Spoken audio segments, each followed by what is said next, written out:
to catch your breath, and also for our infielders and catchers to like spot that early and then take those visits. And I expect to see more visits when stuff like that's not going right, to go like rally their teammates and say, hey, get your butt after it, man. It's time to go. We don't have any waiting around time.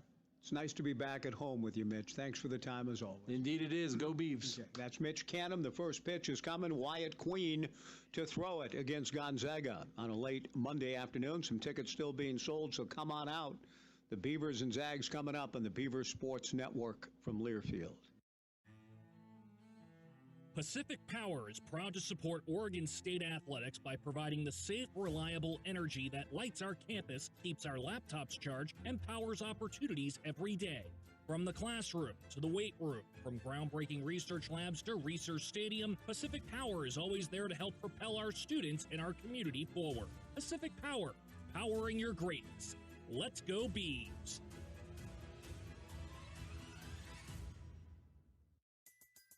Okay. You say, I want some breakfast. Your so-called boyfriend says, we got eggs in the fridge. Obviously, when you say breakfast, you mean McDonald's. Definitely a side-eye situation. And now, it's a BOGO situation with buy one, get one for $1 on sausage McMuffin, burritos, hash browns, and more. Price and participation may vary. Cannot be combined with any other offer or combo meal. Valid for item of equal or lesser value. Ba-da-ba-ba-ba. BECU. You've heard the name, seen the letters. But what does BECU stand for? Simply put, not-for-profit BECU stands for people. For charting your own path. For choosing what's right for members instead of what's profitable for someone else. Because they are the reason our credit union exists. So we do everything in our power to help them reach their financial goals. BECU. Power in people. All Pacific Northwest residents are eligible to join. Federally insured by NCUA. If you know your party's extension, press or say 1. To leave a message in our company mailbox, press or say 2. Spoiler alert, it will be full. Representative. Would you speak to your mother in that tone? Speak to a real human being. You shouldn't need to shout into the void to get your health insurance questions answered. Pacific Source Health Plans. This is a real person. How can I help you? Human service, not automated phone trees.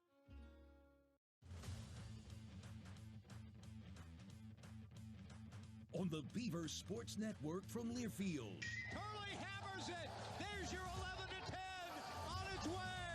So long. Comes to the plate, swung on and missed. Strike three. The inning is over.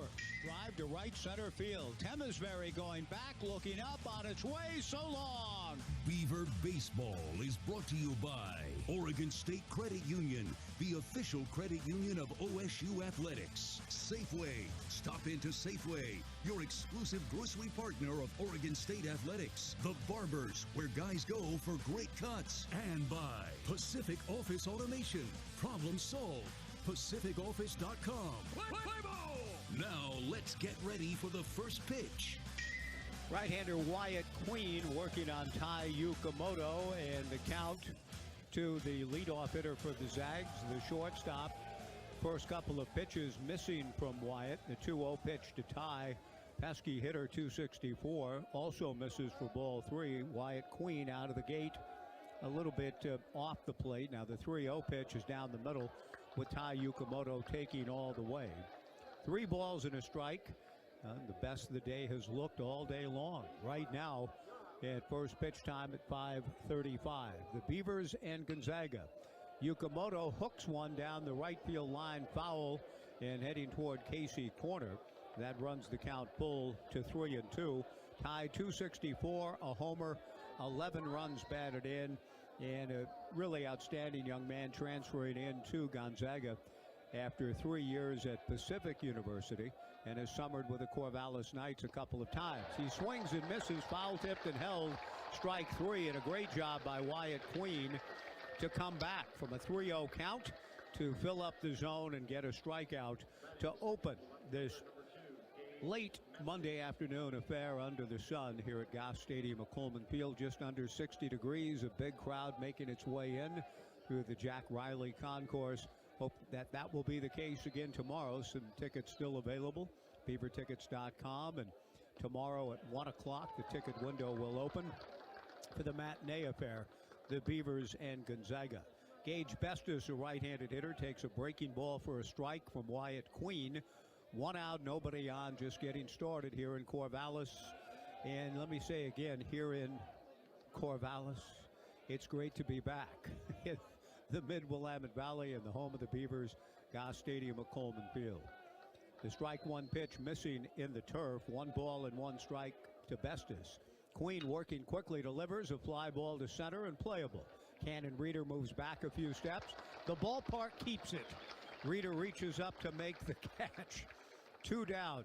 That's almost novel to say after so many fly balls we saw struck during the Beavers series in their 8-game road trip. The Beavers hit 24 home runs during the 8-game trip away from Goss Stadium at Coleman Field, including 13 in the 3-game sweep of CSUN, and the Matadors had their fair share too. It was kind of a wild weekend in the Southland, and while not completely dismissive, I mean, we're not going to say that Gavin Turley's record home run didn't count or Ivo Arquette's 2 homers don't count. They do, believe me.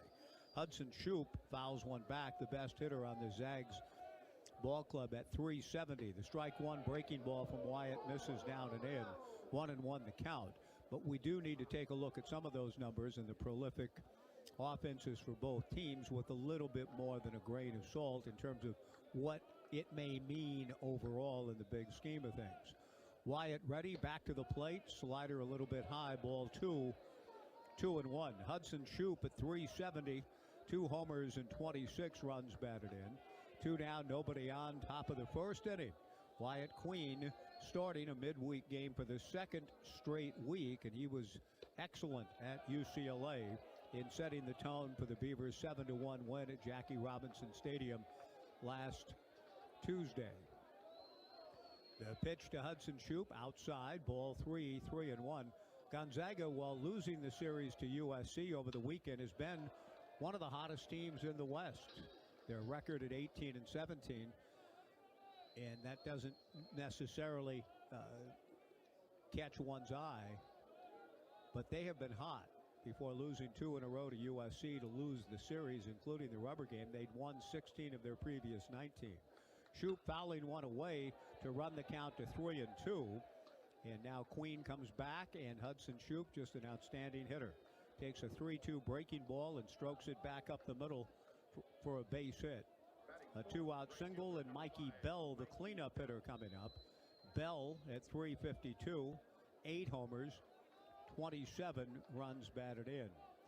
Hudson Shoup is 4 for 8 in stolen bases. He'll be held on by Jacob Craig, one of the best players in the West Coast Conference. In fact, back-to-back players in that category. Mikey, the team leader in home runs with 8, takes a first pitch strike, 0-1 the count. Wyatt Queen and Wilson Weber, the battery. Jacob Craig at first, A.J. Singer at second, Ivo Arquette at short, Trent Carraway at third. The strike one pitch from Wyatt misses high and inside, 1-1 the count. Gavin Turley in left field, Cannon Reeder in center, Easton Talt in right. The outfield straight away, and Turley pretty deep. Wyatt Queen yielding a 2-out single to Hudson Shoup, fires over there, diving back safely. Hudson gets under it. He will run a little bit. In fact, there's quite a few folks in Mark Mactoff's lineup that will run. Mark, the 22nd-year head coach, former 2-sport star at Stanford, calls the offense within the dugout on the first base side. Queen delivers a strike, and Wyatt runs the count to 1-2 to Mikey Bell, the left-hand hitting Tommy Eisenstadt on deck. Patrick Riley calling balls and strikes tonight. Ramon Armendariz at first, Kellen Levy at second, Joe Burleson at third. 1-2 to Mikey Bell. Shoup at first with 2 down. Fastball up and in, ball 2, 2-2. Sean Winston, the third base coach. Brandon Harmon, the pitching coach, and yet coaches first base for the Zags. Shoup held on by Jacob Craig. 2-2 the count to Mikey Bell. And a throw to first, and Queen has him picked off to Jacob Craig. Now to Singer. Singer throws to Jacob Craig, who makes the tag on Hudson Shoup to retire the side. Good move by Wyatt Queen, and he's able to get the pick on Hudson Shoup, who was leaning too much, 1-3-4-3. And a good job by Wyatt Queen to face the minimum in the first. No runs, a hit, nobody left. We go to the bottom half. Gonzaga nothing. The Beavers coming up on the Beavers Sports Network from Learfield. As a locally owned company celebrating 25 years in business, the Barbers are excited to support the Oregon State Beavers. Come in and get the works. A full-service experience including a precise haircut, relaxing shampoo, scalp massage, and a hot lather neck shave by the most experienced barbers around. When it comes to men's grooming, nothing beats a true barbershop experience. Come and get yourself ready for game days. Book same-day appointments now online by visiting thebarbersonline.com. The Barbers, where guys go for great cuts. Take your business to the next level in 2025 with the tools and services to make running your business smooth and easy. WaFd Bank is here to help make it happen with options like credit cards, term loans, lines of credit, and cash flow tools like FinSync, so you get paid in hours, not weeks. It's never been easier to get the funding and tools you need to grow your business and meet your goals. Take on the new year with the best bank. Visit wafdbank.com or your local branch and find out why they were awarded Best Bank by Newsweek 3 years in a row. Member FDIC, loans subject to credit approval.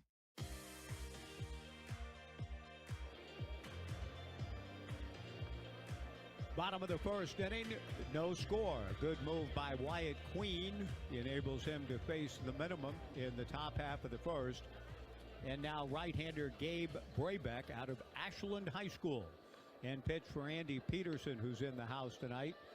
Petey doing an outstanding job at LB, the former Beaver Pac-10 champion, second baseman in 2013 and 14 in the house to watch some of his former players at work, including Gabe Braybeck, who went last year and started 9 games, 13 appearances, 99 strikeouts in 72 innings for Petey, and an ERA of 1.11. No score. Bottom of the first, Easton Told, Iva Arquette, and Gavin Turley coming up for the Beavers, who are hitting as a team .336 in this 10-game win streak. The nation's second longest streak, only West Virginia with more at 14. The first pitch misses outside to Easton, ball 1. Tolt starting the day at .339, 6 homers, 25 runs batted in. Braybeck works from the stretch with nobody on, comes to the plate and delivers a strike. And a lot of folks already, Patrick Riley has been greeted by Beaver Nation here, I think all suggesting that you called it a ball on the previous pitch. What made it any better the second time he threw it? 1 ball and 1 strike to Tolt. Braybeck delivers slow and low for ball 2. 2-1. Gabe Braybeck and Luca DiPaolo the battery for the Zags. Tommy Eisenstadt at first, Hudson Shoup at second, Ty Yukamoto at short, Josh Hankins at third, Gage Mestis in left, Sam Stem in center, Mikey Bell in right. The 2-1 pitch to Easton misses, low and in for ball 3. Braybeck 2-3, 6.75, making his 8th appearance and 6th start. 29 in the third innings, 28 hits, 23 walks, 24 strikeouts, a batting average against of .255.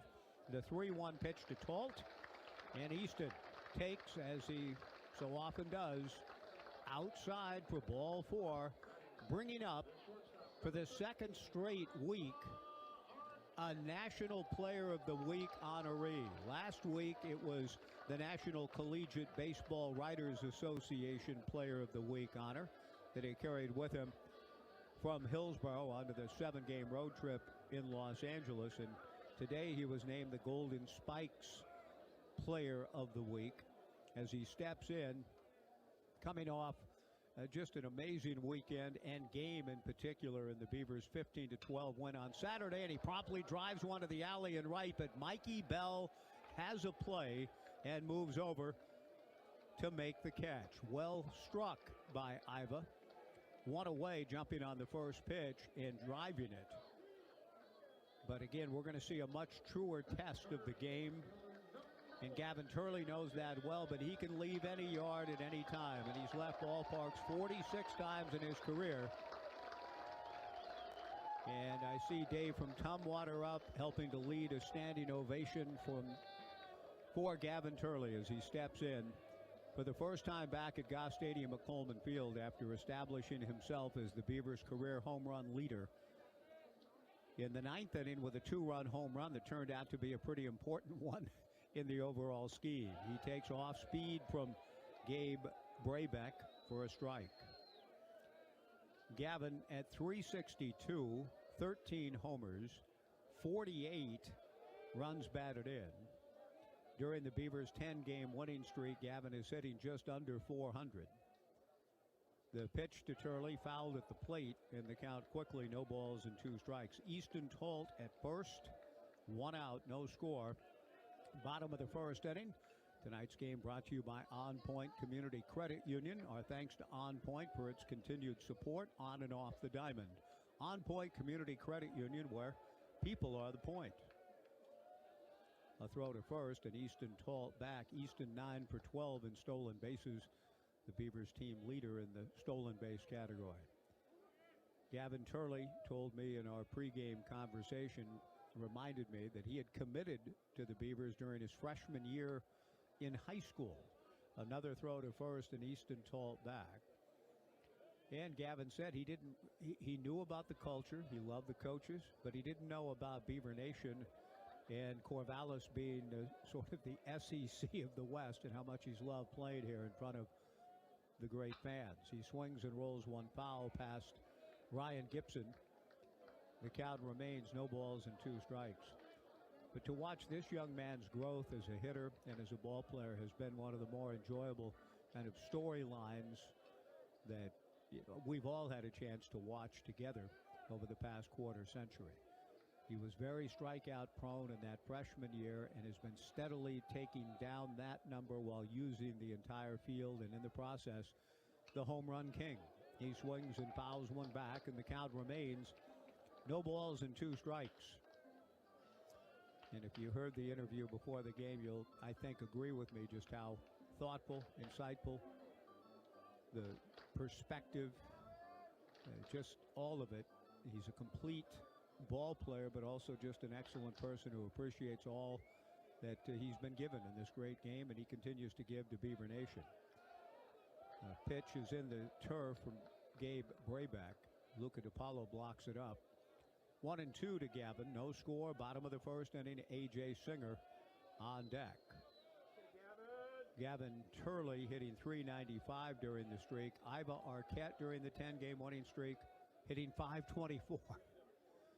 Off speed, pulled down the left field line in the corner. A diving attempt. It's a fair ball and safe. And now with 1 out, the base running, the Beavers are going to have a force at second on Easton Tolt, who didn't follow the play and turned and went back to first.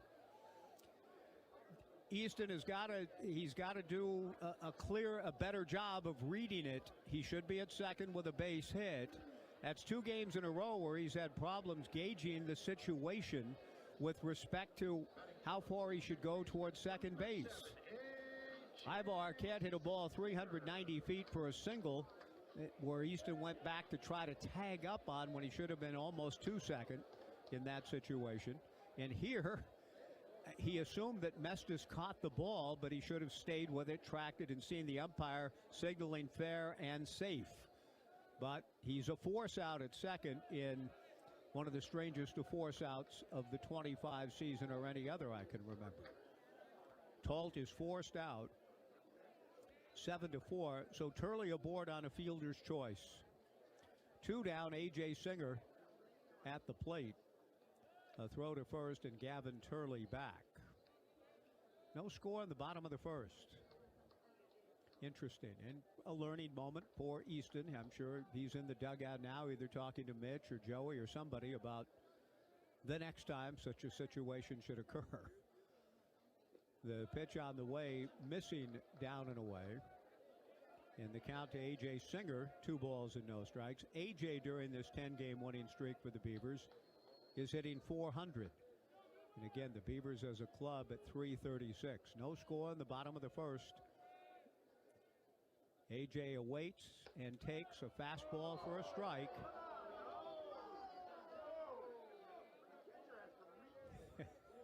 Two and one the count. Great effort by Gage Mestis out in left field and created enough doubt for Easton Tolt that Tolt was going back to first on a ball that Mestis did not catch. The 2-1 pitch, a strike, and the count 2-2. Gavin Turley robbed of a base hit as a result of Easton not kind of staying with the ball long enough and getting himself safely in at second. 2-2 pitch hit off the end of the bat slowly to second, charged by Shoup, and he throws to first to get Singer. And the Beavers are done in the first, and we won't know whether or not the base running error may have cost the Beavers a run here in the bottom of the first. No runs, no hits, one left after one. Gonzaga nothing, the Beavers nothing on the Beavers Sports Network from Learfield. If you've been having your McDonald's sausage McMuffin with an iced coffee from somewhere else, now is a great time to reconsider. In the Pacific Northwest, it's never too cold for an iced coffee in the morning. Grab yourself a medium caramel, French vanilla, or classic iced coffee for just $2.29. Warning, beverage may cause craving for McMuffin or hash browns. Prices and participation may vary. Cannot be combined with any other offer or combo meal. Ba-da-ba-ba-ba. At Builders First Source, we're proud to be the nation's largest supplier of home building materials with 14 locations in Oregon and Southwest Washington. Our team is driven to deliver for our customers and help solve today's toughest challenges. We offer expert advice as you shop our extensive selection of lumber, siding, windows and doors, roof trusses, decking, and more for your next project. You can count on Builders First Source to minimize your build times, maximize efficiency, and deliver what you need when you need it. Go to BLDR.com to find a location near you.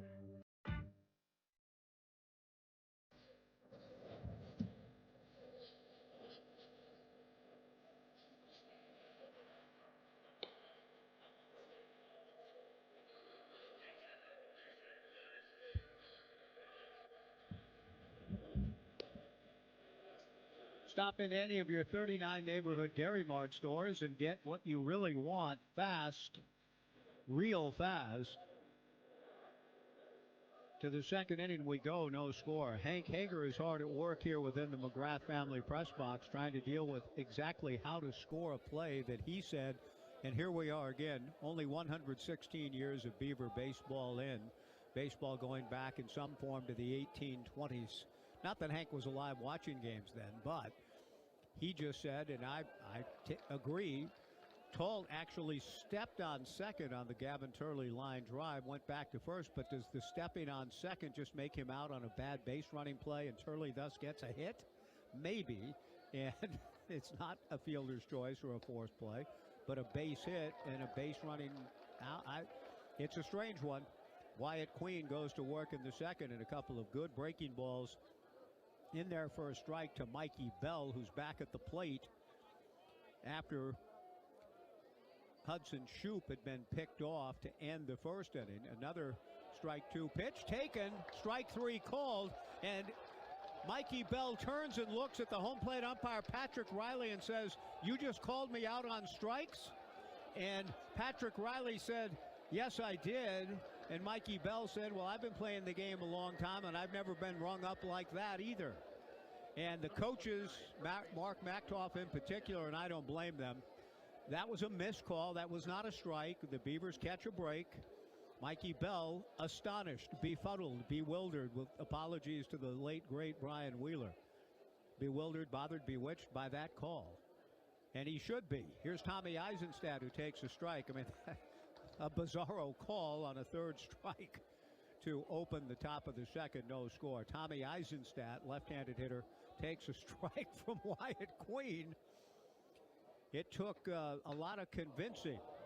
Tommy Eisenstadt belts one to right field and gone, and Eisenstadt, a very good hitter, has just clubbed his fourth homer of the year. Gonzaga's dugout is alive and well as the Zags go up 1-0 on Tommy Eisenstadt, drilling one to the back row of the bleachers in right field. 1-0 Gonzaga. And if there was a collective sense of frustration and anger over Mikey Bell getting rung up, the Zags, who are one of the hottest teams in the West, their 2-game losing streak notwithstanding, get the early lead on the Beavers 1-0. Josh Hankins to the plate. Good looking swing from Eisenstadt. The first pitch is in there for a strike to Josh Hankins. 0-1 the count. There was an old television show that some of you have heard of and seen called Candid Camera, and quite honestly, Mikey Bell looked as though he had just been told that he was on Candid Camera, thought he must have been on it because what he was just experiencing could not have been real. He finally turned and walked back toward the dugout. Hankins takes low and outside. 1 ball and 1 strike to the right-hand hitting third baseman. Queen delivers, swung on and missed. The count 1-2, 1-0 Gonzaga in the second. Queen giving up his 5th home run this season in 24 innings of work. Eisenstadt, a good hitter. And we saw that over his career. Ground ball up the middle into center field. Backhanded by Singer. The long throw to first. And he gets him. Amazing play by A.J. Singer into shallow center to his right. Brilliant play by A.J. 2 down.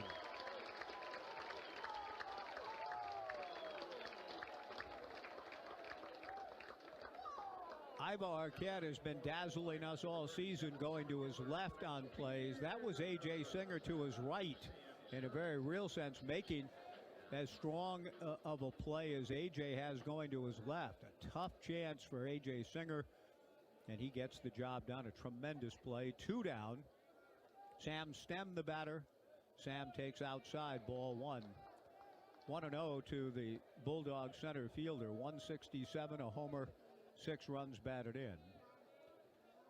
Sam summered with the Corvallis Knights here in 2023 after his best season collegiately that spring with Gonzaga. He fouls one away to the left and out of play. 1 ball and 1 strike. Sam hit .317 in his freshman campaign for the Zags, starting in 46 games, but hit .172 last year and stands in at .167 tonight. Good breaking ball from Wyatt in there for strike 2. Outstanding young man that was a pleasure to have here during the summer of 2023. Out of Erie, Colorado, left-hand hitting junior, trying to rediscover that stroke that made him an all-West Coast Conference freshman team member in 2023. He hits 1 foul to the left and out of play. 1-2 to Sam, a long home run for Tommy Eisenstadt to give Gonzaga the early lead. The Beavers with a shift on. Ivar Arquette joining A.J. Singer on the right side of the diamond. Queen delivers and misses a bit high and away. Ball 2. Luca DiPaolo on deck. We'll get a station ID in here momentarily as we play in the second. 1-0 Gonzaga. Trent Carraway essentially straight away short for the Beavs. The 2-2 breaking ball taken. Strike 3 called to retire the side. But Tommy Eisenstadt muscles one out to the back row of bleachers in right field. Gonzaga scores the series' first run. We'll get a station ID when we return. After 1.5, the Bulldogs 1, the Beavers 0 on the Beaver Sports Network from Learfield. Discover the heart of innovation and growth at the College of Agricultural Sciences, the founding college of Oregon State University. Since 1868, we have served as the engine of science that drives progress, supports industry, and offers education and opportunity for anyone to grow into their fullest potential. Here, students become leaders who will shape the future of food security, sustainable agriculture, and natural resource management. The College of Agricultural Sciences at Oregon State University. Grow with us. Learn more at agsci.oregonstate.edu. Hey Beaver fans, Oregon State's tradition of excellence is now a winning pairing with Willamette Valley Vineyards Classic Oregon Wine.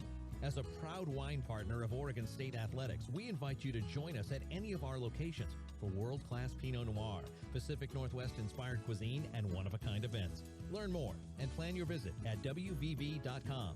That's WVB.com. Go Beavs!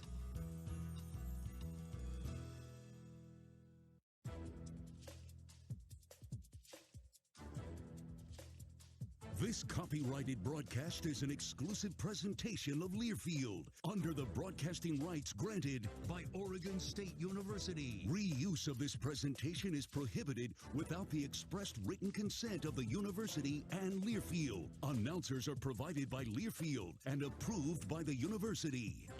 1-0 Gonzaga as we go to the bottom of the second inning. Before Cannon Readers steps in, we want to pause and let our network stations identify themselves. 10-second break for station ID. This is Beaver Baseball from Learfield.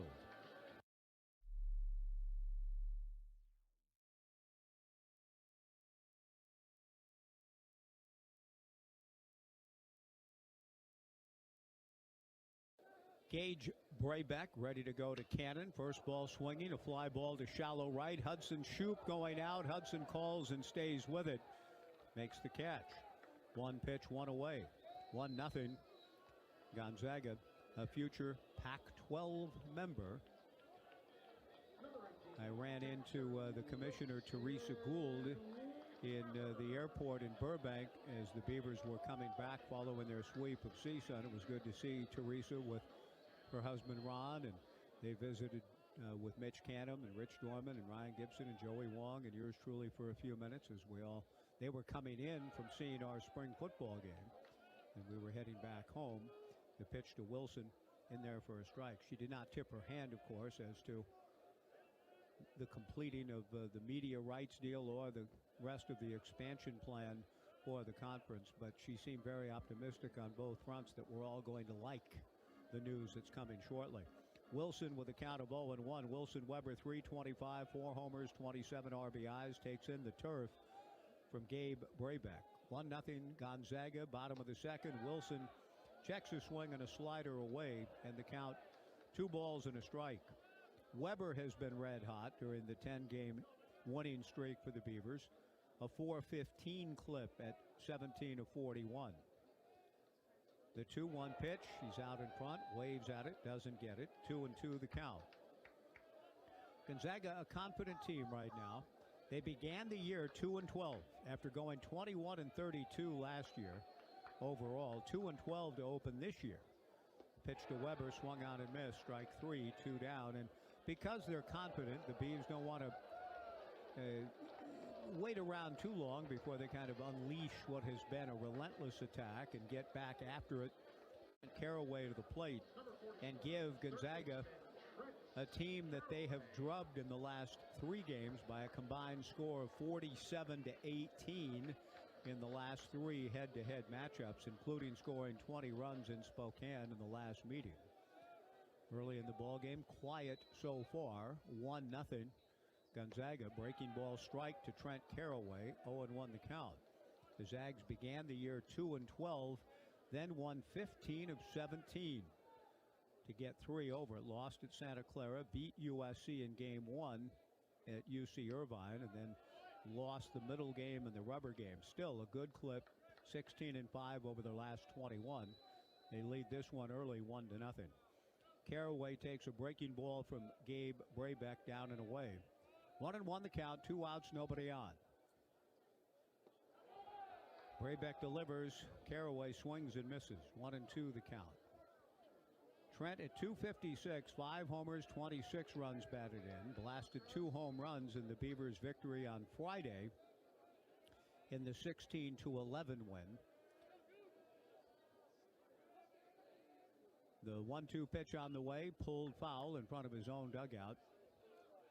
The count remains 1-2. One of the things that Ryan Gibson said after the 2 home run game with respect to Trent, and Mitch said it as well, that it was just good to see Trent smiling again. He's been putting a lot of pressure on himself during his slump, but he was having fun again on Saturday. He takes in the turf, ball 2, 2-2. So much pressure that the young men impose upon themselves that many, the fans, the expectations, all of that, they wear it, they carry it. It was good to see Trent cut it loose a little bit in the 2-homer game on Friday. He swings and hits one foul past the Omaha room here.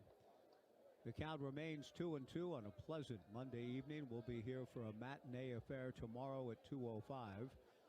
The lights are not yet turned on. No breeze to speak of.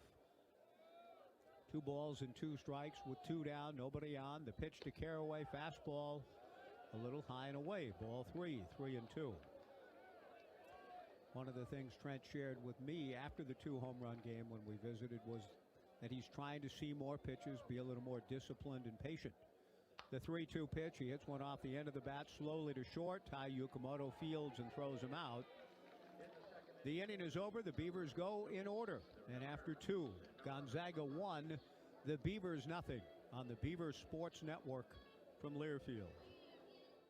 Relax and unwind at Seven Feathers Casino Resort. Whether you're staying overnight in their award-winning hotel or lounging in your RV at their top-rated RV resort, all of their amazing amenities are available to you. Dine at the new Cow Creek Marketplace, Cow Creek Restaurant, or K-Bar Steakhouse. Pamper yourself with a massage, facial, pedicure, or all free at River Rock Spa. There's something for everyone at Seven Feathers Casino Resort, I-5, exit 99 in Canyonville. Your place to play. Proudly owned and operated by the Cow Creek Umpqua Tribe. Hey there, Beaver fans. Holt Ag Solutions is proud to be your premier dealer for top tractor brands like Massey Ferguson, Fendt, and more right here in Oregon. With expert technicians and quality parts, we are here to support your operation from start to finish. Stop by any of our Oregon locations to see the latest models from Fendt, Massey Ferguson, and all your favorite ag brands at Holt Ag Solutions. Or call 888-HOLT-006 to talk with one of our ag experts today.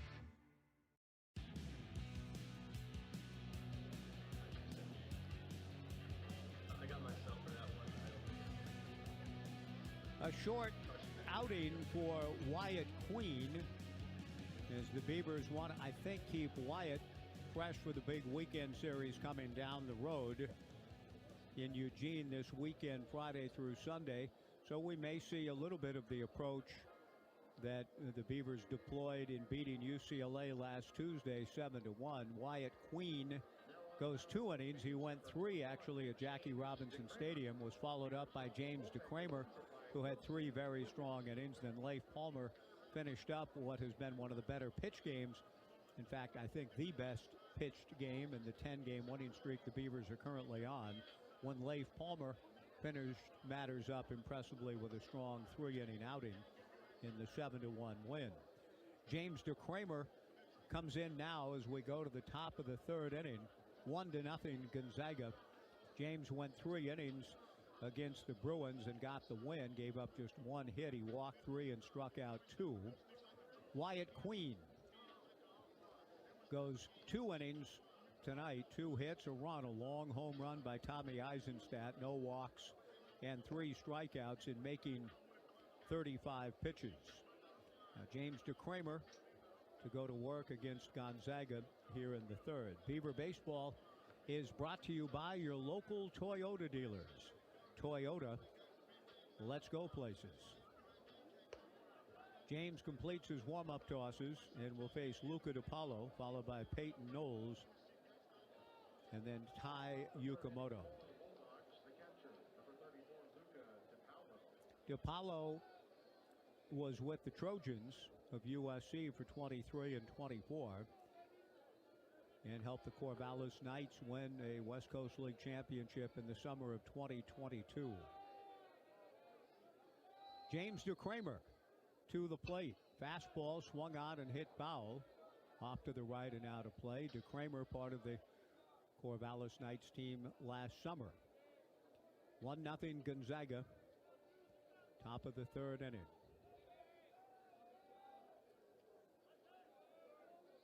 0-1 the count to Luca, with DeCramer coming back to the plate and missing down and away off the mid of Wilson Weber. 1 ball and 1 strike. Luca DiPaolo, Peyton Knowles, and Tai Yukamoto in the 3rd, with DeCramer picking up for the starter, Wyatt Queen. By the way, no base hit for Gavin Turley. It did go into the books as a fielder's choice. Good slider that just misses for ball 2, 2-1. I'm not quite sure what to think tonight about what's going on back of the plate in terms of some pitches being strikes and that one not. And a little bit inside was the indication of Patrick Riley, but DeCramer snapped it off pretty well. The 2-1 breaking ball swung on and hit foul into the Dixon Recreation back entrance area. 2-2 the count. A nice crowd tonight here at Goss Stadium at Coleman Field. The West Coast Conference Tournament Championship team, the women's golf team, introduced before the game. Raya Nakao, the individual champion. Congratulations to Raya and Don Shockley. The 2-2 fastball missing down and away to Luca DiPaolo. 3-2 the count. Luca 258, a homer and 12 runs batted in, having his best season offensively. Had been a sub-200 hitter in his 2 years at USC. DeCramer back to the plate with a 3-2 pitch. Fastball got him swinging. One away.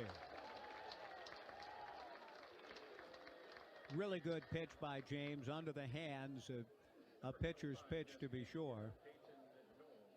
And with one away, Peyton Knowles, the designated hitter, coming to the plate. Left-hand hitting sophomore, 219, a homer, and 7 runs batted in.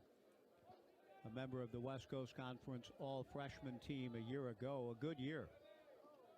Hit 286, had a 385 on-base percentage. Good player. DeCramer to the plate. Fastball inside, ball 1. 1-0. Tommy Eisenstadt, a home run last inning. Gavin Turley hit a line drive that the left fielder left his feet on, Gage Mestis, and it was ruled a trap on his diving attempt, and what we thought was going to be a base hit for Gavin, but Easton Tall didn't read it quite right as a base runner. Got to second base, touched second, thought he had to go back to first after a catch, and it turned out to be a forced play at second. And thus the Beavers missed a chance perhaps to get something going in their first inning. Knowles takes a strike, 1-2 the count. Chopper up along first, under the hand of Brandon Harmon, the pitching coach. 1-2. Gonzaga, a future Pac-12 opponent, beginning 2 years from now in the 2027 baseball season, with the Beavers, Cougs, Fresno State, Colorado State, San Diego State, Boise State, Utah State, but baseball, no baseball at CSU or Boise State or Utah State. Fastball up and away from James DeCramer to even the count at 2 balls and 2 strikes. All very curious to see just what Teresa Gould and Scott Barnes and company are up to with respect to completing the conference. That news due here within the next few weeks, we think. The 2-2 pitch slapped slowly wide of third. Caraway got in Arquette's way. Iva stays with it and throws him out. 2 down. Caraway ranging to his left, and on a certain level, that's what a third baseman is instructed. Go as far as you can. But in this case, Arquette and Caraway were coming together. It's not too often one has to call a ground ball, and whether Arquette called off Caraway or Trent just recognized Big Iva's presence at the last moment. Caraway kind of cleared out of the way, and Arquette, dealing with the traffic, able to throw out Knowles anyway. Good play by Iva. 2 down. Ty Yukamoto, the batter, to Kramer, delivers, and Yukamoto whacks it into center field. Base hit. Cannon Reeder plays it on a hop. A 2-out single for Yukamoto.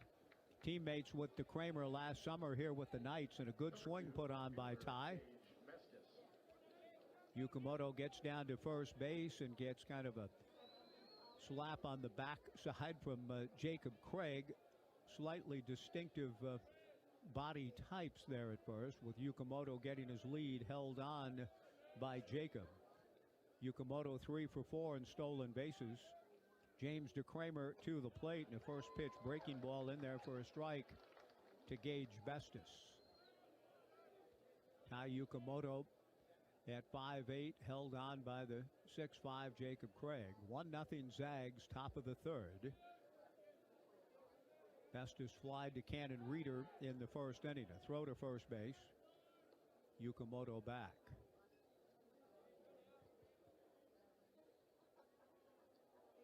Ty spending the last 2 summers with the Corvallis Knights, just a really engaging young man, getting his opportunity at D1 out of Pacific University here this season. To Kramer, slider, a check swing, but Festus one around, strike 2. James altering his motion just a bit, slide stepping and getting to the plate more quickly, trying to cut down on a Yukamoto jump. And he's ahead to Festus 0-2. Under the sunshine, James DeCramer to the plate. Breaking ball swung out and missed. Strike 3 to retire the side. DeCramer slider working well here in the third inning. He punches out 2 on it. And we go to the bottom of the third inning. No runs, a hit, 1 left. After 2.5, Gonzaga 1, the Beavers nothing on the Beavers Sports Network from Learfield. Searching for a job, a mentor, or a candidate to fill your open vacancy? Find what you're looking for with alumni from Oregon State University. OSU Connections is a networking and career site exclusively for OSU alumni and students. List your Beaver-owned business in a directory, browse or post on the job board, talk to an OSU grad working at your dream company, or seek out advice as you change industries. Leverage your network at osukconnections.org. Roth Home is your one-stop solution for all things home repair. From plumbing, electrical, heating, cooling, and even garage doors, we've got your home covered. Our team of expert technicians are ready 7 days a week to tackle any problem, big or small. We're more than just a home services company. We're your partners in maximizing home comfort. When your home needs the best, trust Roth Home. Proud sponsor of Beaver Athletics. Visit us online at callroth.com or over the phone at 503-266-1249 and schedule your appointment today.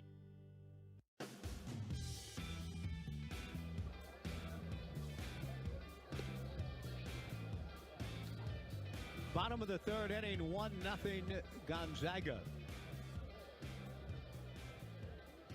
For the Beavers, against right-hander Gabe Braybeck, it'll be Jacob Craig, Levi Jones, and Easton Tolt.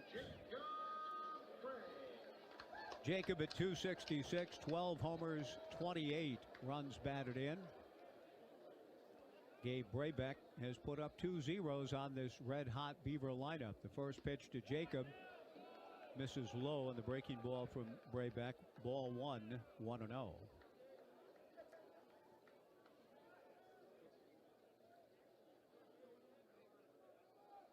One nothing Gonzaga in the bottom of the third. Jacob takes a strike.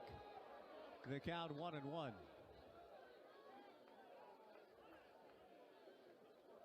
Ryan Gibson coaching at third, Joey Wong at first. The Beavers 11-1 at home this year.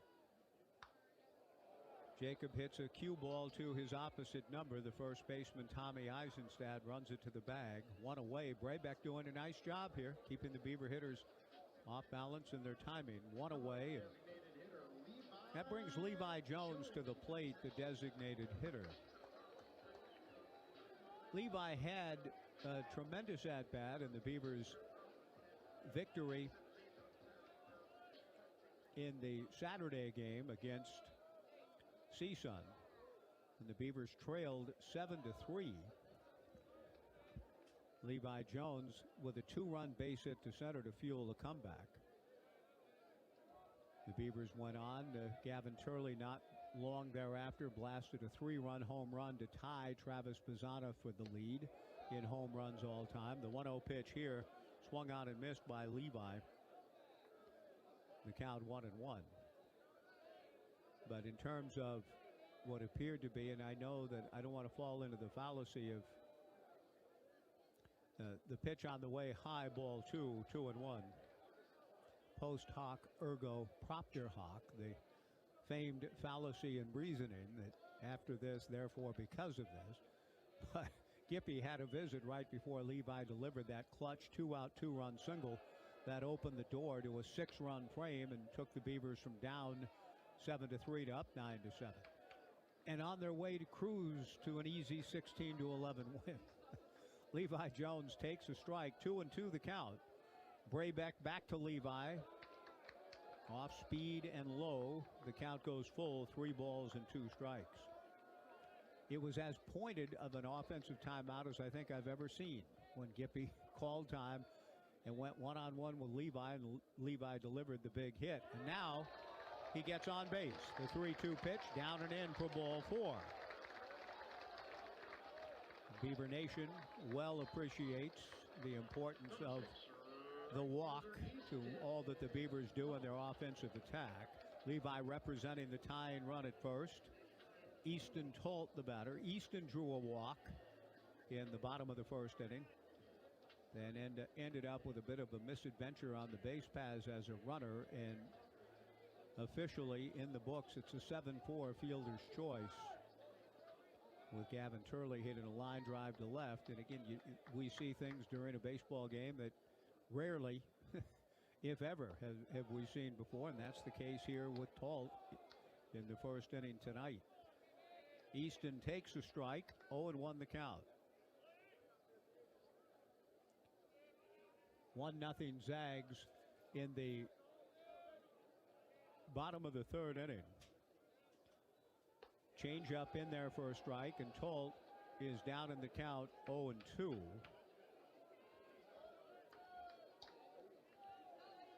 With the Beavers trailing 1-0, Levi Jones at first base, held on by Tommy Eisenstadt. Out of the stretch works Gabe Braybeck, and the strike 2 off speed is low, dropped by Luca DiPaolo. The count goes to 1 ball and 2 strikes to Easton. Iva Arquette, the on-deck hitter. Braybeck comes set, throws to first, and back to the bag goes Levi Jones. The Beavers have been getting some excellent productivity out of the 9-hole spot between Carson McIntyre and Levi, and a little bit of a platoon right left-handed respectively approach. And this one is ripped on cue down the right field line by Easton Toll, rounding second on his way to third, and being waved around by Ryan Gibson is Levi Jones. He will score standing up. Tolt into third with a triple, and the ball game is tied at 1.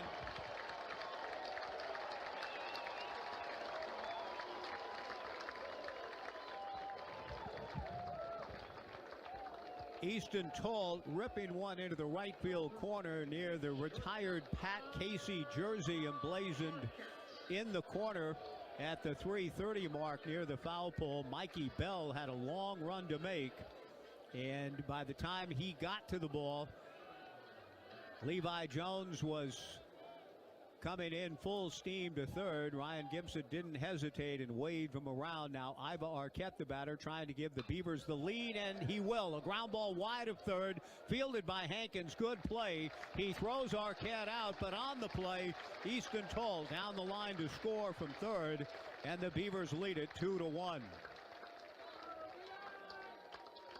Iva Arquette has not wasted any time in his approach here tonight. He twice has jumped at the first pitch after going 6 for 6 on Saturday. You know that kind of pace wouldn't last a whole lot longer. He went 6 for 6 on Saturday with 7 RBIs, 2 homers, and a grand slam.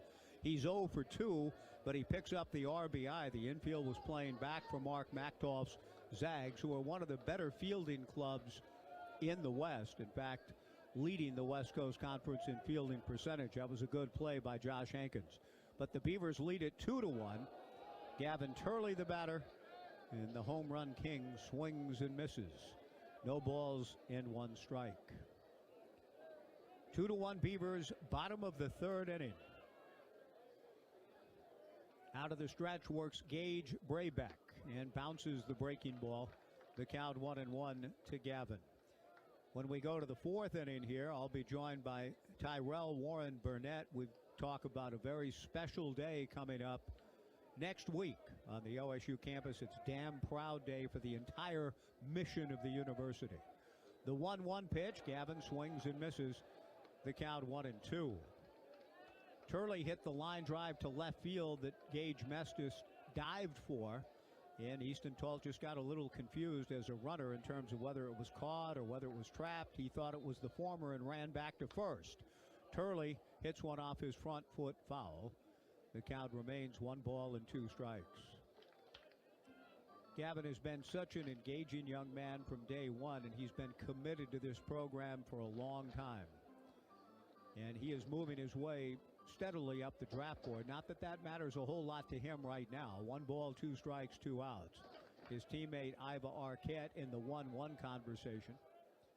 The 1-2 fastball taken. Strike 3 call. Good pitch by Gage Brabeck to retire the side. Gavin hasn't been striking out nearly as much as his first 2 years here, particularly his first year, but he looks at a called third here, and the inning is over.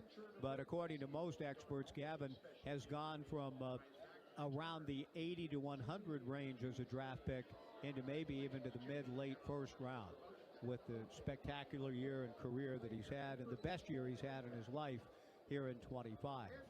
And that's all true, even though he just struck out looking. The Beavers take the lead with 2 runs, a walk, a triple, and a groundout. We go to the 4th. The Beavers 2 and Gonzaga 1 on the Beaver Sports Network from Learfield. BECU. You've heard the name, seen the letters. But what does BECU stand for? Simply put, not-for-profit BECU stands for people, for charting your own path, for choosing what's right for members instead of what's profitable for someone else, because they are the reason our credit union exists. So we do everything in our power to help them reach their financial goals. BECU, power in people. All Pacific Northwest residents are eligible to join, federally insured by NCUA.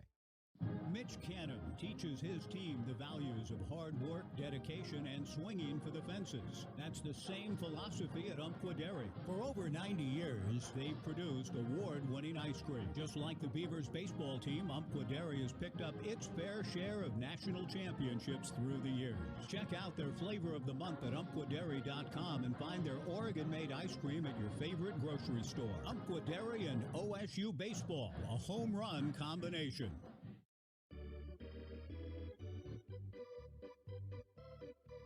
This is the RAV 4th inning, presented by your local Toyota dealers.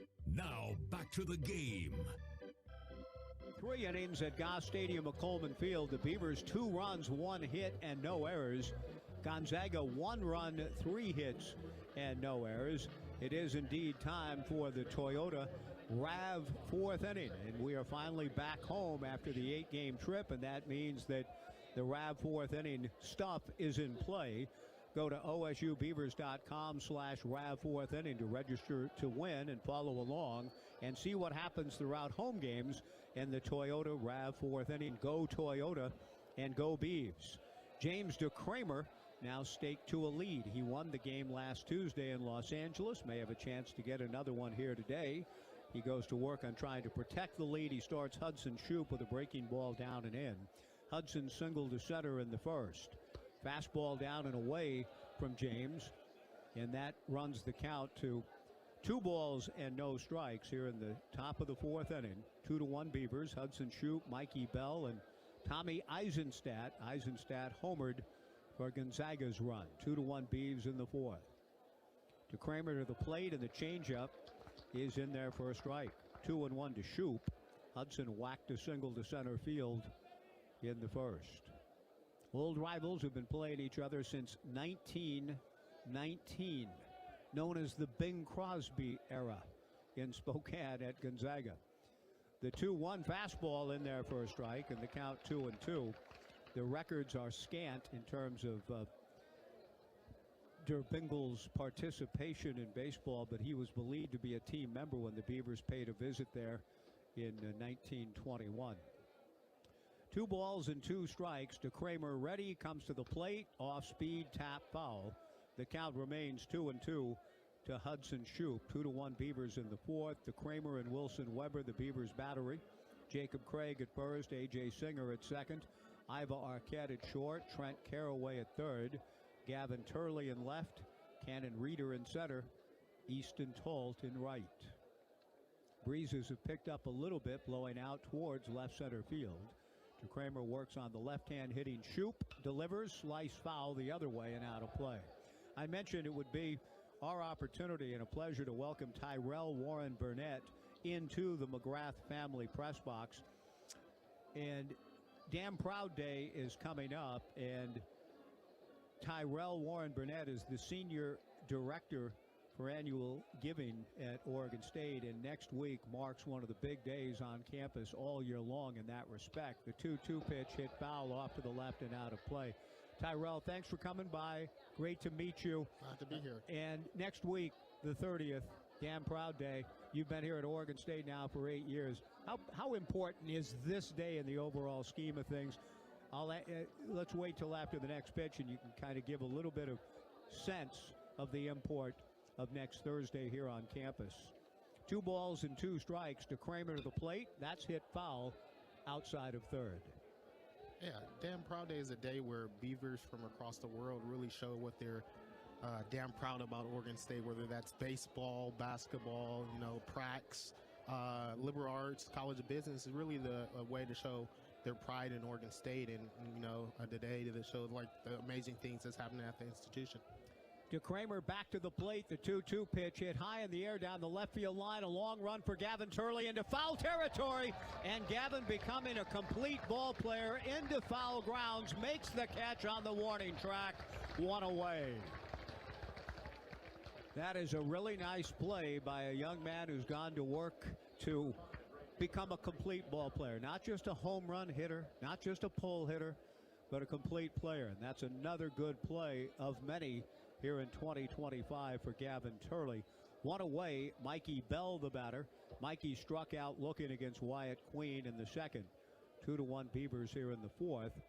Mike Parker here in the McGrath family press box, and joined by our special guest Tyrell Warren Burnett about a huge day next week. With respect to the admission of the entire university, the pitch to Mikey Bell, down and away, ball 1. We'll talk to either Aaron Escobar or someone else tomorrow about more of the athletic specific side of things on Damn Proud Day. Changeup swung on and fouled at the plate, the count 1-1. But Damn Proud Day, while we're all here at a ball game thinking maybe about sports, it's for the entire university. It's a big day, and you've been involved with it. Do you have a particular goal this year now? I mean, have you built on it year to year and hope that you can surpass what you've been doing in the 8 years you've been involved with it, Tyrell? We'll get to that after the 1-1 pitch on the way from DeKramer. Good slider in there for a strike.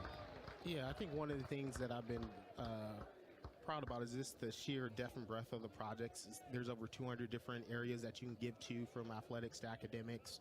I think it really shows everything that's happening at the institution is not just athletics. Athletics is the front porch to the institution, but there is a lot of amazing 1-2 pitch, a check swing, says first base umpire Ramon Armendariz on the off-speed pitch. Strike 3, 2 down. Tommy Eisenstadt, who homered in the second, coming to the plate. So as we talk about all the amazing things that go on at this special place, for people that aren't maybe hearing about it, what's the message to get everybody sort of engaged and involved in this day? Yes, I think one of the things is, over the years, some of the taglines has been Bees Rally, kind of strength in numbers. So I think this is a way to show like the sheer strength of, Beaver Nation from across the world. We got gifts from all 50 states, over 11 countries. Wow. The pitch to Eisenstadt, a strike, and the count 0-1. That's really cool. How many countries did you say? 11? 11. And all 50 states. Yes. That's tremendous to hear. 2 outs, nobody on here in the fourth. 2-1 Beavers. James DeKramer working on Eisenstadt, who nearly hit one over the bleachers in his last at-bat. He takes strike 2 here. 0-2 the count. So I guess on a certain goal level, maybe add a country or two. Yeah. Can't find another state. Yeah. I think one of the things is to get over 10,000 gifts. Last year we had 9,700 gifts that came in, raised almost $3 million. So I think getting over that $3 million mark is a good one, and it shows like the impact that we have. Strike 2 pitch hit foul down the left field line and out of play. So what happens on the day itself? There'll be a live stream all day long. How can people access that? So if you're in Corvallis, we have our street fair. That'll be at SEC Plaza from 11 to 2, but we have a 6-hour live stream that we're doing in SEC Plaza from 10 to 4, where we have all the athletic coaches, the presidents, deans from different colleges will come and speak about their unit. Excellent. The strike two pitch missing a little bit high. Ball 1 and 2. I believe we're going to have our radio show, myself and my broadcast partner, John Warren. We expect to be there and engaging with coaches and other Oregon State staff members about the day. We'll probably touch base again with you just about kind of how things are going as the day proceeds. That's next Thursday. The 1-2 pitch on the way. Slider taken. A little low. Ball 2, 2 and 2. Well, okay. It seems like I remember a game today a little earlier where that pitch was called a strike against a poor Gonzaga hitter who looked up and said, "What, you're calling me out on strikes?" Tommy Eisenstadt, a better fate. He's still up there. The 2-2 pitch swung on and fouled back. So for folks who want to say, hey, yes, I love my university, you can tailor make gifts. Is this correct? Yes, you can give to whatever gifts that are on the website, but also if the fund isn't on the website, we have an area where you can designate it. And I think one thing to note, almost 80% of the projects benefit students in some shape or form. 2 balls and 2 strikes to Kramer's changeup. Swung on and missed. Strike 3. James DeCramer, after being staked to the 2-run lead, comes back and keeps the momentum rolling. The 2-1 lead with retiring the side in order on a pair of punch-outs. Gonzaga gone in the 4th. We'll finish our conversation about a big day coming next Thursday on campus with Tyrell Warren Burnett when we return to the bottom of the 4th inning. The Beavers 2 and Gonzaga 1 on the Beaver Sports Network from Learfield. Weyerhaeuser, a global leader in sustainable forestry and wood products manufacturing, is proud to offer a wide range of exciting career opportunities at our mills, distribution centers, and working forests across Oregon and Washington. Along with competitive wages, Weyerhaeuser offers full benefits and career growth and development opportunities in a great work environment with great people. Get started by applying online at wy.com/careers. Go Beavs! Weyerhaeuser is an equal opportunity employer. At the stadium or home, keep your cocktails local with Crater Lake Spirits, because great booze, happy people isn't just our motto, it's our personal guarantee. With every bottle of Crater Lake, you're getting Oregon pride distilled. Our spirits are a toast to tradition and a nod to innovation. Every sip is a celebration of the good times, the great outdoors, and the unbeatable spirit of the Pacific Northwest. Join us in raising a glass to victories, big and small, with Crater Lake Spirits, proudly sponsoring Oregon State Athletics. We're here to make every game day unforgettable.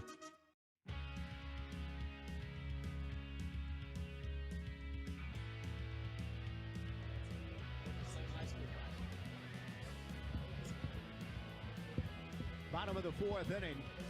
The Beavers leading 2-1. Beaver baseball is brought to you by Umpqua Dairy, a Northwest favorite since 1931, and by Knife River. Knife River is building Beaver Nation and making communities stronger. Knife River, a people-first company. A.J. Singer, who made the spectacular play earlier in the ball game defensively, takes a first pitch from the right-hander Gabe Brabeck. A bit high and away on the breaking ball. 1-0 the count. A.J. grounded out to second base in the first inning. The 1-0 fastball in there for a strike. So Damn Proud Day is coming a week from this Thursday, an all-day-long event. You're invited to participate, obviously invited to give, to go to. We'll get a website here in a moment, but there's a live stream available for the event. The pitch to A.J. hit foul off to the right and out of play. 1-2 the count. 2-1 Beavers in the 4th. I was getting to know, you have 60 seconds. That's the amount of time, but I feel like I know Tyrell Warren Burnett a lot better during the break. 60 seconds, Tyrell. You grew up in Lansing and went to the same high school as Magic Johnson? Yes, Lansing Everett. Okay. The 1-2 pitch in the turf, ball 2-2. Does Magic, did he ever come back around? Was he ever a presence while you were there? Or he did. Actually, the gymnasium is named after him, and then all his family still lives in Lansing. So his mom, his dad, and his uncles. The 2-2 pitch taken high by A.J. Ball 3. I guess I'll just follow that. Did you ever see him around campus doing presentations or anything like that? Not necessarily presentations, but I did see him like randomly at some of the stores in town. Nice. He still has a big presence in Lansing. 3-2 the count to A.J. Singer, who swings and misses. Strike 3. Good job by Gabe Braybeck. His off-speed deliveries, he's had a certain amount of deception. And while the Beavers do lead it 2-1, they haven't had that many good swings yet against him. They have just one hit, in fact, but it was an RBI triple for Easton Tolt that evened the game last inning. Easton then proceeded to score on a ground out by Iva Arquette. Cannon Reeder, the batter, popped to second base in the second inning. Braybeck reading his battery mate Luca DiPaolo and delivers a first pitch strike to Cannon. 0-1 the count. So you then stayed home, went to Michigan State for school, spent some time at Washington State and the fundraising arm. But 8 years now at Oregon State. How's life been? What's it been like for you here in terms of just what your experience in Beaver Nation has been like? Yeah, it's been great. Found my wife out here. My son is at the game too. This is his first game. He's 2 years old. So nice. It's been an amazing pace to grow up. I think the thing that I love about Corvallis and OSU is the community. That speaks volumes. I think everywhere you go, the community. The 1-1 fastball on the inside corner to Cannon Reeder. 1-2 the count. Yeah, the community, and I think that's what makes Damn Proud Day so great is like the community coming together. So really looking forward to everyone coming in next Wednesday just to show how proud they are of Oregon State. And it's going to be an exciting day. My apologies. I keep saying Thursday. It's Wednesday. We got to get that right. The pitch on the way to Cannon, sliced down the right field line, foul, and heading towards Casey Corner. My apologies. Yeah. Wednesday, and it is going to be a huge day. What is the website, or how do people follow along next Wednesday here on campus? Yeah, so the website is damnproudday.org, and right now, early giving is starting. So if you want to give now, you can. Okay. You don't have to, but a lot of the excitement happens on the day, and I think there's going to be a lot of buzz from athletics as well as the other projects on that day. And the live stream, we'll do a couple special things. The 1-2 pitch to Cannon, bounced wide of third. Josh Hankins to his left, up with it and throws out Cannon Reeder. 2 down. Wilson Weber, the batter. 2-1 Beavers in the bottom of the fourth. Yeah, one thing I'm looking forward to, one thing we've added on the athletics side that's going to be very interesting, they're going to do a rock, paper, scissors contest between all the sports teams that's going to be on the live stream. So, I know they're very competitive, so it's going to be very fun to kind of end the day with all the sport teams in a kind of bracket style going against each other. Very good. Glad to hear that. And the sports teams, I imagine some of the academic departments too also get competitive, but I know the sports teams, this is important. And the rowing programs have done an amazing job kind of galvanizing their base to give. It's a competitive world, isn't it, out there? Yes, rowing has crushed it. Wilson Weber taking the strike one pitch, takes a rip at it. Get it, the count 0-2. Rowing has crushed it the past couple years. Their men's and women's rowing is always the top of the leaderboard in terms of gifts. I think all the teams and the colleges always look at the leaderboard. Strike 2 pitch to Wilson, down and away, 1-2 the count. And we have like some kind of prizes that's kind of attached to the leaderboard. So there's competition amongst the athletic teams, amongst the colleges, what we call our OSU Foundation Trustee Challenges, where our trustees is given. The 1-2 pitch, Weber fouls it, stays up there, 1-2 the They've count. given $175,000 that different programs on campus can win based on gifts in the door, dollars raised, or improvements year over year. Then, of course, overall for the day, we'll be highlighting 2 funds, Finish in 4, and then the OSU Athletics Fund for Excellence is the other priority for us. Excellent. Glad to hear it. The 1-2 pitch, Weber whacks it into left field, base hit. Gage Mestis plays it on a couple of hops, and Wilson Weber, who's been swinging a potent bat, delivers just the Beavers' second hit of the ball game. It comes with 2 outs in the fourth. Trent Caraway making his way to the plate. So before we let you go, and we'll let you get back and enjoy this beautiful evening with your family and your 2-year-old's first game ever, that's a big moment in life. Congratulations to you on that. One more time, if you don't mind, just for the people listening here at the ballpark, wherever they may be listening. I know we're in really challenging times on the athletic, everywhere, it's a challenge. But the athletics, with the dissolution of the Pac-12 and all of the things that have gone on, we see the Pac-12 being rebuilt. The first pitch to Trent Caraway is high, ball one. Kind of uncertain times, right, Tyrell? So right now, this year, DPD, Damn Proud Day, may be as important of one as we've had. Yeah, I would say just the resilienceness of, I think, Beaver Nation and the community. I think it's a day to really... The 1-0 pitch, a strike to Caraway, 1-1 the count. It's a day to really come together and show really not only the country but the world what, OSU is all about. And I think it's going to be an exciting day just to see all the activity and, everyone just making gifts. Caraway swings and fouls it back, 1-2 the count. So, one last time, the particulars. Next Wednesday, people can come to campus throughout the day. There'll be a live stream, but if somebody wants to give right now or on that day, the website again is what? DamnProudDay.org. DamnProudDay.org. 1-2 to Trent Caraway. Wilson Weber at first, 2 down, 2-1 Beavers, bottom of the fourth. Trent swings and pounds it foul off his front foot, and the count remains 1-2 Any last thing about this day, this challenge that you'd like to convey to our listeners? Yeah, I just want to continue to convey that I think the student focus that we have on this day, and then in particular, this will be the first time that we've had over 55 student organizations fundraise on the day, so I think it's been good already. They're already at the top of the leaderboard, seeing those gifts come through. So good. I think it's just going to be another day just to show how student-focused we are about all things OSU. 2-1 Beavers, bottom of the fourth. Caraway awaits. Braybeck delivers up and away. Ball 2, 2-2. Wilson Weber a 2-out single. The Beavers with a 2-1 lead in the bottom of the fourth. Already this game, even though you wouldn't mind seeing Caraway and Weber and Arquette and Turley all mash it out of the park, there's a greater sense of decorum to this ball game than the last few I've seen. The 2-1 pitch, Caraway a fly ball off the end of the bat. Gage Mestis goes back to make the catch and retire the side. A 2-out single for Wilson Weber and nothing more, and that'll do it for the Beavers here in the fourth. Tyrell Warren Burnett has been my guest, the Senior Director for the annual giving programs. Tyrell, a real pleasure to meet you. Appreciate you coming by. Go enjoy the rest of this ball game with your family. Thanks for what you're doing, and we'll see you on Damn Proud Day next Wednesday. Thanks, Mike. Looking forward to seeing you next week. Thanks a lot, Tyrell. Go Beavs. We are through 4 innings of play. It's the Beavers 2 and Gonzaga 1 on the Beavers Sports Network from Learfield. Dear Spring Showers, these tough Toyotas can handle whatever you got. The rugged Tacoma, trail-ready 4Runner, and the versatile RAV4 Hybrid turn your puddles into playtime. For more, visit Toyota.com.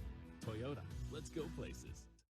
Established in 1983 as a family-owned business, Wilson Equipment proudly stands as an authorized full-line dealer of Bobcat compact equipment, serving the communities of Medford, Eugene, and Salem. Stop by any Wilson Equipment location for rugged, reliable Bobcat machines that get the job done, including tough Bobcat mowers, easy-to-use mini excavators, classic skid steer loaders, and new compact wheel loaders. From sales, service, rental, and hauling, Wilson Equipment has all your bases covered. Visit www.wilsonequipment.net, where you're guaranteed a grand slam. Dear Spring Showers, these tough Toyotas can handle whatever you got. The rugged Tacoma, trail-ready 4Runner, and the versatile RAV4 Hybrid turn your puddles into playtime. For more, visit Toyota.com. Toyota, let's go places.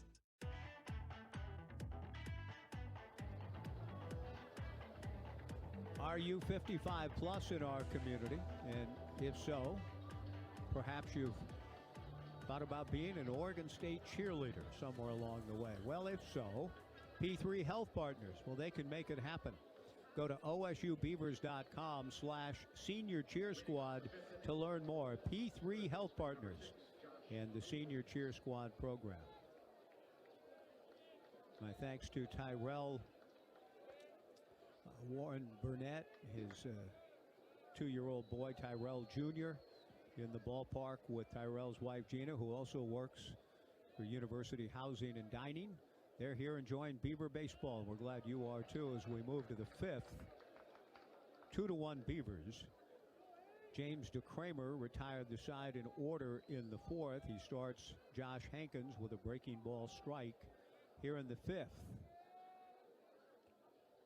James kicks and comes 0-1, and the breaking ball misses down and away. 1 ball and 1 strike the count. The same two clubs tomorrow afternoon will be on the air at 1:30, a 2:05 first pitch. a to-be-determined proposition for Rich Dorman and Mitch and the Beaver coaching staff deciding on whom to give the baseball to. To Kramer's 1-1 fastball, fouled back and out of play over the McGrath family press box. 1 ball and 2 strikes the count.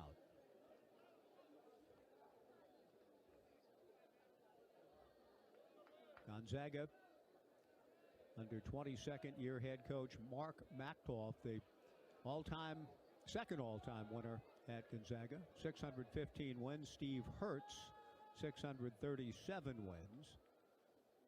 Pitch is hit sharply by the mound, backhanded by A.J. Singer from behind the bag, throws him out, 2-1 away. A.J. again to his right, not as much turf to cover this time around, but another very good play. Josh Hankins retired. In fact, that's twice that Hankins has been thrown out. The last play was spectacular by A.J. in the second. Maybe not quite so much this time around, but a good play. 1 away in the fifth. Sam Stem, who struck out looking against Wyatt Queen in the second. Wyatt went 2. James DeCramer in his third inning of work delivers a change, hit foul, off to the left and out of play. No balls and 1 strike.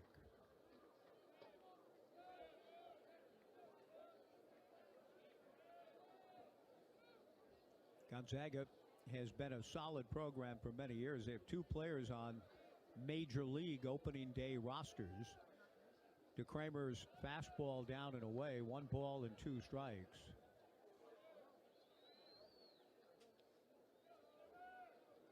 And Mark Machtoff has done an excellent job through the years. A 2-sport player, including a member of Stanford's 1987 National Championship Club. He played football in '83 and '84. And then on baseball in '87. Part of Mark Marquis's first of back-to-back national championships for the Cardinal. Sam Stem takes outside, ball 2, 2-1. Sam swings and drives it toward the gap in left center field. Cannon Reeder, a long run, and too long for Cannon. The ball comes off the fence in left center field. Cannon retrieves, but Sam Stem is able to cruise into second with a 1-out double. Well struck by Sam Stem, going the other way with the lights now on here at Goss Stadium at Coleman Field. Luca DiPaolo will be the batter, struck out swinging against James DeCramer in the third.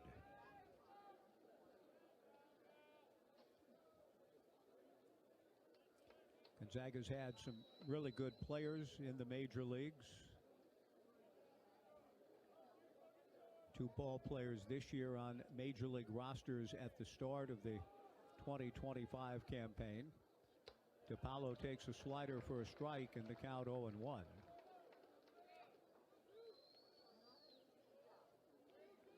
But has sent Len Sakata, Rick Sweet, Tom Gorman, Jason Bay, Bo Hart, Marco Gonzalez, Ryan Carpenter out of their program to the major leagues. The strike 1 pitch swung on and missed. No balls and 2 strikes to count. The Beavers leading 2-1, but the tying run at second base for the Zags here in the top of the 5th.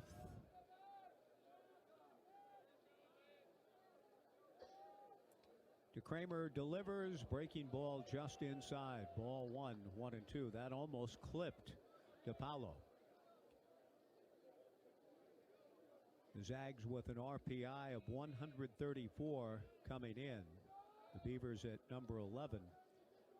Some good RPI opponents coming for the Beavs on the road, and a chance to continue on a drive to what they hope will be a hosting opportunity. A fly ball to right, misjudged by Easton Told. The ball carries over his head, and Sam Stem will score on a catchable ball that goes for a double, and the game is tied at 2. DiPaolo into second with a double, a 2-2 tie, and Peyton Knowles, the designated hitter, will be the batter. The ball was well struck by DiPaolo, but an out should have been recorded on the play. And Knowles, who grounded to short in the third, getting ready to hit with the Zags pulling even at 2, and quietness here at Goss Stadium at Coleman Field because of the care. I talked a good deal last Tuesday when the Beavers were playing at UCLA at Jackie Robinson Stadium on Jackie Robinson Day about the great Roger Kahn and his meditations and writings about Jackie. Roger Angell wrote one of the best essays of all time on baseball, Detroit Tiger fans specifically, and how serious this whole business is. After Wilson Weber's visit in this 2-2 tie, he settles back in behind the plate. DeCramer delivers to Knowles, low and inside, ball 1, 1-0. A 2-2 tie in the 5th. DeCramer set, comes to the plate, change up on appeal, no swing, says third base umpire Joe Burleson on the check, and the count 2-0 to Knowles. The upshot of the Angel article on a couple of Tiger fans was so involved, so invested emotionally in everything that happened with the Tigers that it almost wasn't fun for them. Fun. This is the serious business of life, they said. The 2-0 pitch is high and away, ball 3, 3-0 to Peyton Knowles. And when I hear, as we just did moments ago, the sounds of silence, the sound of silence after back-to-back doubles, I'm reminded of the Angel meditation. The 3-0 pitch down the middle for a strike to Peyton Knowles, and the count 3-1. Because this fan base, as Gavin Turley talked about before the game, Mitch knows very well, engaged on everything, every aspect of the game, pitch to pitch. James DeCramer knows it well. The right-hander's 3-1 pitch is low and inside for ball 4. James retired the side in order with 2 strikeouts last inning. But here in the 5th, after a ground out to open the frame, a double to left center well struck by Sam Stem, Luca DiPaolo, a line drive to right that gave Easton Talt trouble. Easton misread it, the ball carried over his head. That's followed by a walk to Peyton Knowles and Tai Yukamoto, the batter, and Rich Dorman on his way out to the mound. I've yet to, just because of the busyness in life, been able to see if my correspondent here at the ballpark,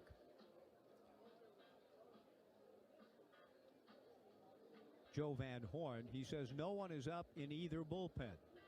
Thank you, Joe. You kind of anticipated my question. I looked at my phone. Joe has been doing such a very nice job in keeping me apprised of the goings-on in bullpens that I cannot see. Rich Dorman out for a fairly lengthy visit with James DeCramer. Tai Yukamoto, who has struck out and singled to center, trying to give Gonzaga the lead back. A 2-2 tie in the 5th.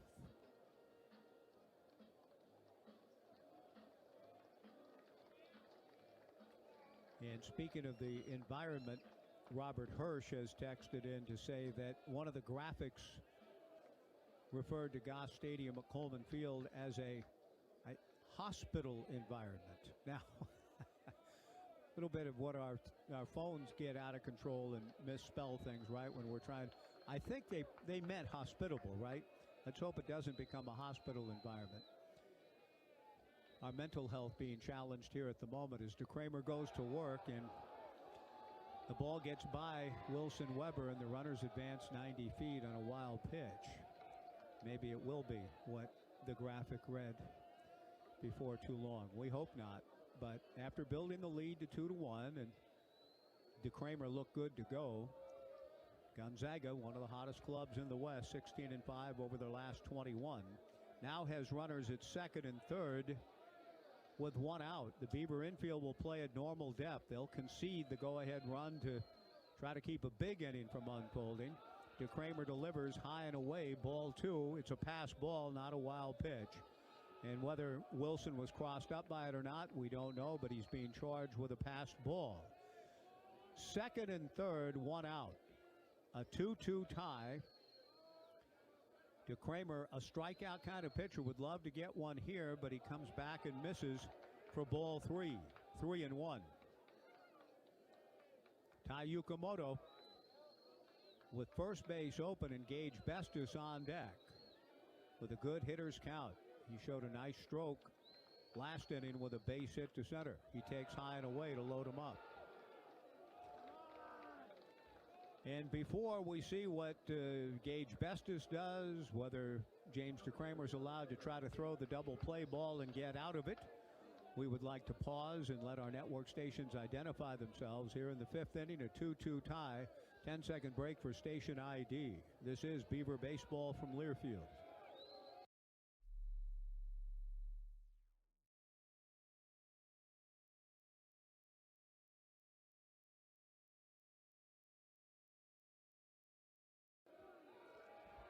DeCramer delivers to Gage Bestis and misses high, and the only noise in the ballpark right now is the Gonzaga dugout denizens. They're making all kinds of noise. They're slapping the padding on the railing over the top of their dugout on the first base side. They feel like they're ready to jump back into the lead, and they just might be. Bases loaded, one out, the 1-0 pitch, a strike. The count 1-1 to Gage Bestis. In this 2-2 tie in the fifth, the Beavers, on the other hand, are looking for the double play ball. Singer and Arquette, a double play depth up the middle. The base is full, one out in a 2-2 tie. DeCramer set, comes to the plate, slider in there, strike two, 1-2 the count. Beaver Nation's turn to make noise of their own. Luca DiPaolo at third, Peyton Knowles at second, Ty Yukamoto at first, one out in a 2-2 tie. DeCramer comes set, James delivers 1-2, and he hits Gage Bestis on the helmet to force in a run. Gonzaga takes the lead at 3-2 with DiPaolo coming down the line to score, and Rich Dorman on his way to the mound with the Beavers behind, and the inning.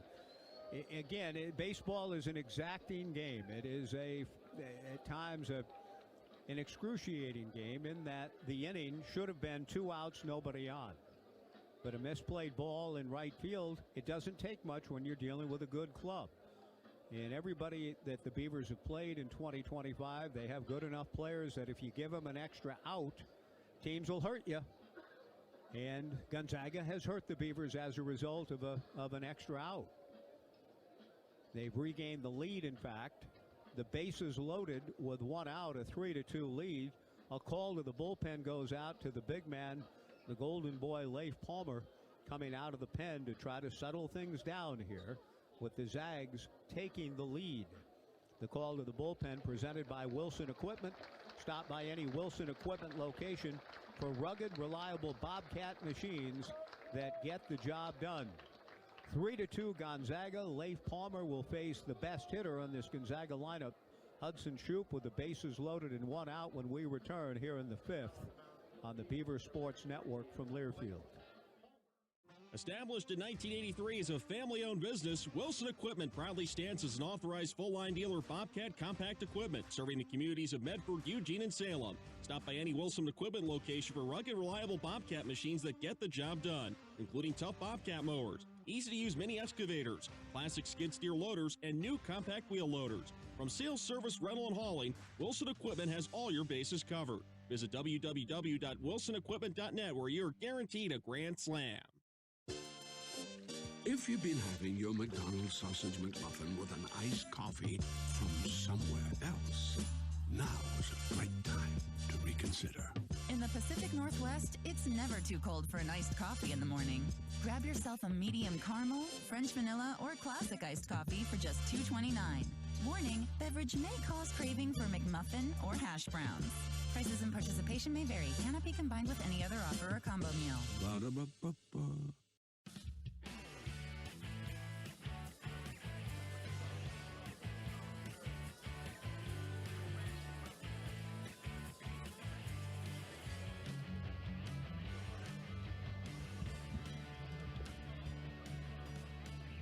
Big right-hander Leif Palmer thrust into a big, rather important situation for the Beavs in this ball game, in which they find themselves behind 3-2, and Gonzaga threatening to add to the advantage with their best hitter at the plate in Hudson Shoup. The bases loaded, one out, 3-2 Gonzaga. Leif loosening up and hoping to kind of quell this uprising here by the Zags, get the Beavers back at the plate, and the Beavs once again will have to come back. They trailed 1-0. Came back to take the lead at 2-1. Now trail it again, 3-2 in the fifth. Beaver Baseball is brought to you by Pacific Source Health Plans. With plans for individuals, families, employers, and Medicare eligibles, Pacific Source does what's right, not just what's required.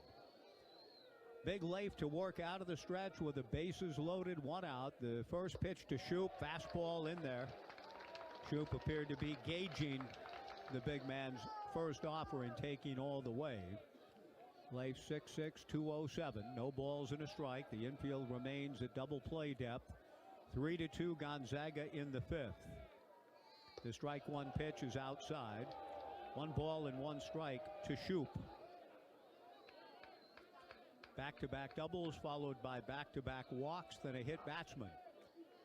Leif Palmer trying to clean things up a bit here with the sacks full and 1 out, 3-2 Bulldogs. Leif to the plate, swung on and fouled at the plate. The count 1-2 to Hudson. Shoop singled to center field in the first, fouled out down the left field line to Gavin Turley in the fourth. This brief 2-game set wraps up tomorrow, 1:30 pregame, a 2:05 first pitch. Mikey Bell on deck. Palmer to the plate, fastball runs outside, ball 2. 2-2. Leif is coming off, I think, for all things considered, his best outing as a Beaver. In fact, it was his longest, both by pitch count and stint at UCLA last Tuesday. 3 scoreless for a save. 2-2 pitch, grounded to Craig. He goes to Wilson Weber at the plate for 1. On to first, not in time. The first base umpire, Ramon Armendariz, says, no, I think the Beavers will challenge. That looked pretty good to me, like a 3-2-3 double play ball. Shoop runs well. He got down the line in a hurry, and it was a bang-bang play. Armendariz says safe. I think there's a chance after a review that the Beavers could get an out here and an inning-ending double play, which would be gigantic. What we do know is that Craig, in coming to the plate for the force, prevented another run from scoring. So it remains 3-2. The bases loaded with 2 down if the call stands from Mikey Bell. But Jacob Craig with a very good decision. Now, in theory, he could have tried the 3-6-3 approach, perhaps, and gone to Iva Arquette. But if you don't turn it, then a run scores. I think he made the right decision, all things considered. Hank, what do you say? Yeah, Hank says, and I trust Hank Hager's vision implicitly.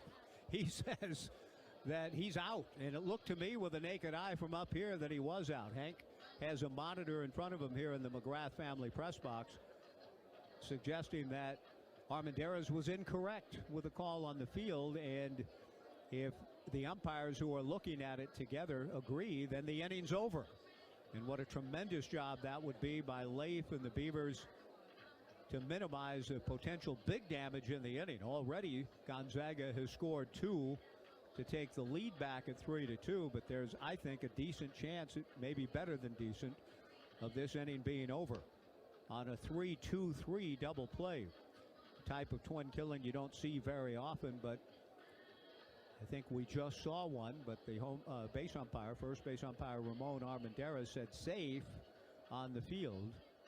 But now the review is taking place. So it's either inning over, Beavers coming to the plate, or the bases loaded and 2 down for Gonzaga. So clearly a gigantic call about to be rendered after the review. Tonight's game sponsor, On Point Community Credit Union. Oregon State thanks On Point for its continued support at OSU on and off the diamond. On Point Community Credit Union, where people are the point. The review appears to be winding down. Hank was immediately saying, looking at it with others here in the press box, that the runner was out. The longer they look, it makes me nervous if the umpires don't see it as that clear cut. But here comes the decision to be made. We wait, and we wait for the call. The runner at first is out. out. Double play. The inning is over.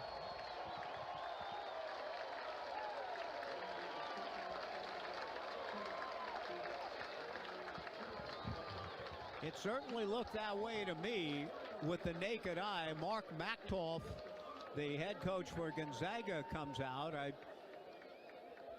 They've had the review process already, and Machtolf isn't arguing that. He's just pointing out, I thought maybe he wanted to take up that review with Patrick Riley. No, he just wanted to indicate that there is a new pitcher coming in for the Zags. Good work by Leif Palmer and Jacob Craig, a 3-2-3 double play to end the top of the fifth. However, the Bulldogs do take the lead with 2 runs.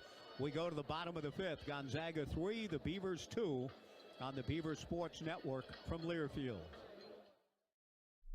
Discover the heart of innovation and growth at the College of Agricultural Sciences, the founding college of Oregon State University. Since 1868, we have served as the engine of science that drives progress, supports industry, and offers education and opportunity for anyone to grow into their fullest potential. Here, students become leaders who will shape the future of food security, sustainable agriculture, and natural resource management. The College of Agricultural Sciences at Oregon State University. Grow with us. Learn more at agsci.oregonstate.edu. Hey, Beaver fans, Holland America has been sailing to Alaska longer than any other cruise line. Spot calving glaciers, breaching hunchback whales. With a cruise line that's #1 in Alaska wildlife and wilderness tours. Depart conveniently from the Pacific Northwest all summer long. Have it all with our 2025 early booking bonus and save 60% on the best onboard package. This offer is per person based on double occupancy and available on select departures. Restrictions apply. Visit hollandamerica.com for more details. Holland America, the official cruise line partner of OSU. Go Beavs!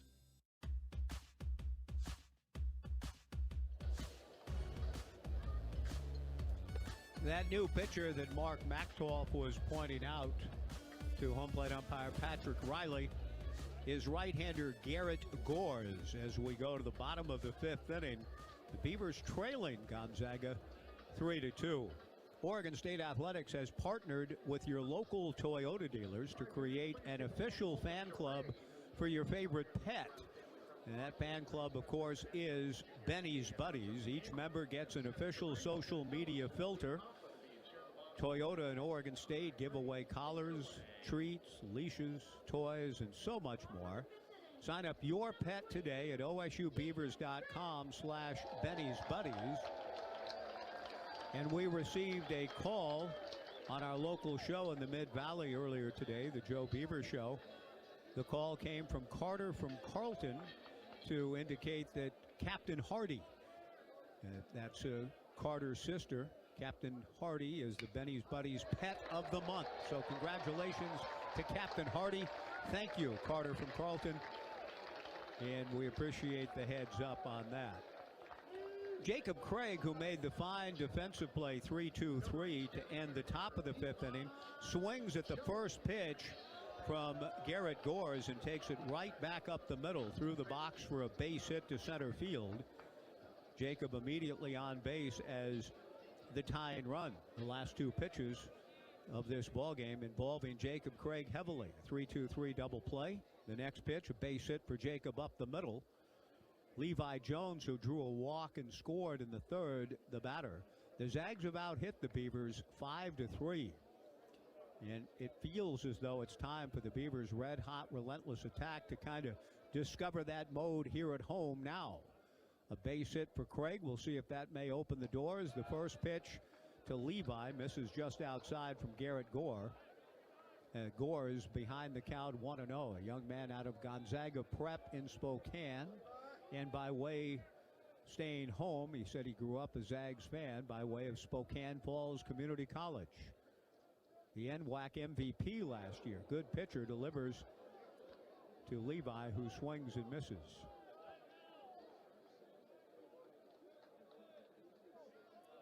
Actually, the NWAC MVP in 2023.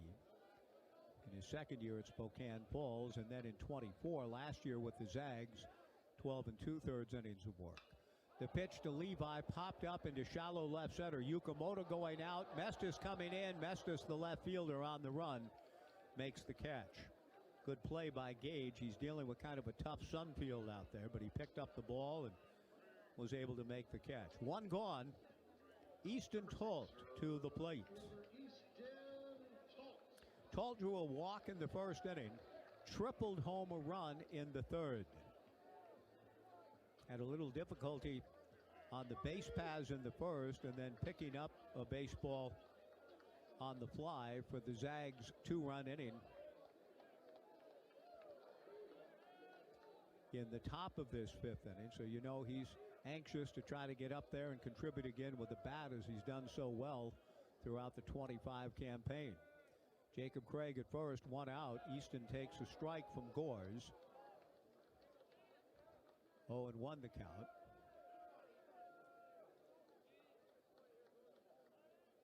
Gores making his 12th appearance, a record of 1-0, an ERA of 3.08 with 3 saves.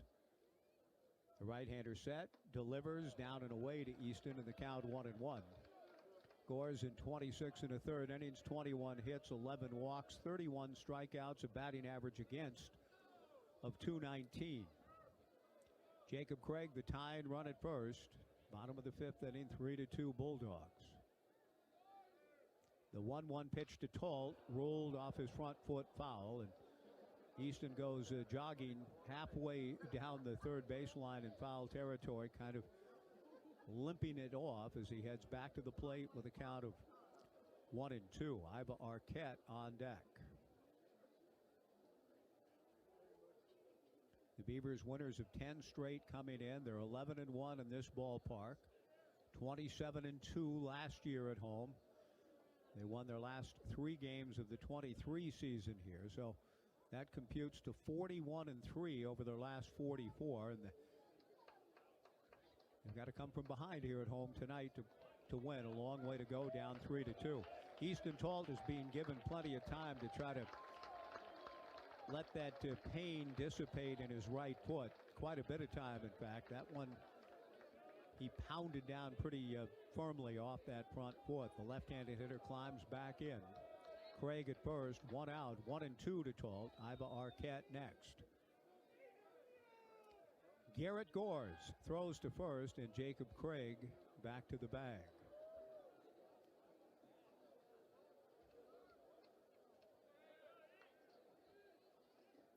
Easton back in with the Beavers trying to come back from a 1-run deficit for the second time tonight.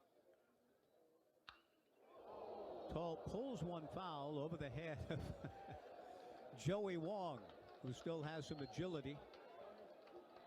Joey just turned 37 or 8. I can't remember which one. But he still can move pretty well. And needed to there with that line drive coming at him. 1 ball and 2 strikes to Easton. 3-2 Gonzaga in the 5th. Gores to the plate. Swung on and missed. Strike 3, 2 down. Iva Arquette, boy, is he due. Yeah, I'm telling you, this guy, the Golden Spikes National Player of the Week, coming off a 6-for-6, 2-homer, 7 RBI grand slam day on Saturday in the San Fernando Valley, is 0-for-2 in the great mid-Willamette Valley tonight. He's seen 2 pitches and made out on both of them. But during the Beavers' 10-game winning streak coming into tonight, hitting .524 during that stretch.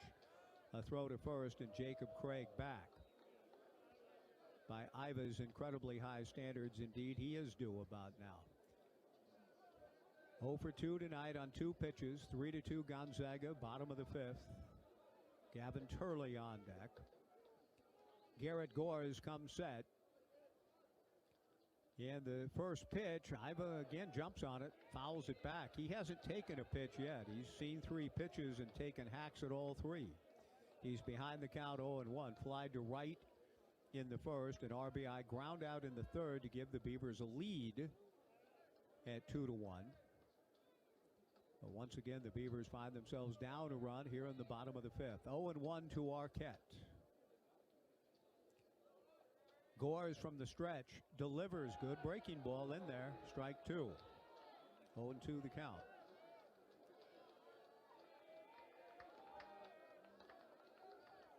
Jacob Craig swung at the first pitch of the inning and stroked it back up the middle into center field. He's still at first with 2 down. Iva down in the count, 0-2. Gores delivers, breaking ball inside. 1 ball and 2 strikes. Craig is not a threat for this category, but all stolen bases by the Beavers are brought to you by Steel. And baseball, being good means being consistent. Consistency in outdoor power equipment is Steel strength, real steel. Find yours. Visit steeldealers.com and go Beavs. Arquette spins around and is all tied up, swinging and missing at a 1-2 pitch. Down he goes, striking out. Gonzaga's confidence growing by each moment, and the Beavers are gone in the 5th. No runs, a hit, a man left.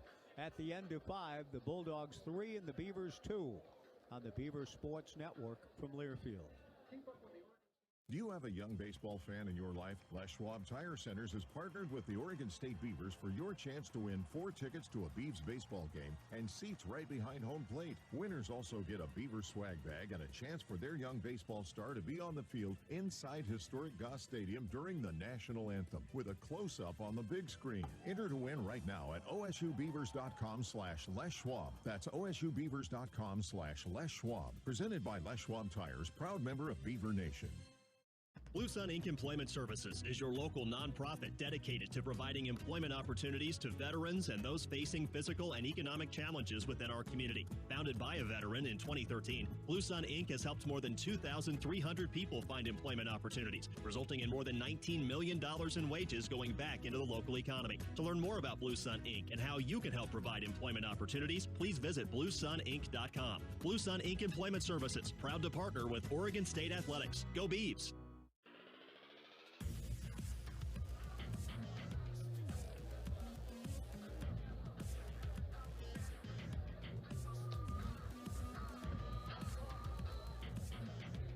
Three to 2 Gonzaga as we move to the top of the 6th inning at Goss Stadium of Coleman Field from within the McGrath family press box. Beaver Baseball is brought to you by Pacific Office Automation. Local people respond. Local people make decisions. Local people make sure you're happy. Pacific Office Automation. Problem solved.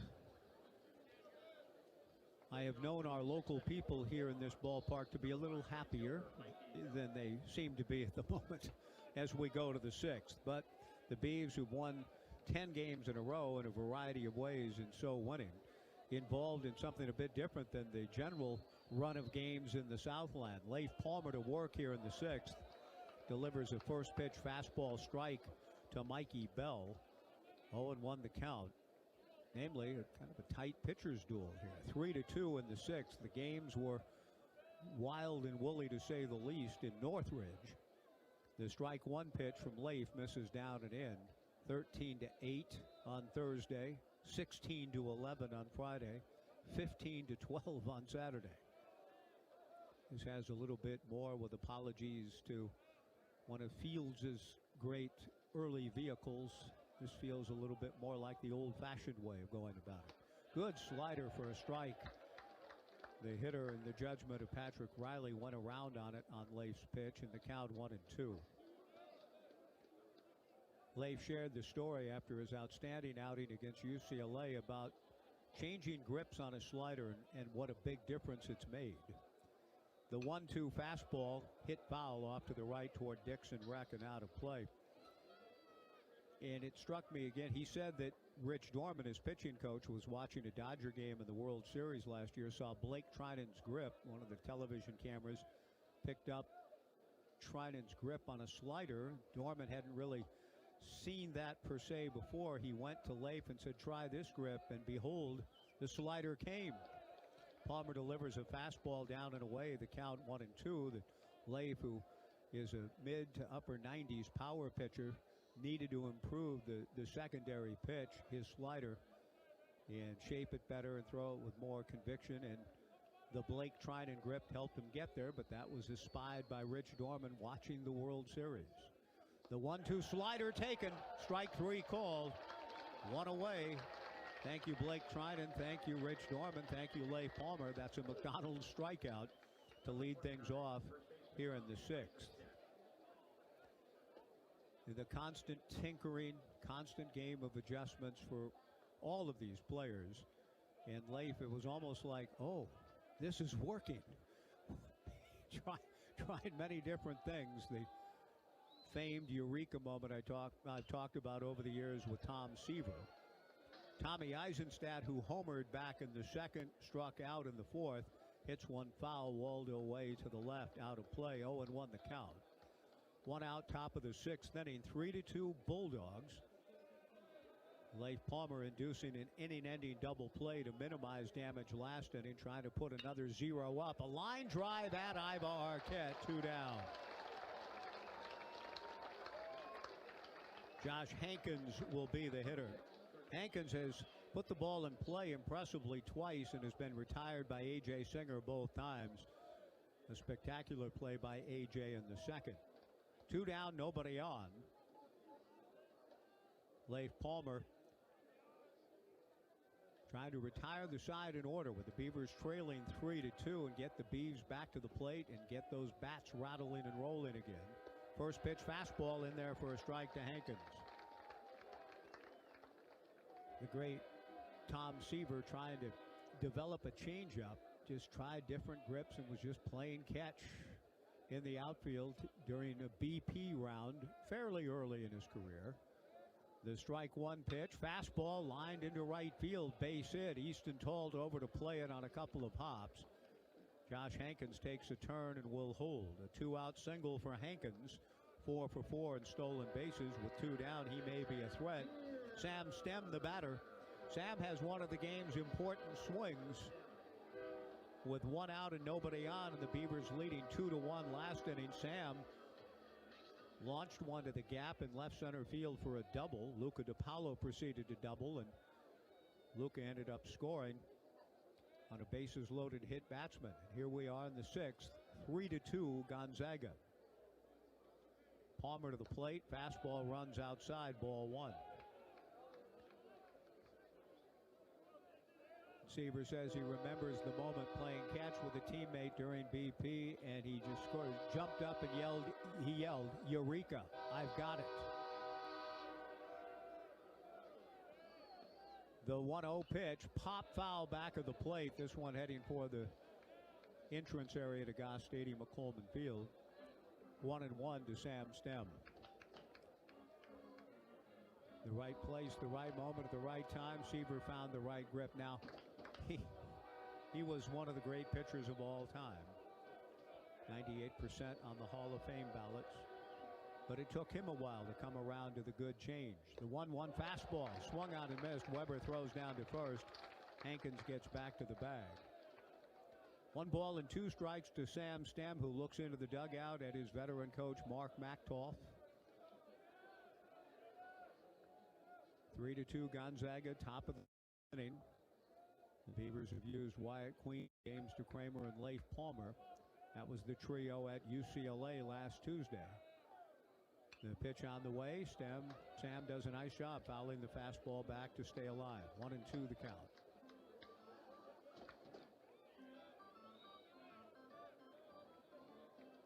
.205 tomorrow. We'll be on the air at 1:30.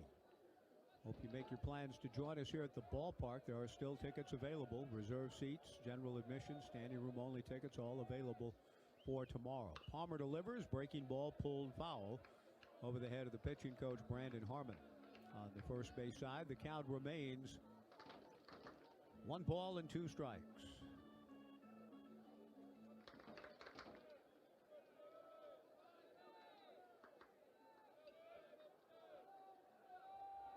Leif Palmer set. The 6'6" right-hander to the plate. Fastball just outside. Ball 2. 2-2.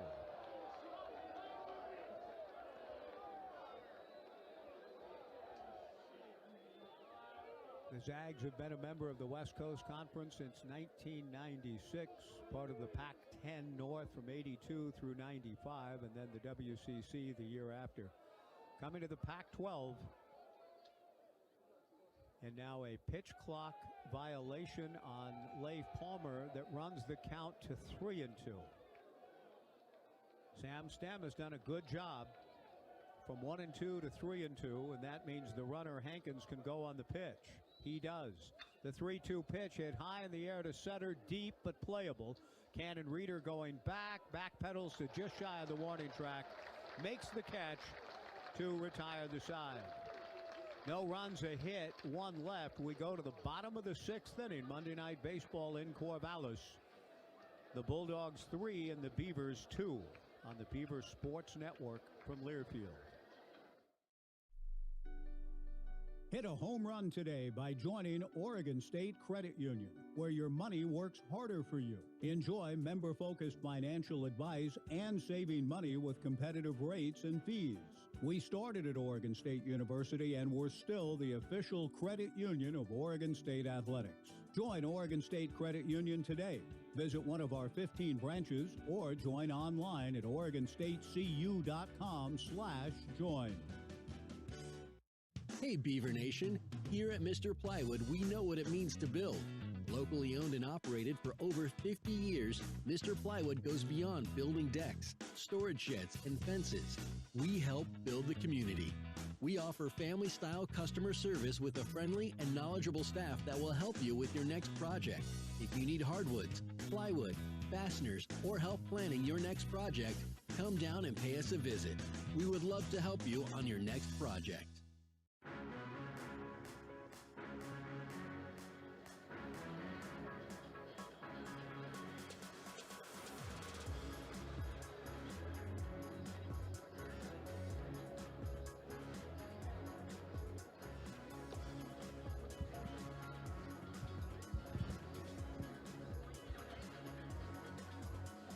Oregon State Credit Union, the official credit union of OSU Athletics. You can join right now. Visit OregonStateCU.com/join.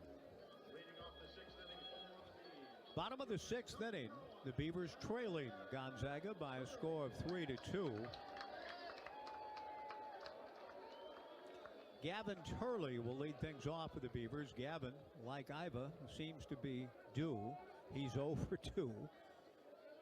Has had a base hit taken away and struck out looking. The first pitch from Garrett Gores misses down and away, ball 1. 1 ball and no strikes. Turley hit a rope of a line drive down the left field line. Gage Mestis dived.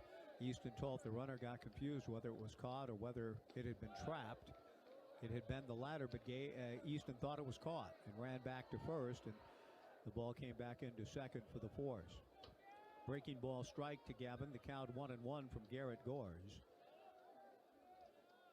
3-2 Gonzaga, bottom of the 6th. Gavin takes high, ball 2, 2-1. Gavin's record-setting home run was acknowledged to an appreciative crowd here before the game tonight. Gavin takes a breaking ball in there. Well, I thought it was in there. And Brandon Harmon did too. He's wondering, as are the folks in the Gonzaga dugout, where did it miss? Brandon Harmon getting after the home plate umpire Patrick Riley. 3-1 to Turley. Gores delivers high and away for ball 4.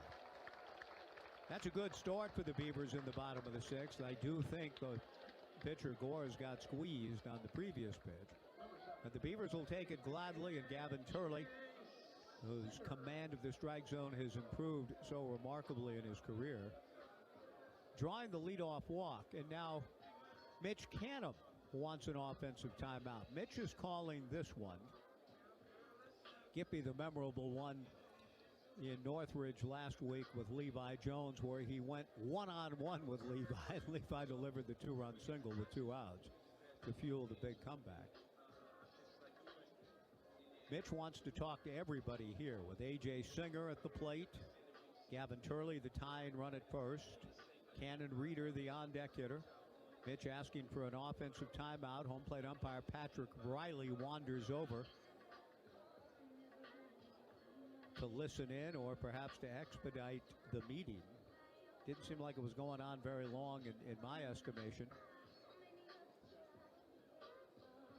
But Riley has accomplished his mission, I suppose, of breaking it up to allow the game to proceed. Gavin Turley heads down to first. A.J. Singer, the batter. the cleanup hitter. But perhaps all manner of things were being discussed. Options: could A.J. bunt? The third baseman, Josh Hankins, is even with the bag at third. Turley being held on at first by Tommy Eisenstadt. Singer shows Garrett Gores from the stretch, and A.J. does bunt. Fielded by the third baseman, Hankins, and the throw to first is in time. The sacrifice executed 5-3. One away. Cannon Reeder will come to the plate. Number 23, center fielder Cannon Reeder. Still a place in the Beavers' repertoire in spite of all the runs they've been scoring. Coming off 13-8, 16-11, and 15-12 over the weekend. A much different kind of game here tonight at home in the more pitcher-friendly confines. A.J. Singer, his place in the fourth hole notwithstanding, has to bunt, gets the job done. Now Cannon Reeder trying to get the Beavers even with Turley at second. And he will. A line drive base hit into right center field. Gavin Turley scores. Reeder on his way for two. The throw coming back in, not in time. Reeder a double. Turley scores, and the game is tied at 3.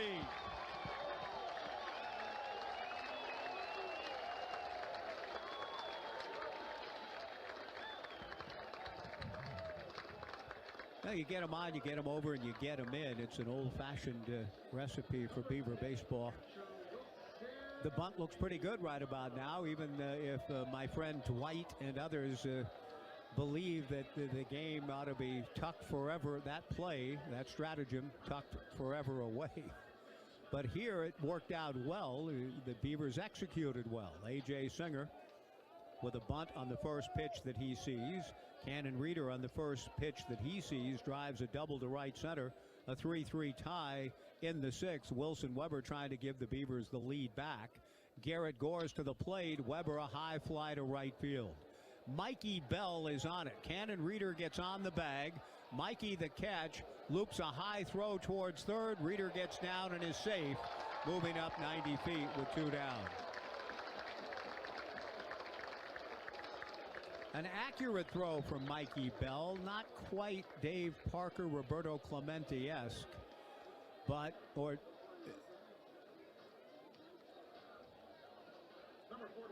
did I say Dave Parker? Yeah, Parker, Clemente, I think of the great throwers from right field, but it was an accurate throw, and Reeder had to work to pick up the extra 90.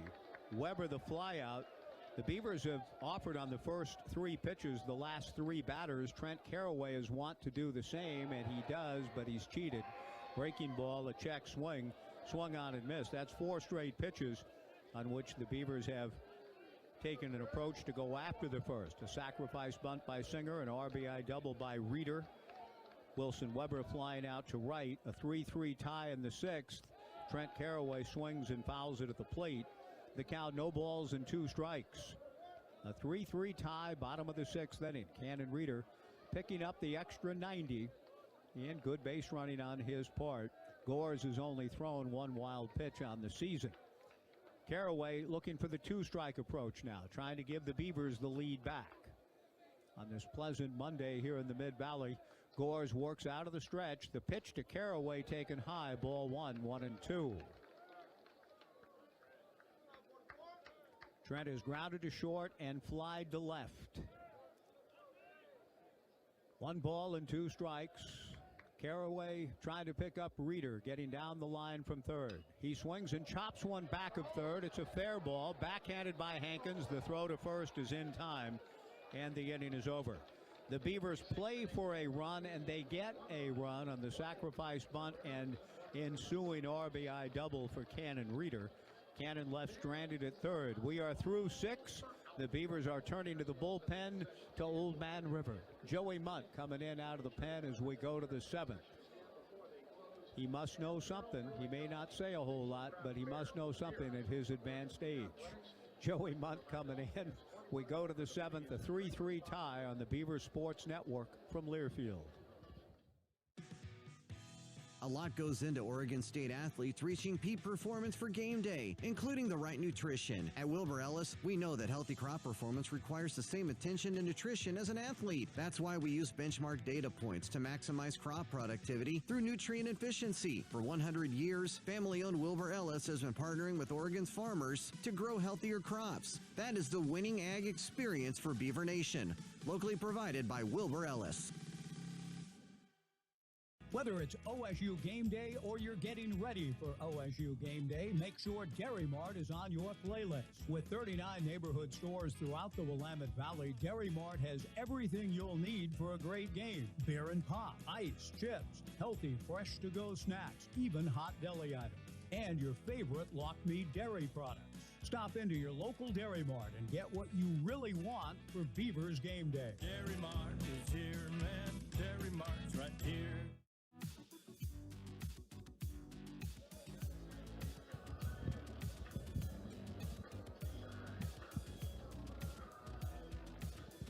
Through 6 innings at Goss Stadium at Coleman Field, Gonzaga 3 runs, 6 hits, and no errors. The Beavers 3 runs, 4 hits, and no errors. Right-hander Joey Munt into the ball game in the top of the 7th inning in a 3-3 tie. And the categories of life, and when it comes to Beaver baseball, there's only one category which seems to read, everything matters. And we live that and share that experience game by game, do we not? We do. This feels like an important outing for Joey as we kind of head down the stretch of this 2025 season, that the Beavers need Joey to kind of return to some of his 2019 form, be a guy that can be relied upon to come in, get outs, throw strikes, match up, throw that excellent slider. He throws a slider here to Luca DiPaolo and misses high and inside, ball 1. A step in that direction it struck me in his last outing at Northridge. Comes back with a 1-0 slider. That's in there for a strike. The count 1-1. Joey has an excellent slider, and his fastball is good enough because it has sink and movement to it. But he does need to command both, and he's trying to do so here in a 3-3 tie. DiPaolo hits one foul off first. Craig comes as far as he can. This ball lands in the lower grandstand below the Jack Riley concourse, and a nice catch made. A little basket catch out there. Nice play. 1 ball and 2 strikes with Joey Munt getting the opportunity to keep it. A 3-3 tie here in the top of the 7th with his 10th appearance. 1-1, an ERA of 6.30 with a save. 10 innings, 7 hits, 9 walks, 17 strikeouts. DiPaolo fouls one back. Teams have hit just 189 against Joey. The 17 punch-outs in his relatively brief opportunities in 10 innings tell you that the stuff can certainly fool hitters. He comes to the plate. Fastball, it fools DiPaolo. Swung on and missed. The pitch was in the turf. Wilson Weber throws to Jacob Craig to complete the strikeout. 2-3. Another strikeout for Joey Munt. Another McDonald strikeout on the board. And that'll bring to the plate Peyton Knowles, the designated hitter in this 3-3 tie in the top of the 3rd. That's 9 strikeouts for the Beavers tonight. 1 more, and that will trigger the McDonald's app freebie for tomorrow. Joey Munt to the plate. Slider in there for a strike to Peyton Knowles. 0-1 the count. The left-hand hitting designated hitter has grounded to short and walked. The Beavers down in Eugene this weekend. Friday, home to Oregon a week from tomorrow. Strike 1 pitch, breaking ball grounded to second. A.J. Singer looks it in and throws to Jacob Craig. 2 down in the top of the 7th inning. Tai Yukamoto will be the hitter.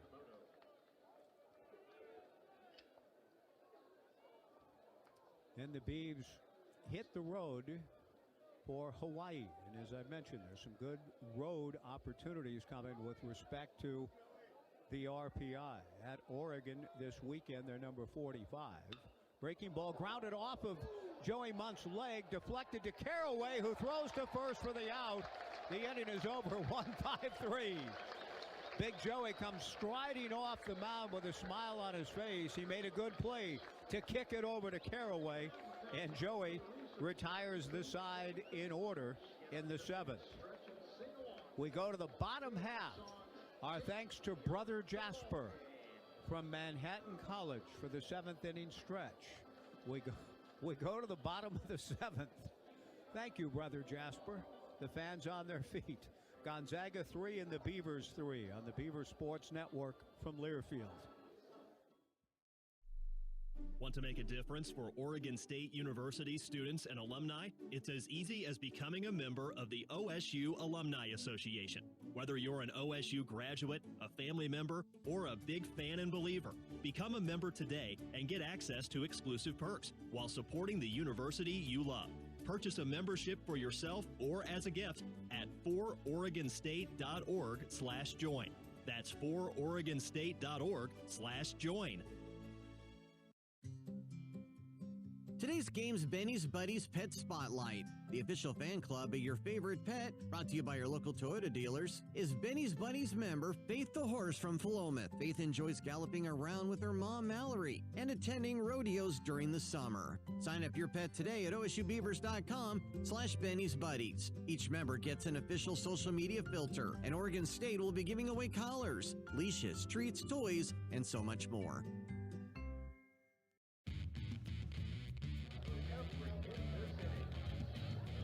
All saves this year are presented by WaFd Bank. WaFd Bank, you deserve a best bank. Not in a save situation. A 3-3 tie in the bottom of the 7th, but we could get there. A good inning for Joey Munt. 1-2-3 frame. And now Jacob Craig to lead things off in the bottom of the 7th for the Beavers against Garrett Gores. Gonzaga's used just 2 pitchers. Craig tried to check his swing but went around on the first pitch. 0-1 the count. Jacob singled up the middle against Gores in the 5th. A 3-3 tie, bottom of the 7th. The Beavers have been quiet offensively tonight, particularly compared to their incredible run here over the last 10 games with a team batting average of .336. Craig fouls one back. No balls and 2 strikes to Jacob. Levi Jones on deck with Easton Talt to follow. Garrett Gores following Gabe Brabeck delivers in the turf in the count 1-2. The 10-game winning streak has seen the Beavers win 4-2, 7-4, 10-6, 7-3, 17-10, 9-8, 17-1, 13-8, 16-11, and 15-12. Tonight's score 3-3 in the bottom of the 7th. So this has been the anomaly in the run of games of late. Craig fouling it back. Trying to get the Beavers started here. It was a leadoff walk in the 6th that the Beavers turned into the tying run. The 1-2 pitch, Jacob takes down and away. Ball 2, 2-2. The story goes that Brother Jasper, who was the baseball coach at Manhattan College in the late 1880s, I think around 1887, coaching the baseball team at Manhattan College. The 2-2 pitch to Jacob. He tried to check his swing, but I think he went around and he did. Strike 3, 1 away, not able to hold up on the breaking ball. Levi Jones will be the batter. The story goes, and I certainly submit to and defer to those of you who can do further research. I had not come across the Brother Jasper story until, quite frankly, this morning about the origins of the 7th inning stretch. I'd always sort of associated it with take me out to the ball game, and somehow, some way that began to happen in the bottom of the 7th inning in 1908. We'll see a pinch hitter for Levi Jones. It'll be Tice Peterson getting an opportunity to hit. Even though it's a right-on-right matchup, Levi Jones, a left-handed swinger, Tice gets an opportunity here in the bottom of the 7th of a 3-3 tie to pinch hit. He takes a strike from Gores on the breaking ball, 0-1 the count. Brother Jasper was known for his discipline at the ball games. Peterson grounds one off the glove of the third baseman, Josh Hankins, into shallow left field. Peterson takes an aggressive turn and will hold with Gage Mestis coming in to get the ball in shallow left. A one-out single for the pinch hitter, Tice Peterson, who will represent the go-ahead run at first here in the bottom of the seventh. Easton Tolt to the plate in this 3-3 tie. The story, as I read it, Brother Jasper made the students that came to the ball game to watch a baseball game at Manhattan College circa 1887. Made them sit the entire game, saying you don't move around, you'll be a distraction to the players, be well behaved, be civilized, don't be standing up or moving around. Sit, sit, sit. Finally, he recognized, man, they've been sitting a long time. So in the bottom of the seventh, as it turned out, he said, okay, you can stretch out now, stand up and stretch out, and the seventh inning stretch was born. The pitch on the way to Easton from Garrett Gores, a strike, 0-1 the count. Origin stories are all over the map on all things, right? Everybody has an origin story for something. That's the one I came across for the seventh inning stretch. If you can amend, correct, feel free. A throw to first base, Tice Peterson back. A 3-3 tie in the bottom of the seventh inning. But that sounds like one sort of hard to make up. So we're in debt to Brother Jasper. 3-3, bottom of the seventh. Out of the stretch works Garrett Gores. The strike one pitch, Easton takes, down and away. 1 ball and 1 strike. Ryan Gibson going through signs the old-fashioned way outside the third base box. We saw a sacrifice bunt last inning leading to a run. Speaking of the ways of old. 1 ball, 1 strike the count. The pitch to Tolt, high and away. Ball 2, 2-1. A 3-3 tie in the bottom of the seventh inning. The Zags have a right-hander throwing in their bullpen. We'll have to check with Joe to see if anybody might be up for the Beavs. Joey Mudd, a good job here in the top of the seventh. The pitch to Tolt, a big rip, swung on and fouled at the plate. The count goes to 2-2. It looks like Eric Hoffberg, kid out of Lake Ridge High School, up the road. Loosening up back of Garrett Gores.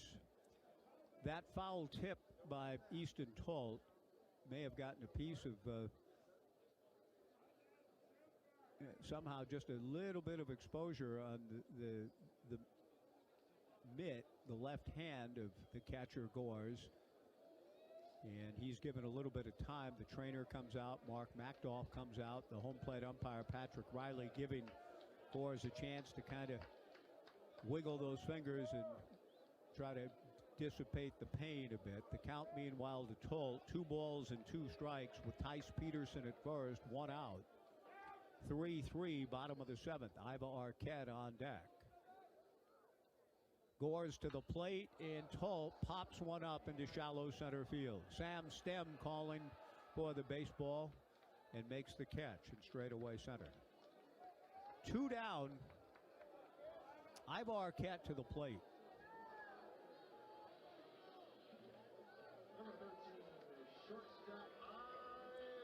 Iva Arquette is having just an incredible season.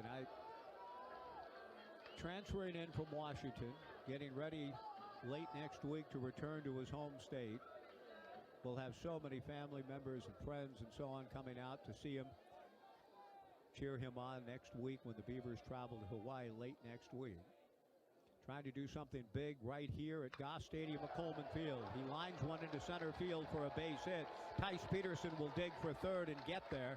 Iva Arquette, who has swung at every first pitch in the game tonight, produces his first hit of the night here with a 2-out single on the first pitch that he sees.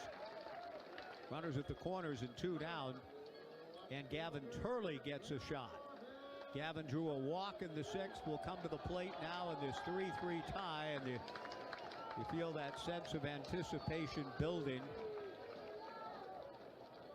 Mark Macdoff is on his way out to the mound. I think he's going to make a move here to Hoffberg. Brandon Harmon makes visits, generally speaking, and Macdoff, when he goes out, usually is ready to make a change, and he gives the signal that he wants to make a change here and go with Hoffberg to face Turley, with runners at first and third and 2 down and a 3-3 tie in the bottom of the 7th inning. In a good ball game, a well-pitched ball game.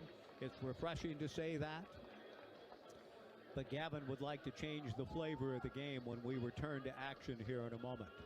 First and third, 2 down, bottom of the 7th. The Beavers 3, Gonzaga 3 on the Beaver Sports Network from Learfield. Today's game's Benny's Buddies Pet Spotlight, the official fan club of your favorite pet, brought to you by your local Toyota dealers. Scout the goat from Bend. Scout loves to help around the farm and enjoys rooting for the Beavers year-round. Sign up your pet today at osubeavers.com/Benny's Buddies. Each member gets an official social media filter, and Oregon State will be giving away collars, leashes, treats, toys, and so much more. If you know your party's extension, press or say 1. To leave a message in our company mailbox, press or say 2. Spoiler alert, it will be full. Representative. Would you speak to your mother in that tone? Speak to a real human being. You shouldn't need to shout into the void to get your health insurance questions answered. Pacific Source Health Plans. This is a real person. How can I help you? Human service, not automated phone trees.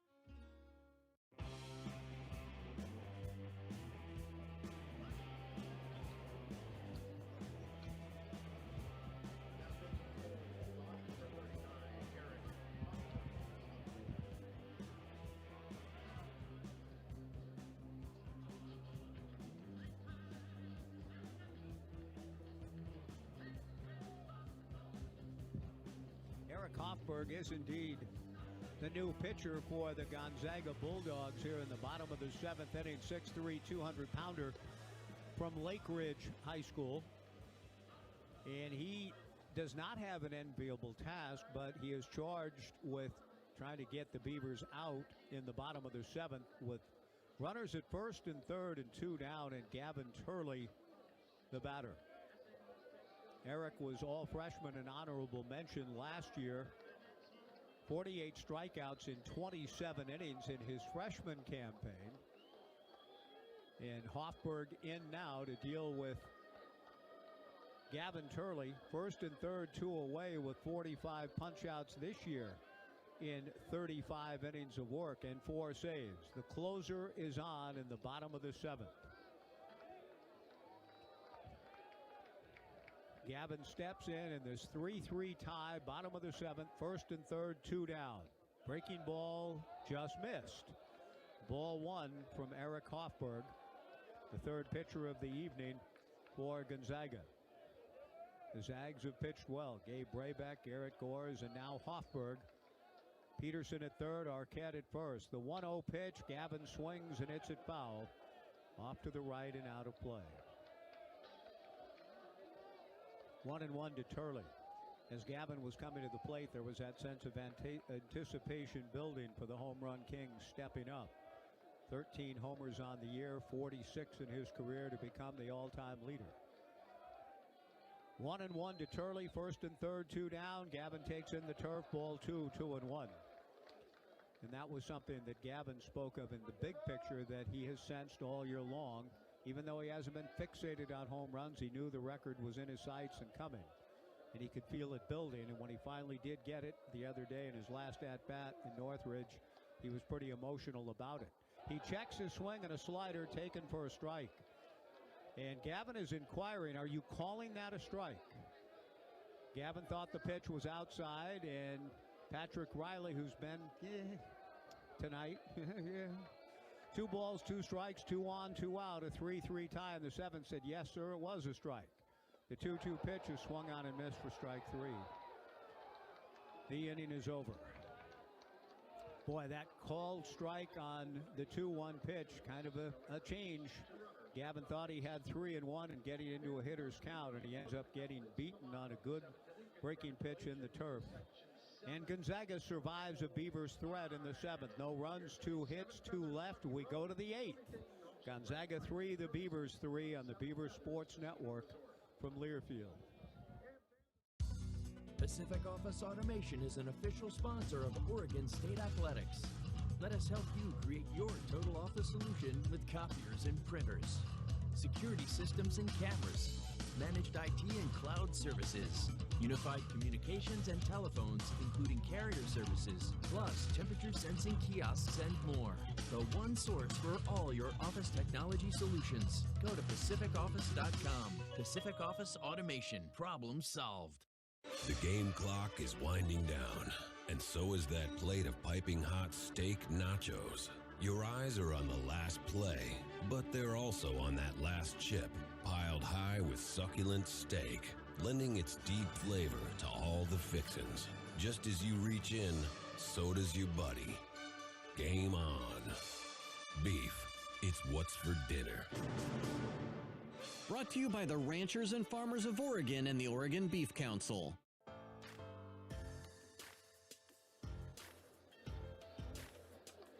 Top of the 8th inning, a 3-3 tie. Joey Munt loosening up with Wilson Weber after a 1-2-3 7th.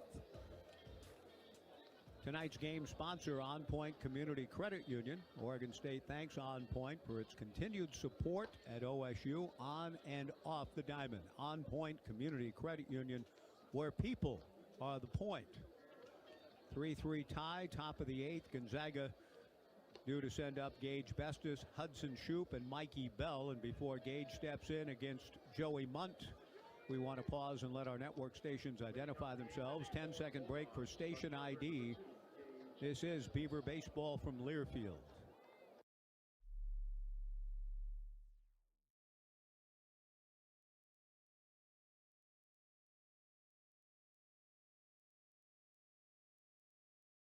Munt's first pitch, slider for a strike, 0-1 the count, and that again appeared to be a called strike, even though Bestis may have also offered at it. Riley did not signify such, so a called strike on the slider from Joey. The 0-1 pitch misses up and in. 1 ball and 1 strike to Gage Bestis. Bestis was hit by James DeCramer with the bases loaded in the 5th inning to give Gonzaga a 3-2 lead. We're now 3-3 in the 8th. The 1-1 pitch from Joey, down and away, ball 2, 2-1. Checking with Joe Van Horn, my correspondent, to see if anyone is up. No one for the Beavs at the moment. 2 balls and a strike. Big Joey works out of the stretch with nobody on. Comes to the plate and bends a slider in for a strike.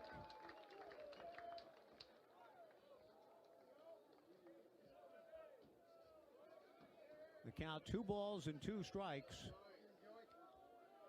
to Gage Mestis. Munt kicks and comes 2-2. Slap foul above the Gonzaga dugout on the first base side. It remains 2-2. 4-4. Bottom of the 8th inning, or top of the 8th. In the bottom half, A.J. Singer, Cannon Reeder, and Wilson Weber, the scheduled hitters for the Beavers. Joey to the plate. Breaking ball lined into right field. Base hit. Easton Tall plays it on a hop, and Gonzaga now with the leadoff man on. We'll see how Coach Machtolf chooses to execute. He's got his best hitter here in Hudson Shoup.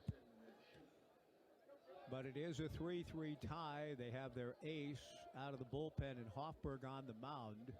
Do they ask their .370 hitter to bunt? He has 1 sacrifice on the year. I don't think so.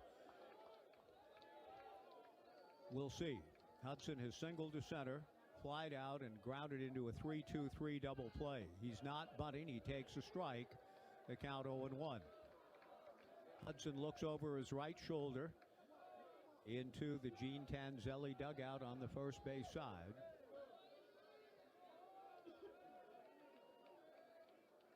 Oh, and 1 to Shoup. The strike 1 pitch from Joey, hammered foul to the right, well out of play. Shoup got out in front of it.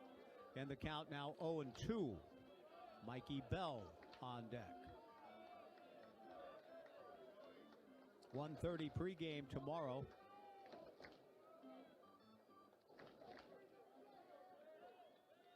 With a 2:05 first pitch, the second and final game of this brief series.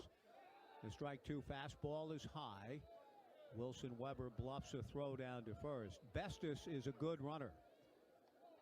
7 for 8 in stolen bases, leads the Zags in the stolen base category. 3-3, top of the 8th inning. Joey Munt out of the stretch. The 1-2 pitch in the turf.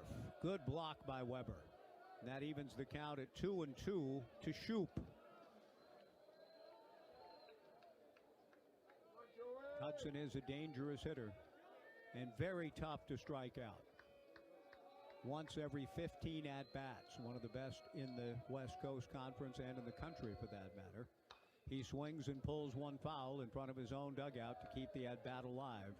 2 balls and 2 strikes to Hudson in this 3-3 tie in the top of the 8th inning.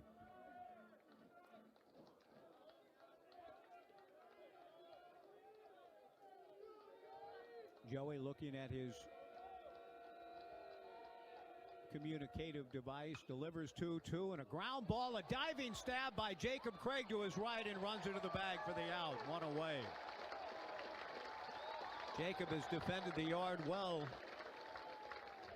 much of the season, and particularly of late, and tonight, starting a 3-2-3 double play ball on Shoop in the 5th, and here takes a base hit away from Hudson that really would have put the Beavers in trouble.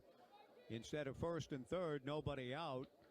The play does act in a sense as a sacrifice, sending Gage Bestis the go-ahead run into second, and Mikey Bell the batter. The Beavers call for a meeting at the mound, and whether that was ordered by Rich Dorman within the Beavers dugout, the Gary Baker dugout on the third base side, or whether called by Wilson Weber himself, I know not. I do know that Mitch, before the game, was talking about, in our pregame conversation, that going down the stretch, he's looking forward to seeing the players themselves calling for meetings at the mound a little more often. And I think Wilson, the veteran catcher, called this one.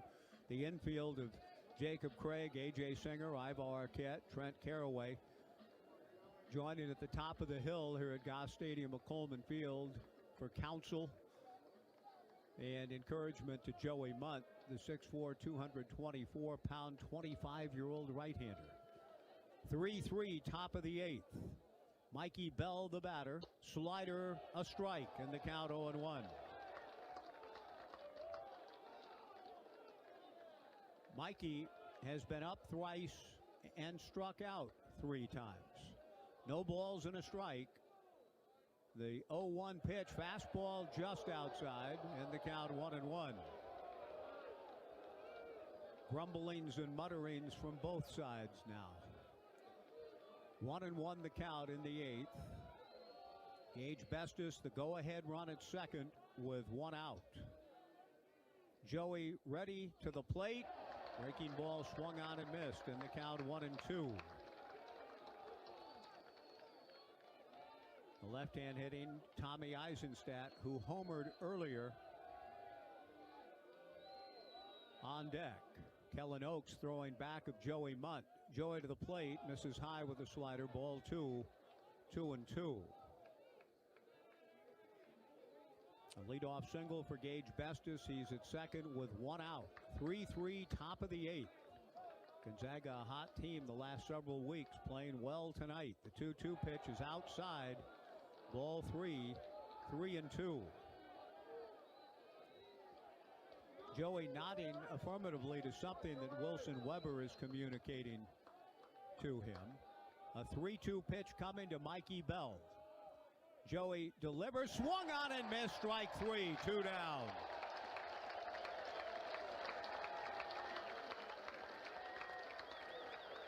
Well, whatever Wilson was imparting, Joey was nodding yes, and if it was just simply, hey, strike this guy out, okay, well, okay, I'll do that, and he did. Now 2 down, here comes Rich Dorman, and it looks as though Kellen Oakes will be given the opportunity to try to get Tommy Eisenstadt. Joey has done a heck of a job here tonight. 2 outings in a row that have been encouraging, to say the least, and we will see Oakes face Eisenstadt here in a moment. That was the 10th strikeout for Beaver pitchers tonight. 10 McDonald's strikeouts. Beaver Nation, that means that you can score a free Egg McMuffin tomorrow using the McDonald's app. A $2 minimum purchase will get you the free Egg McMuffin as part of your McDonald's order for a minimum of $2 tomorrow using the McDonald's app. A call to the bullpen going out to Kellen Oaks with 2 outs, a 3-3 tie in the top of the 8th inning. The call to the pen presented by Wilson Equipment.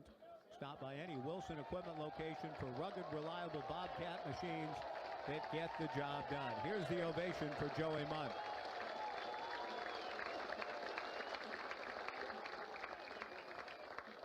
Beaver fans have certainly appreciated all that Joey has gone through to get this far into his baseball career with the Beavers, and he pitched well tonight. Now Kellen Oaks looking for the final out and keep the Beavers in this 3-3 tie in the top of the 8th. We'll see if he can. Tommy Eisenstadt coming up. 3-3 in the 8th on the Beaver Sports Network from Learfield. Hey, Beaver fans, Holland America has been sailing to Alaska longer than any other cruise line. Spot calving glaciers, breaching hunchback whales. With a cruise line that's #1 in Alaska wildlife and wilderness tours. Depart conveniently from the Pacific Northwest all summer long. Have it all with our 2025 early booking bonus and save 60% on the best onboard package. This offer is per person based on double occupancy and available on select departures. Restrictions apply. Visit hollandamerica.com for more details. Holland America, the official cruise line partner of OSU. Go Beavs! High-quality organic food should be available to everyone at a better value. That's why Safeway offers O Organics. Hundreds of USDA-certified organic products exclusively in our stores. From fruits and vegetables to chicken and olive oil and frozen treats to baby food, you'll find a huge selection of organic items for the whole family at Safeway. Food you feel good about eating and serving. Look for O Organics products throughout Safeway. O Organics. Organic for all.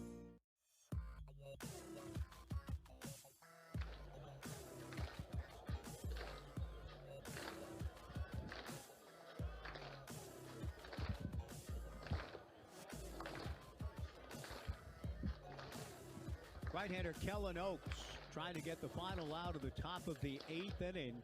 Good ball game, a 3-3 tie. Kellen will face Tommy Eisenstadt, who rocketed a home run into the back row of the right field bleachers in the 2nd inning off of Wyatt Queen, has since struck out and lined out. Josh Hankins, a right-handed hitter on deck. First base is open in a 3-3 tie. In the top of the 8th inning, Gage Bestis at second, a good runner with 2 down. Kellen Oaks comes set, works Eisenstadt way inside. Ball 1. Kellen Oaks making his 10th appearance, 1-0, an ERA of 4.79, a save, 20 2/3 innings, 20 hits, 11 walks, 24 strikeouts, a batting average against of 247. The 1-0 pitch, fastball hit foul, back of the plate and out of play. 1 ball and 1 strike to the left-hand hitting Tommy Eisenstadt with Gage Bestis at second. A 3-3 tie, 2 outs, top of the 8th inning. Joey giving it to Kellen Oaks, who delivers a fastball for a strike. The edge of the strike zone, to be sure. On the outer half, belt high. 1-2 the count. Kellen, the 5th pitcher of the night for the Beavers, trying to slam the door on a threat for the Zags in the 8th. 3-3, 2 down. 1-2 to Eisenstadt. Fastball foul back. Tommy does a nice job to keep the AB alive. The Beavers have used Wyatt Queen, James DeCramer, Leif Palmer, Joey Munt, and now Kellen. Gonzaga, Gabe Brabeck, Garrett Gores, and Eric Hoffberg. All have pitched well. A good ball game. 3-3 in the 8th. Another 1-2 pitch to Eisenstadt. Breaking ball taken. Strike 3 called. The inning is over. Great pitch by Kellen Oaks. Good work by the Beaver bullpen. We go to the bottom of the 8th with the Beavers looking for a run to take the lead and send Kellen out to try to throw the hammer down. We'll see if the Beavers can get that run. They're going up against Gonzaga's ace out of the bullpen, and Eric Hoffberg with A.J. Singer, Cannon Reeder, and Wilson Weber when we go to the bottom of the 8th. It's Gonzaga 3, the Beavers 3 on the Beaver Sports Network from Learfield. Hit a home run today by joining Oregon State Credit Union, where your money works harder for you. Enjoy member-focused financial advice and saving money with competitive rates and fees. We started at Oregon State University and we're still the official credit union of Oregon State Athletics. Join Oregon State Credit Union today. Visit one of our 15 branches or join online at OregonStateCU.com/join. As Research celebrates a milestone anniversary, we're thankful to be part of your good times for 75 years. Our deliciously easy deli salads and ready-to-heat and serve side dishes are always a home run or grand slam, perfect for rounding out a buffet or last-minute entertaining. Keep the good times coming with deli salads and sides from Reese's. Here's to 75 years and counting. Reese's, we're made for good times.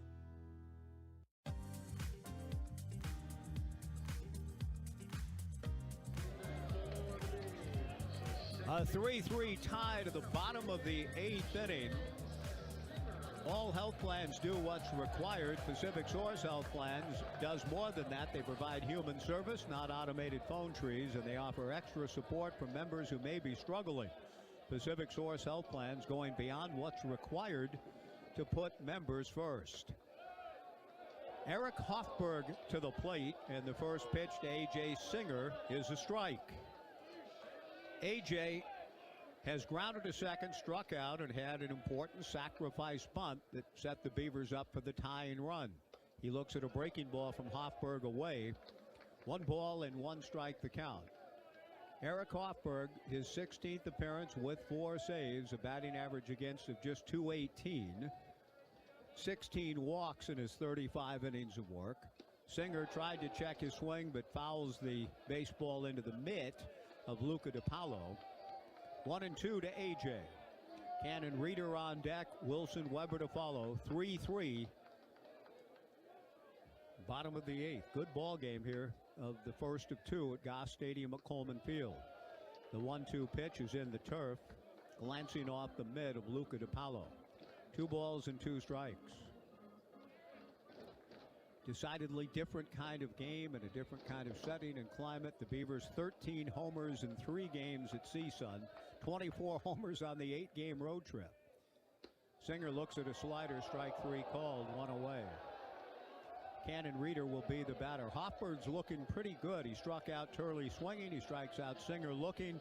Cannon Reeder has popped to second, grounded to third, and had the RBI double to score Turley with the tying run in the 6th. Mark Backdorf's club has been hot. After their dreadful 2-12 start, they played excellent baseball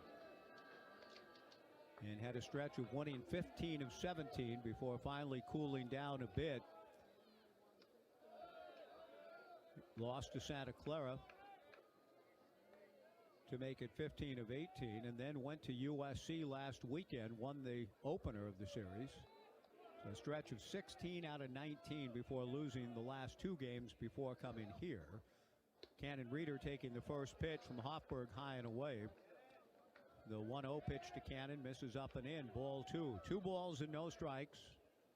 Bottom of the 8th inning of a 3-3 tie. Wilson Weber, the on-deck hitter. Hoffberg, the 3rd pitcher of the evening for the Zags, comes to the plate with a good slider for a strike. He can command that pitch on a hitter's count, 2-0. 3rd baseman Josh Hankins near the line and about even with the bag. Reeder hammered a double to right center in the 6th. The 2-1 pitch to Cannon, swung on and fouled back. That evens the count at 2-2. When the Zags bat in the 9th, Josh Hankins, Sam Stem, and Luca DiPaolo, the scheduled hitters. 3-3 tie, bottom of the 8th. 1 out and nobody on for Cannon Reeder. Hoffberg works from the stretch with nobody on, and Reeder whacks one into left field, base hit. Good swing by Cannon Reeder. 2 for 4 on the night. He represents the go-ahead run, standing at first with Wilson Weber coming to the plate.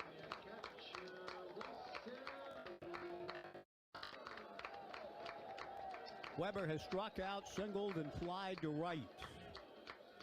The last time the teams played each other before tonight, again, baseball offers the infinite variety of results. These teams got together May 6th at Patterson Baseball Complex in Spokane, and the final score was 20-13 Beavers. A throw to first, and Cannon Reeder back to the bag. The Beavers hit 7 homers in that game. Travis Bazzana, 2. Gavin Turley, 2. Wilson Weber, 2.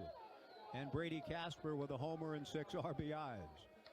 Wilson trying to find a base hit here. Takes a big rip at the off-speed pitch and doesn't get it. 0-1 the count. Cannon Reeder, a 1-out single to left. 3 runs, 7 hits, no errors for Gonzaga. 3 runs, 7 hits, no errors for the Beavers. Reeder held on by Tommy Eisenstadt and draws a throw. Cannon dives back to the bag. Bottom of the 8th, a 3-3 tie. The same 2 clubs tomorrow in this brief 2-game set. 1:30 airtime, 2:05 first pitch. Tickets still available. A good crowd tonight. 3,608 looking on. Another throw to first, and Reeder again back to the bag.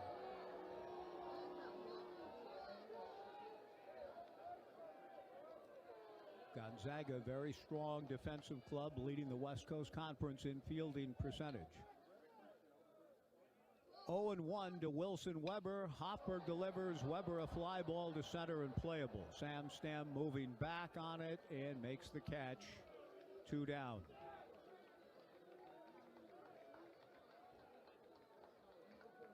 Trent Caraway to the plate. Trent is grounded to short, flied to left, and grounded to third. Trent has not yet tonight really gotten the arms extended and had a good swing. He hopes to change that right here in this 3-3 tie in the bottom of the 8th inning. Brandon Harmon, the pitching coach, has a right-hander throwing back of Trent. Breaking ball down and away, ball 1, 1-0. Hoffberg is the acknowledged closer on this staff with the 4 saves. Whoever was throwing is putting a jacket on now. I think it's Hoffberg's game to try to finish. A 3-3 tie, bottom of the 8th, a throw to first. Cannon Reeder back to the bag.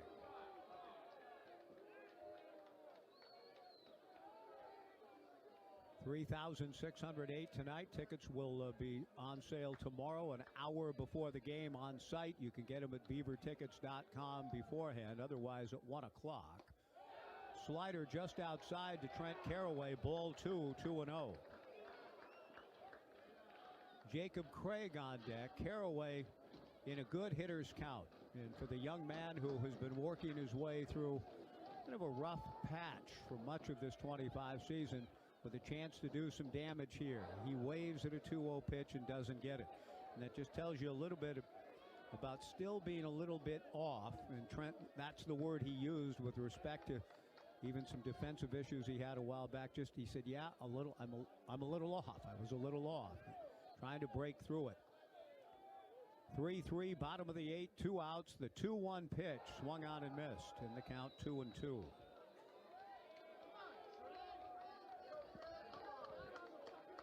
Trent out of the box for a moment. So often the game is, as they say, between the ears and the confidence level. Looking to try to get a pitch he can drive from Eric Hoffberger in this 3-3 tie. The 2-2 pitch is in the turf. Reeder a big lead at first, scrambles back and just does get back.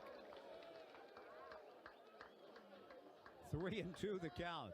Reeder getting a little frisky between first and second and had to scramble back. Now he can go on the pitch, 3-2. If Caraway can find a gap, the Beavers will take the lead. The outfield very deep for Trent Caraway. The 3-2 pitch is outside for ball 4. Good job by Caraway. He's been willing to take his walks a little bit more of late, and that's a sign of things coming around for him in terms of the approach, not going after pitches out of the zone. becoming more disciplined within it. Draws ball 4 to put the go-ahead run at second base in the bottom of the 8th inning. Jacob Craig, the batter. Pitching coach Brandon Harmon is on his way out to the mound.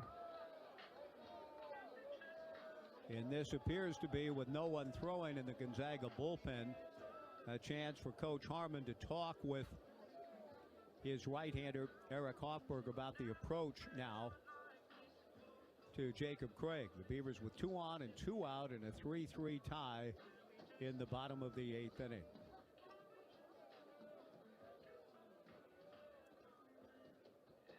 A former Gonzaga pitcher was involved in one of the most amazing games in Major League history. Leon Cador, the first Zags player to make it to the big leagues, pitching for Brooklyn in 1920 against the Boston Braves. Joe Esker for the Braves, Leon Cador for Brooklyn. Both pitchers back in a different time and era. Both went the distance for 26 innings in a game called 1-1 for darkness after 3 hours and 50 minutes. Eric Hoffberg presses on here in the bottom of the 8th of a 3-3 tie. 2 on, 2 out. Jacob Craig steps in. Hoffberg to the plate. Breaking ball low and in. Ball 1. 1-0.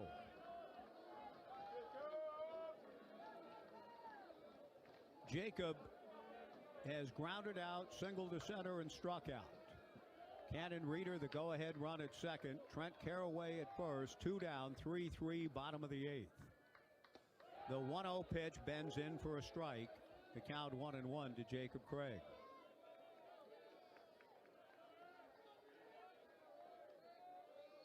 The Beavers trying to forge a lead and then go out and slam the door in the ninth. Need a 2-out hit to get there, it would seem. The 1-1 pitch on the way down for ball 2, 2-1. The Beavs have won 10 in a row coming in. Second longest winning streak in the country to West Virginia's 14.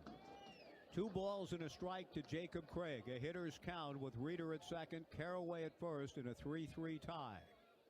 He takes outside as Jacob. Ball 3, 3-1.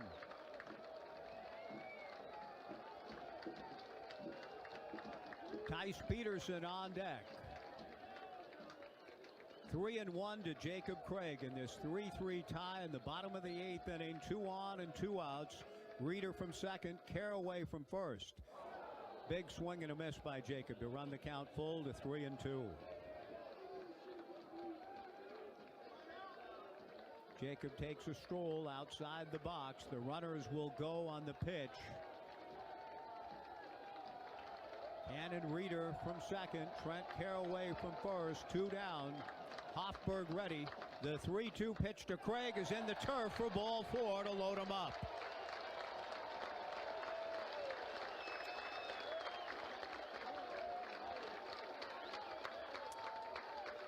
That'll bring Tice Peterson to the plate with the bases loaded in the bottom of the 8th inning of a 3-3 tie.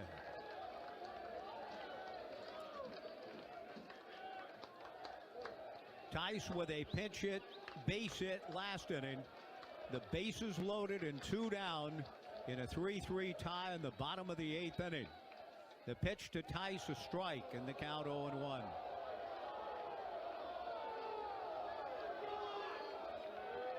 Cannon Reeder at third, Trent Caraway at second, Jacob Craig at first, 2 down. 0-1 to Tice. The strike 1 pitch is swung on and missed, and Peterson quickly in a hole. No balls and 2 strikes. We'll try to use the tough 2-strike approach to keep the inning alive. Reeder from third, Caraway from second, Craig from first. The strike 2 pitch off the mitt. Here comes Reeder. The play at the plate. He is out at the plate. The catcher comes back to make the tag on Reeder, and the inning is over. Now, wait a minute. The home plate umpire, was time called? I'm not sure. The home plate umpire is going to review the play at the behest of Mitch Cannon, but the home plate umpire was pointing to the pitcher or pointing to the field for some reason. The catcher himself, DiPaolo, took the ball and raced to the plate to get Cannon Reeder on the head-first slide. I think the call will stand. I think he's going to be out. My naked eye told me he was out at the plate. Now, within the confines of the McGrath family press box, Hank Hager is taking a look at the monitor. A replay is taking place in a review down the left field line. And the problem here is the call on the field. If the call on the field is safe, I'm not sure about indisputable evidence to overturn it. Reeder breaking and I think made the right play to try to break and score on the ball glancing off the mid of Luca DiPaolo.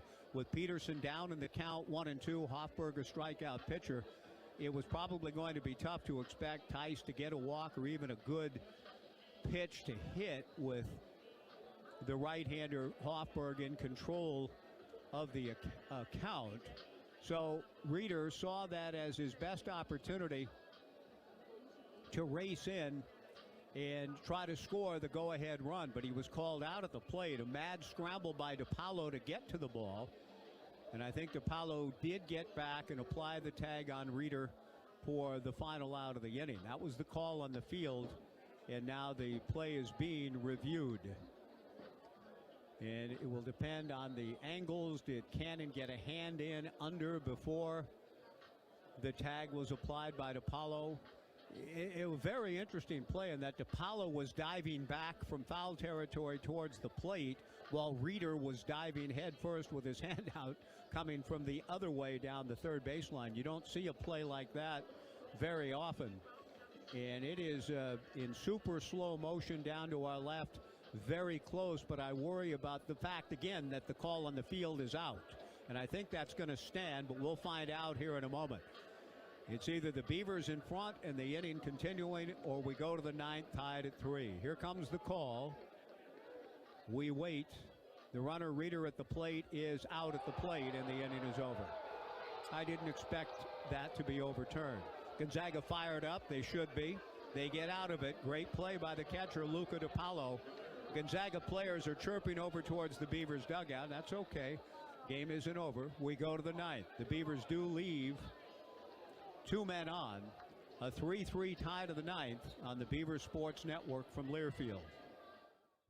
Hey, Beaver Nation, there's nothing like celebrating a big win, right? Generations of OSU families know that you can't win in sports or life without a strong team to support you. When it comes to your health, P3 Oregon is proud to support Oregonians and the Beaver Nation. The P3 Care Team works alongside your provider to connect you with the care you need in between doctor's visits. Medication management, nursing support, health questions. Our team has got your back. Celebrate a winning season of health. Visit p3oregon.org to learn more.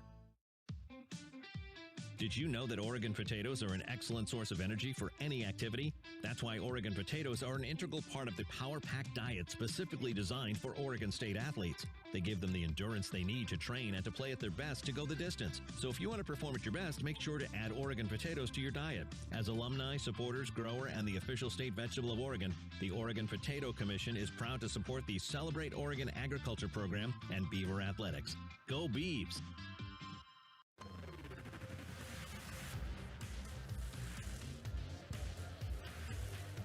Top of the ninth inning, a 3-3 tie.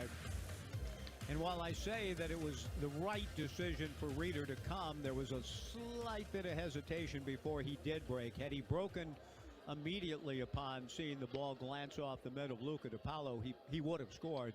However, in fairness to Cannon, it didn't appear, quite honestly, when the ball first glanced off the mid of DiPaolo that it was going to go as far as it did. So Reeder had kind of computed all of that before breaking. And yes, if he would have run immediately, he would have scored. But from where he was on the field trying to judge the depth of the deflection, so to speak, off the mitt towards the on-deck area of Gonzaga, it was a difficult read. Reeder, I think, did the best he could, but is out in a very close play at the plate. So we go to the ninth, tied at 3. Kellen Oakes throws a breaking ball for a strike to Josh Hankins to lead matters off in the top of the ninth inning. A 3-3 tie. Josh Hankins, Sam Stem, and Luca DiPaolo. The strike one pitch down and away. 1 ball and 1 strike. Yeah, we'll check and see. Again, without any vision into the bullpen. There's no one throwing for the Zags at the moment. The fastball to Hankins hit foul off to the right, and Joe Van Horn doesn't believe that anyone is throwing back of Kellen Oaks. Oaks came on to get Tommy Eisenstadt, struck him out. Chopper to third, Carraway even with the bag, throws a little high. Craig goes up to get it. I'm glad he's a tall son of a gun over there. Jacob at 6'5", just kind of very casually. I'm a confident, nothing bothers me at all. Nice and easy. You take everything nice and easy. One away. Sam Stem, the batter. Some of you, Mike, you worry me. So I'm sorry. The throw was high. Craig went up and caught it. One gone. Sam Stem. Fastball swung out and missed. 0-1 the count. And while, we had him all the way in that sense, I am glad that Craig is 6'5". 0-1 to Stem. The strike one pitch swung out and missed, and the count 0-2. Top of the ninth inning. A 3-3 tie. Sam's had a good ball game. He had a big double in the fifth and scored one of two runs when Gonzaga took the lead at 3-2. The strike two pitch, fastball got him swinging, 2 down. When the Beavers bat in the bottom of the ninth inning, Tice Peterson will be back at the plate with Easton Talt and Iva Arquette due up. Oaks is trying to get the Beavers to the bottom of the ninth, needing a run to win. 2 away. Luca DiPaolo, the batter. Luca just made the outstanding defensive play to scramble for the ball and come back and tag out Cannon Reeder. Ground ball to short. Arquette up with it. Flings across to Jacob Craig. Nice and easy, does it every time. A 1-2-3 inning for Kellen Oaks. The Beavers need a run to win. We go to the bottom of the ninth. Gonzaga 3, the Beavers 3 on the Beavers Sports Network from Learfield. Roth Home is your one-stop solution for all things home repair. From plumbing, electrical, heating, cooling, and even garage doors, we've got your home covered. Our team of expert technicians are ready 7 days a week to tackle any problem, big or small. We're more than just a home services company. We're your partners in maximizing home comfort. When your home needs the best, trust Roth Home, proud sponsor of Beaver Athletics. Visit us online at callroth.com or over the phone at 503-266-1249 and schedule your appointment today. Hey Beaver Nation, looking to bring your brand's story to life? Infinity Images has the solutions to transform your ideas into visual experiences. From grand format printing and custom fabrication to installation and delivery, Infinity Images has the state-of-the-art equipment and a team of experts to make it happen. Visit infinityimages.com to learn more. That's infinityimages.com.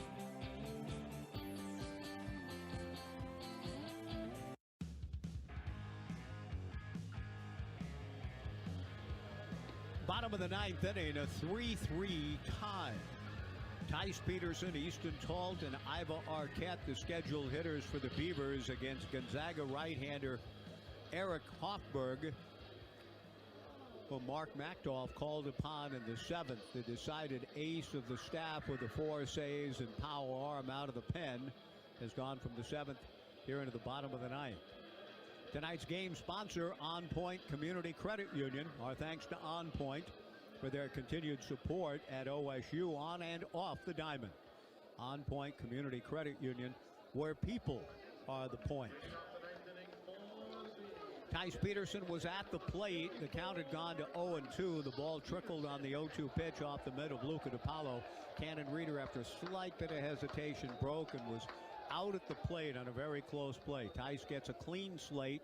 Hoffberg delivers down and away. Ball 1. 1-0. Easton Talt on deck. 1 ball and no strikes to Tice Peterson, leading things off for the Beavers in the bottom of the ninth inning. A 3-3 tie. The 1-0 pitch just outside. Ball 2 on the slider from Hoffberg. 2-0 the count. 2:05 tomorrow for the first pitch. A 1:30 pregame here on the Beaver Sports Network. The 2-0 pitch way outside to Tice. Ball 3. 3-0.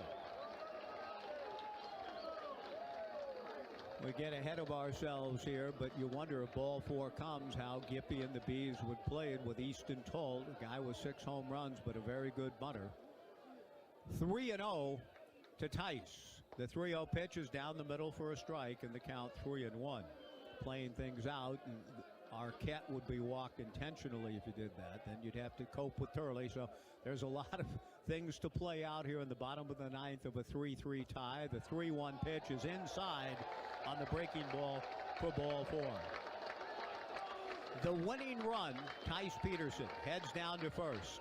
Dan Siegel, the CEO of the Corvallis Knights here. I think he's here with Caden. They're about to settle in.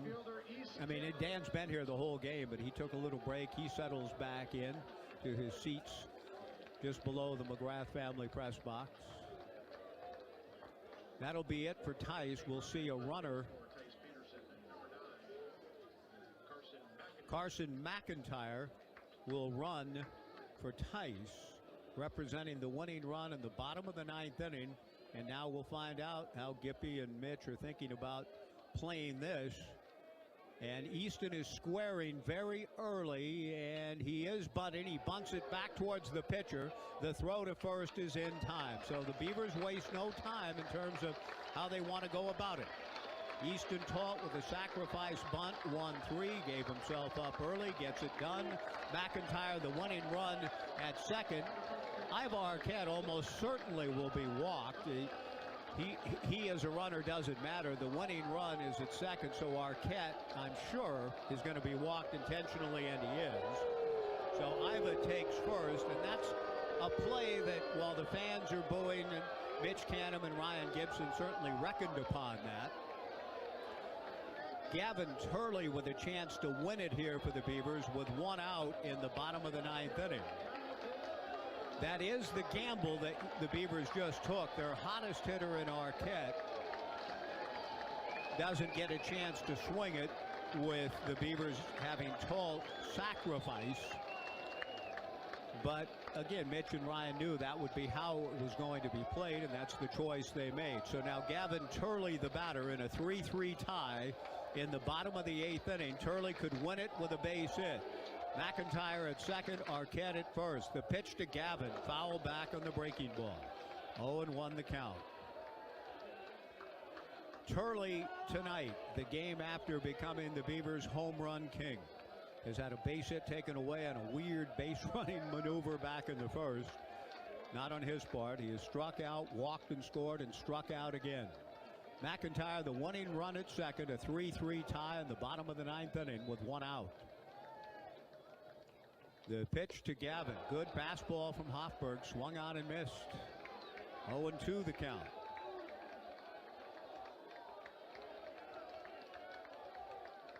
A leadoff walk to Tice Peterson. Carson McIntyre pinch running for Tice. Carson at second. Arquette at first. 1 out. 0-2 to Gavin Turley. Hofberg from the stretch. Delivers. Swung on and missed. Strike 3. 2 down. A 3-pitch punch out, and for the first time in a long time, we'd have to go back and look at when Gavin last struck out 3 times in a game. But he has tonight. And so A.J. Singer, who has struck out twice, sacrificed and grounded out, with a chance to win it for the Beavers with a 2-out hit in the bottom of the 9th inning.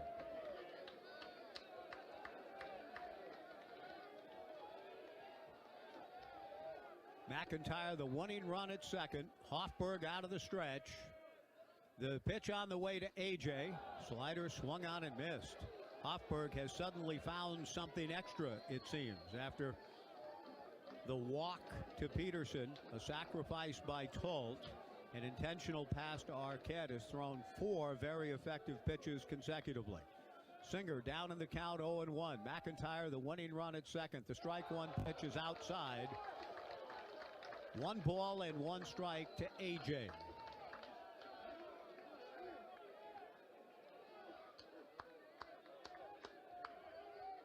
Eric Hofberg getting the sign from Luca DiPaolo, ready. The 1-1 pitch to Singer, hit foul off to the right and out of play. And Hofberg is a strike away from sending this game to extra innings. 1 ball and 2 strikes, bottom of the 9th inning, a 3-3 tie. Carson McIntyre, the winning run at second. Ivo Arquette at first and 2 down. Hoffberg from the stretch. The right-hander ready, and the 1-2 pitch to Singer. Breaking ball down and away. Good take by A.J. Tantalizing pitch. A.J. laid off. 2 balls and 2 strikes. Cannon Reeder on deck. A.J. trying to win it for the Beavers here in the bottom of the 9th inning of a 3-3 tie. 2 balls, 2 strikes. 2 on and 2 out. The 2-2 pitch punched foul in the air, out of play, into the grandstand below the Omaha Room. It remains 2 balls and 2 strikes to A.J. Singer. Beaver Nation getting a little more amped up, trying to put some pressure on Eric Hoffberg. McIntyre, the winning run at second. Arquette at first. 2 down, bottom of the 9th, a 3-3 tie. The 2-2 pitch low for ball 3, 3-2.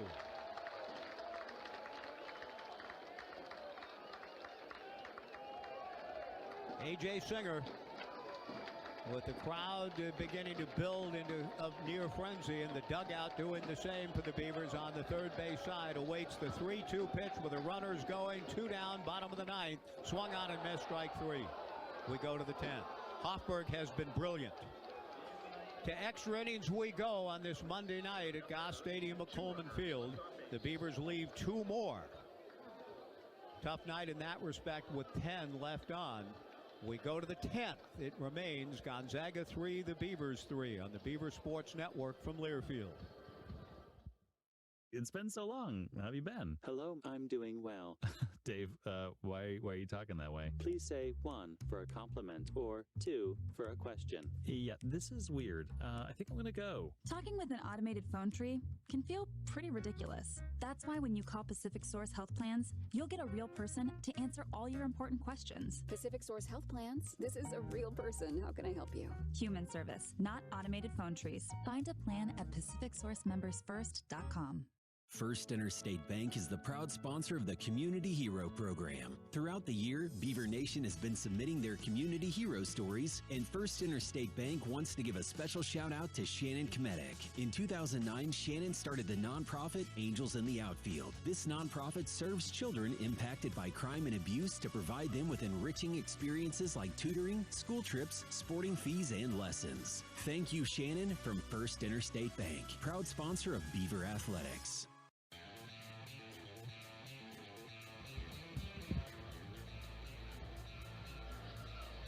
Top of the 10th inning at Goss Stadium at Coleman Field, a 3-3 tie and a good ball game. The Beavers and Gonzaga. The Beavers have left 2 men on base in each of the last 3 innings. The Zags have not scored since the 5th. Tommy Eisenstadt homered in the 2nd. The Beavers scored 2 in the bottom of the 3rd. Gonzaga regained the lead at 3-2 with a 2-run 5th. The Beavers scratched a run across in the 6th. And here we are in the 10th with Peyton Knowles leading off. Fastball in there for a strike from Kellen Oakes. 0-1 the count. Oakes has faced 4, retired 4.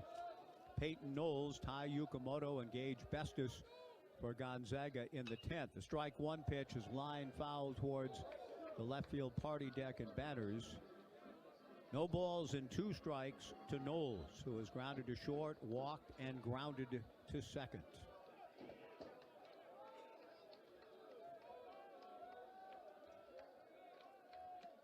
Kellen back to the plate. The 0-2 fastball is swung on and missed. Strike 3.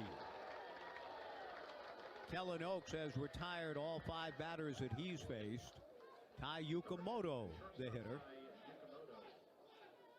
Yukamoto has struck out, single to center, walked, and hit a ball sharply back up the middle off the leg of Joey Munt, deflected to Trent Caraway, who threw to first for a 1-5-3 putout.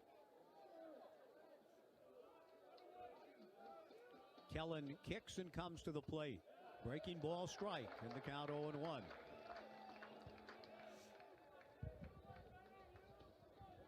A 3-3 tie in the top of the 10th inning. Kellen rocks and comes to the plate and misses away with the fastball. 1 ball and 1 strike the count. In the bottom of the 10th, Cannon Reeder, Wilson Weber, and Trent Caraway, the scheduled hitters for the Beavs, who looked like they had a pretty good shot to win it in the 9th with the people up that were coming up. Fastball in there for a strike to Yukamoto. The count goes to 1-2.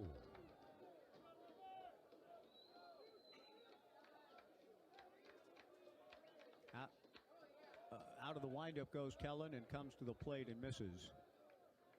2 balls and 2 strikes.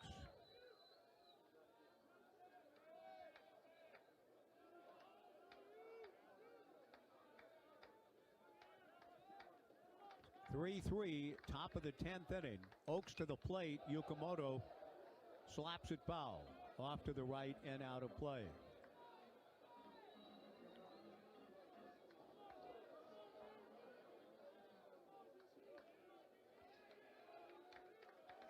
I want to confirm with Hank here. Is this our first extra inning? Yeah, it is. I thought so. First extra inning game of the season for the Beavers.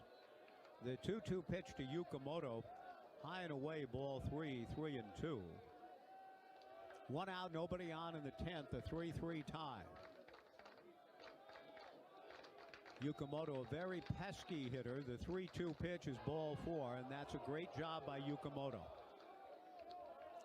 I've seen him the last couple of summers with the Corvallis Knights just find ways to get on base and be a contributor to many a Knights win in ways just like that. So he gets on base on a walk.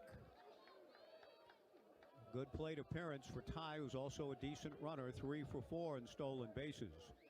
Gage Bestis, the batter. The first base runner that Oaks has allowed. The pitch to Bestis, breaking ball strike, and the count 0-1.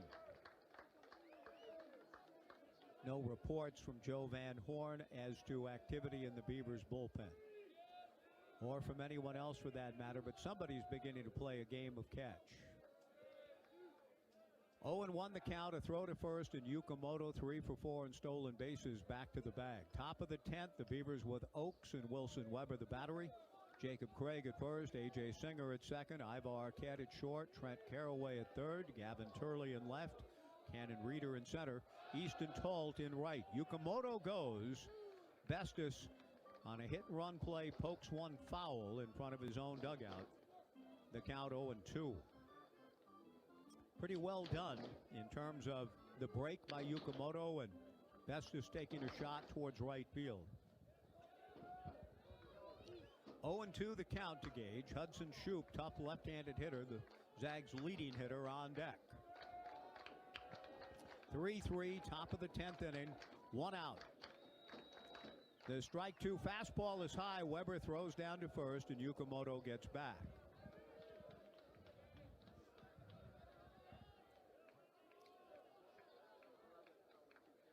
A.J. Hutchison has begun to throw for the Beavers. Thank you, Joe. Back of Kellen Oaks.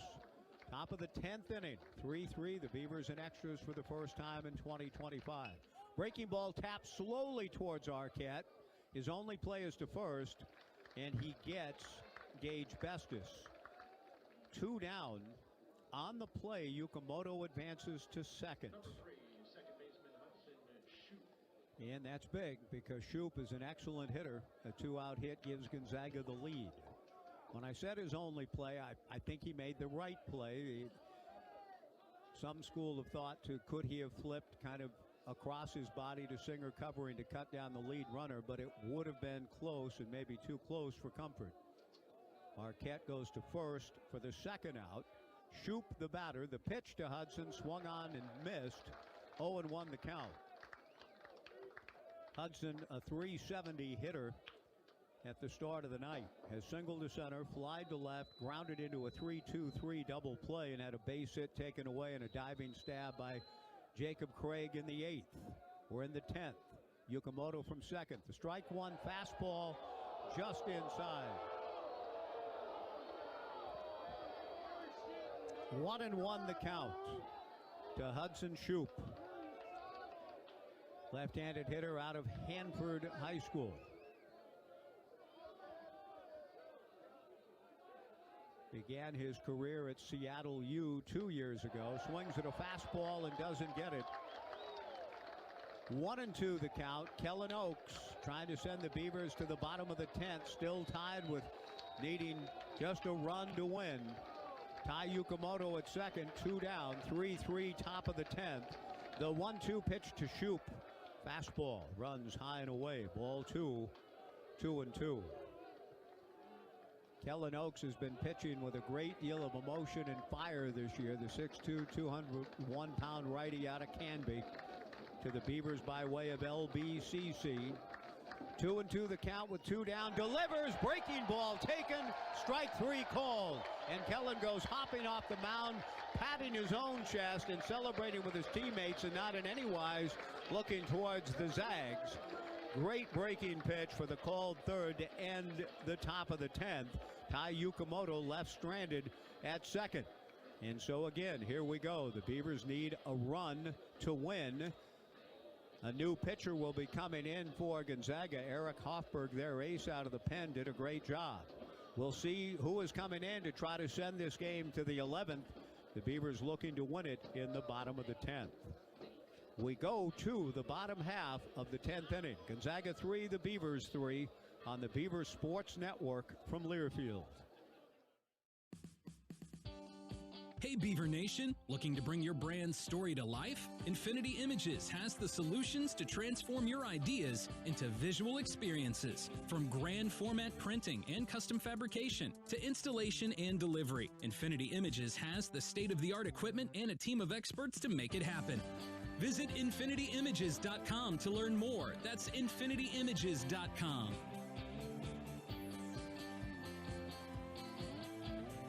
BECU. You've heard the name, seen the letters. But what does BECU stand for? Simply put, not-for-profit BECU stands for people. For charting your own path. For choosing what's right for members instead of what's profitable for someone else. Because they are the reason our credit union exists. So we do everything in our power to help them reach their financial goals. BECU. Power in people. All Pacific Northwest residents are eligible to join. Federally insured by NCUA.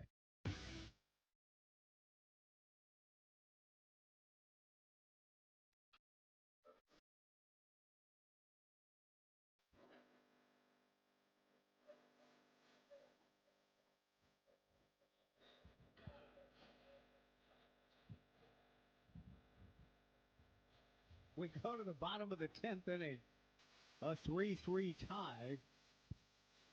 A new pitcher in for Gonzaga to try to send this thing to the 11th. Right-hander Kai Francis, 6'4", 210, a senior out of Bainbridge High School, Bainbridge Island. I've only been to that island once. It's a thing of beauty. We'll see if the Beavers now can get a run to win. Cannon Reeder, Wilson Weber, and Trent Caraway, 3 right-handed hitters coming up against Kai Francis. We have seen a well-pitched ball game. Both clubs have excelled on the mound, and hence bottom of the 10th, a 3-3 tie. The big right-hander to Cannon, good slider for a strike. Cannon didn't think it was that good, nor does Beaver Nation, nor does Ryan Gibson. Cannon turned and stared at Patrick Riley, who's had quite a few of those sort of second and third glances tonight, but I did think it was a pretty good pitch with bite. Cannon thought it was low. The strike one pitch, that fastball looked pretty good too, but it's considered high by Riley. 1-1 the count to Cannon, leading things off with the Beavers in the bottom of the 10th inning of a 3-3 tie against a guy that's been effective in Kai Francis. Breaking ball down and away on appeal. We don't even get that far. It goes to 2-1. The catcher was wanting an appeal, but it was not granted. 2-1 to Cannon Reeder. 6 appearances, 10 in the third innings. 8 hits allowed by Francis. He delivers outside. Ball 3, 3-1. Kai in his 10 in the third innings of work has walked only 2, struck out 5. But he's behind a Reeder, 3-1, leading off the bottom of the 10th of a 3-3 tie. The 3-1 pitch taken outside, ball 4. For the second straight inning, The Beavers have the winning run on base via a leadoff walk. Wilson Weber, the batter. Last inning, Mitch Canham and Ryan Gibson played it out and chose, after the leadoff walk to Tice Peterson, to sacrifice. Here, Gippy wants to talk it over. Mitch Canham will join the conversation as well, with a ball game again on the line in the bottom of the 10th inning. The Beavers have left 10 men on base tonight, including 2 in each of the last 3 innings. They want to try to break through and win it here in the bottom of the 10th. Would be their 11th straight win, but boy, they've had to work for everything tonight. Coach Gibson taking a timeout to visit with Cannon Reeder, the hitter Wilson Weber, Trent Caraway, the on-deck hitter, Jacob Craig in the hole. The Beavers discussing their options. Last inning, as I said, Tice Peterson drew a walk. Easton Tolt, the left-hand hitter, leadoff hitter, an excellent bunter, was instructed to bunt, and he got it done on the first pitch. And extrapolating things out, Mitch and Ryan understood that when we do that, first base will be open, and Iva Arquette thus will not have a chance to hit. Iva was walked intentionally, and Eric Hoffberg struck out the next 2 batters. Weber's not bunting. Kai Francis delivers down and away, ball 1. 3-3, bottom of the 10th. Reeder, the winning run at first, held on by Tommy Eisenstadt. 1-0 to Wilson Weber, 1 for 4 on the night. The 1-0 fastball swung on and missed. The count 1-1. Trent Caraway on deck. Coach Gibson goes through signs in the third base box. Big Wilson steps back in with Cannon Reeder getting his lead at first. Wilson shows bunt here now. He takes a breaking ball down and away. Ball 2, 2-1. Weber was given, it looked like, by Coach Gibson, a chance for one swing. Wilson does have a sacrifice on the year, and he's squaring now. 2 balls and 1 strike. He pulls back and slashes and whacks it into center field. Base hit. Reeder hesitates and stops at second. He should have been at third. There's no, okay, well, it's a base hit. The winning run is at second. Reeder hesitated coming around second. If he just digs deep, he gets to third, I promise you. So I'm not sure what that was all about. Here comes Trent Caraway. Great swing by Weber. Reeder, as soon as the ball clears Yukimoto, the shortstop's glove, which it did, Reeder he's got good wheels. He could have put his head down. It would have been reasonably close, I suppose, but Reeder would have made it safely. He'd have the winning run with nobody out at third, 90 feet away. So that's a bit of a base running, I think, mistake. Caraway shows bunt. First and second, nobody out. 3-3. He pulls back, swings and fouls it back. 0-1 the count. Wilson Weber pulls back and slashes a base hit to center. Cannon Reeder stops at second. The Beavers had a great look at a first and third and nobody out, and obviously a tremendous look at winning the game in that situation. Trent Caraway, 3-3, bottom of the 9th at the plate, 0-1 the count. The pitch to Trent, in there for strike 2. No balls and 2 strikes the count to Caraway.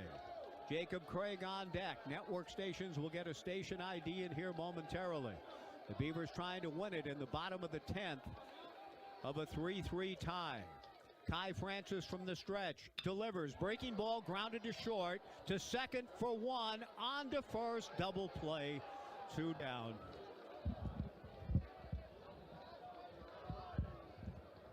Cannon Reeder to third base. The batter will be Jacob Craig, who will try to win it with a 2-out single. A 6-4-3 double play ball. And before Jacob steps in to try to win it for the Beavers here in the bottom of the 10th, let's pause and let our network stations identify themselves. 10-second break for station ID. This is Beaver Baseball from Learfield.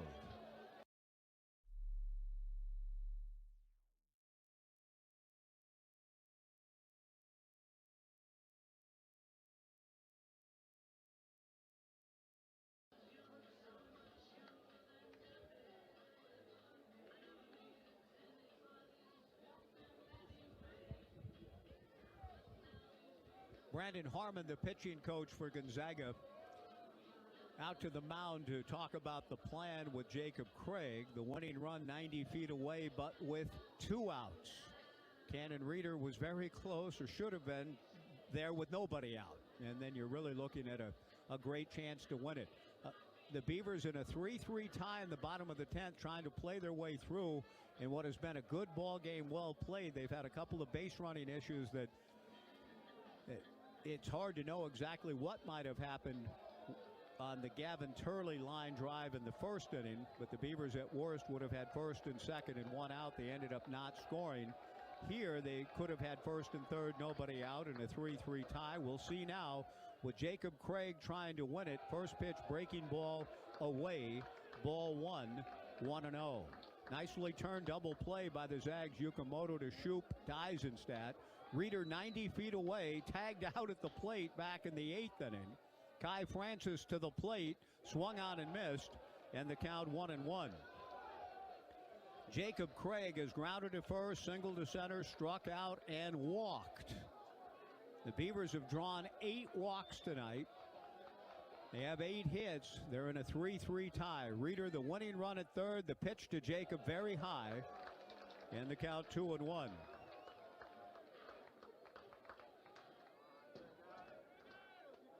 Dallas Macias has grabbed a bat and is on deck. 2 balls and a strike to Jacob Craig. Kai Francis rocks, kicks, delivers, breaking ball, strike. Good pitch. And the count 2-2. Ryan Gibson clapping his hands, trying to encourage Jacob. Has another strike left, looking for a good 2-strike approach and trying to find a hole to win the ball game. Reeder from third with 2 down. The 2-2 pitch, cued foul, off the netting and into the Gonzaga dugout. It remains 2 balls and 2 strikes with 2 down in the bottom of the 10th inning. Cannon Reeder, the winning run 90 feet away. Jacob Craig battling Kai Francis, 2 balls and 2 strikes. Bottom of the 10th inning. Kai to the plate, the 2-2 pitch, fastball, high and inside, ball 3. 3-2.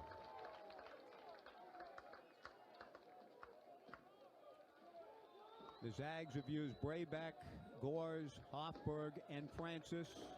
3-2 the count to Jacob Craig. Reeder the winning run at third.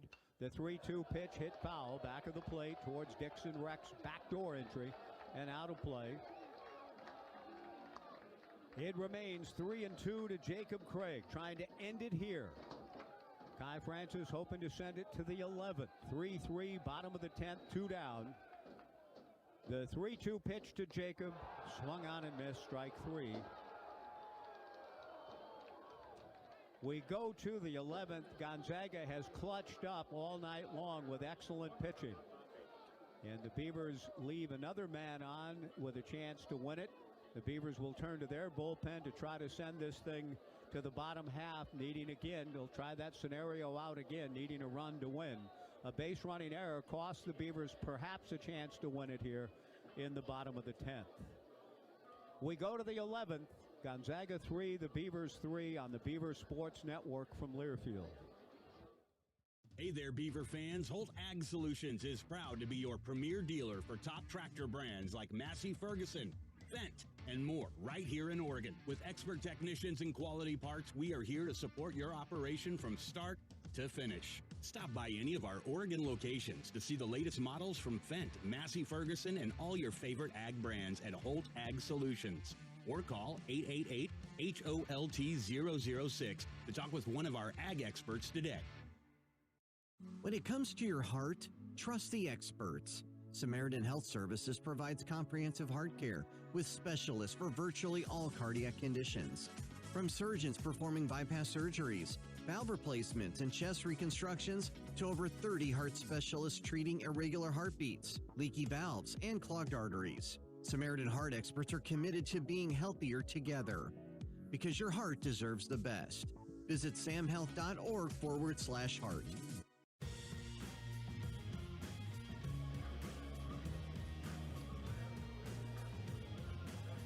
Top of the 11th inning at Goss Stadium of Coleman Field, a 3-3 tie. A.J. Hutchison the new pitcher for the Beavers. Everybody that's taken the rubber tonight for both clubs has pitched extremely well, and that's why we're here in the 11th. Wyatt Queen, 2 innings, gave up a run, 2 hits. It was earned, but that was on a home run to Tommy Eisenstadt. James DeCramer went 2 1/3, 3 hits, 2 runs. They were both earned, 2 walks and 4 strikeouts. The Beaver pitchers have combined to strike out 14. Leif Palmer an inning and 2/3 with a hit. Joey Munt an inning and 2/3 a hit.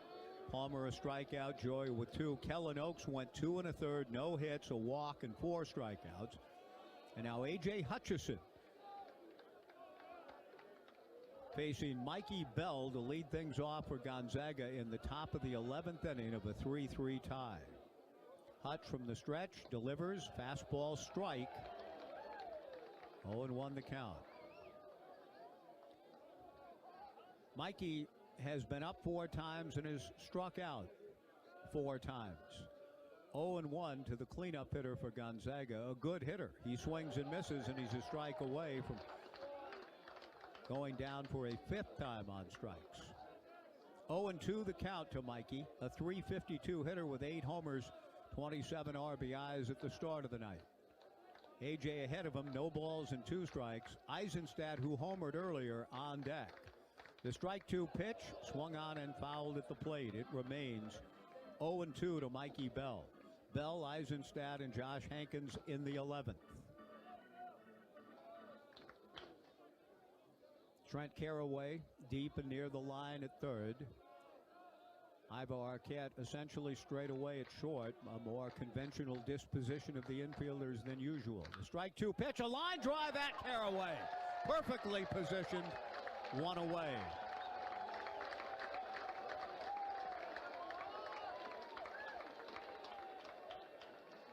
Tommy Eisenstadt, the batter. Tommy turned on a pitch in the 2nd inning delivered by Wyatt Queen and drove his 4th home run of the season into the back row of bleachers in right. That feels like a long time ago now. He has since struck out, lined out, and struck out again. Hutch delivers just outside, ball 1.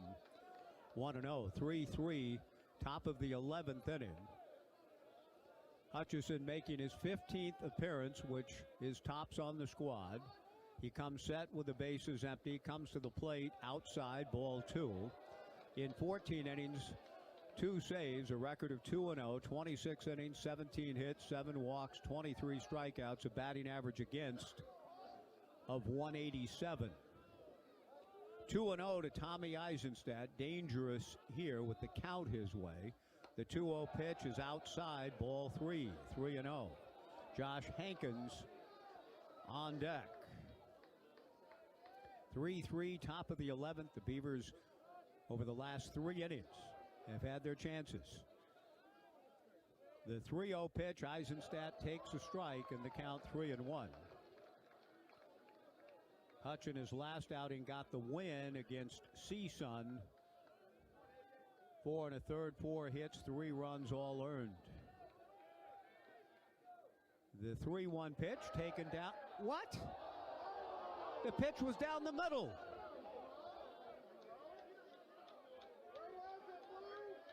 It's called ball 4 on a pitch that appeared to be just straight down the middle.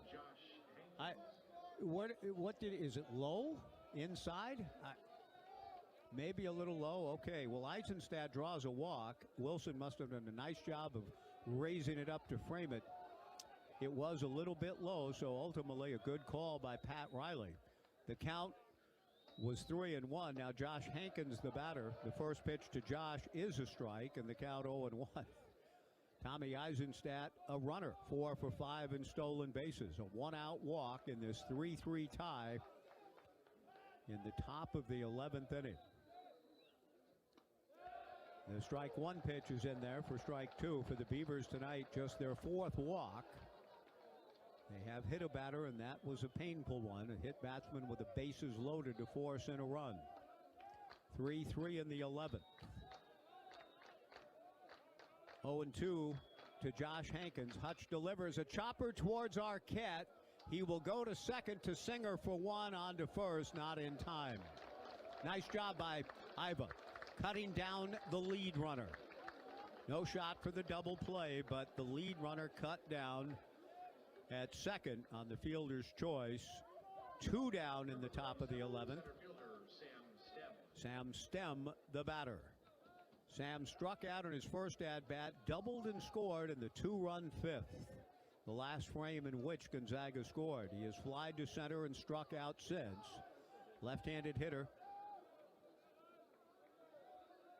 at the plate with the go-ahead run. Josh Hankins at first. Sam rolls one slowly foul towards his pitching coach and first base coach, Brandon Harmon. No balls and 1 strike.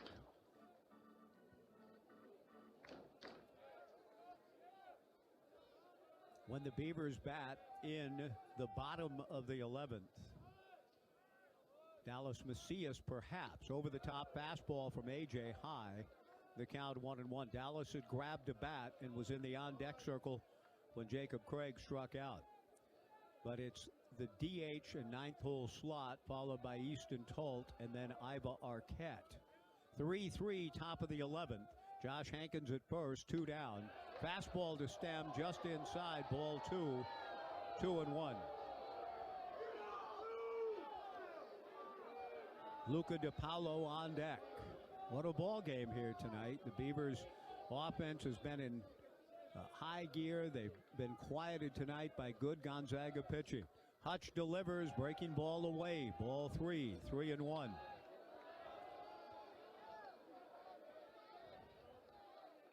Hutch takes a little walk back of the mound. 3 balls and a strike on what has been a pleasant enough, cool, and mostly breezeless Monday night here in the Mid-Valley. Hutch ready, the 3-1 pitch, chop foul in front of the Gonzaga dugout. The count goes full to 3-2.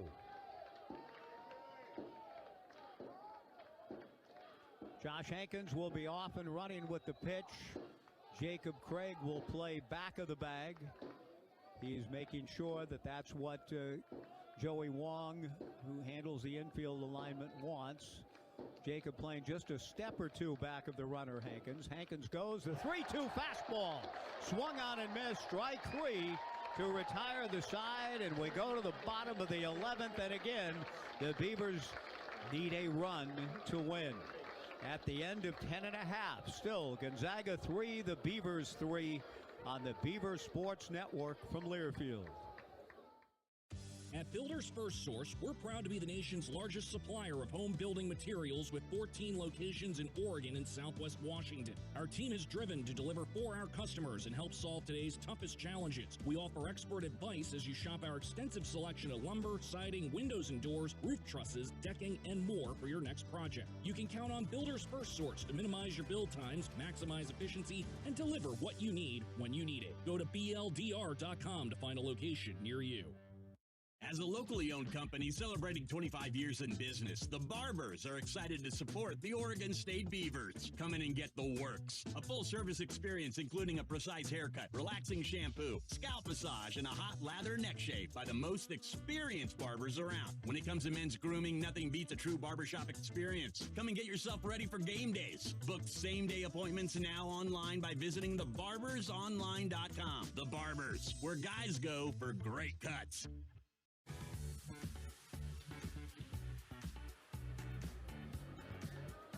Bottom of the 11th inning of a 3-3 tie. Ty Francis has his predecessors have done, making some big-time pitches last inning to keep the ball game going. Tremendous pitching tonight for a Gonzaga staff that has quieted the Beavers' attack down. The Beavers came in here on an absolute roll, just a wrecking machine at the plate, coming off the CSUN series, scoring 13, 16, and 15 in the 3 games. When we go to the 11th, the Beavers with 3 runs and 8 hits. The Beavs have left 11 on and have had a chance to win in each of the last 2 innings. We'll see a pinch hitter, as we had speculated on. It'll be Dallas Macias to lead things off for the Beavers as a pinch hitter for Carson McIntyre here in the bottom of the 11th inning. Then it's back to the top of the order with Easton Tolt and then Iva Arquette. The first pitch to Dallas from Kai Francis. High and away, ball one. Bottom of the 11th inning, Dallas getting a pinch hit opportunity. The 1-0 pitch on the way, swung on and fouled back. 1-1 the count. Dallas is hitting .136 on the year. He does have a couple of homers and 10 runs batted in. Trying to be the catalyst for a winning rally here in the bottom of the 10th inning. The pitch to Dallas in there for a strike. Francis took something off and bent it in over the plate. Good pitch, and the count 1-2. Easton Tolt on deck. Iva Arquette to follow. 3-3 in the bottom of the 11th. No one throwing. Back of Francis. The fastball to Dallas is high. Ball 2, 2-2.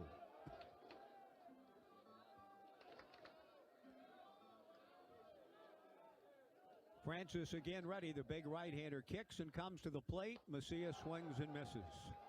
Strike three. Easton Tolt to the plate. Tolt with 6 home runs on the year and is also a guy, as is the guy on deck and the guy after that could win it for you with one swing. Easton Tolt, 1 for 3 on the night. The Beavers have struck out 12 times tonight. And the Beaver pitchers, for their part, have fanned 15 Gonzaga hitters. 3-3, bottom of the 10th, 1 out. Tolt takes a strike, and the count 0-1. Iva Arquette on deck. The strike one pitch coming to Easton Tolt, taken a little low, and the count 1-1. Well, for the one thing we won't see after 2 innings in a row, leadoff walks, and what would the Beavers do? They had a chance to, a great look to win the game last inning with a leadoff walk followed by a base hit. The pitch on the way, slider a little high, ball 2, 2-1 from Francis. 2-1 the count in the bottom of the 11th. The Beavers executed beautifully last inning in terms of the walk and a slash for Weber, who banged a single to center. The 1-2 pitch, high, or 2-1 pitch, pardon me, ball 3, 3-1 to Tolt. Iva Arquette on deck. Iva has a base hit and a run batted in tonight. A 3-3 tie in the 11th. 3-1 to Easton Tolt. Francis to the plate. On the inside corner for a strike on the breaking ball. 3-2 the count.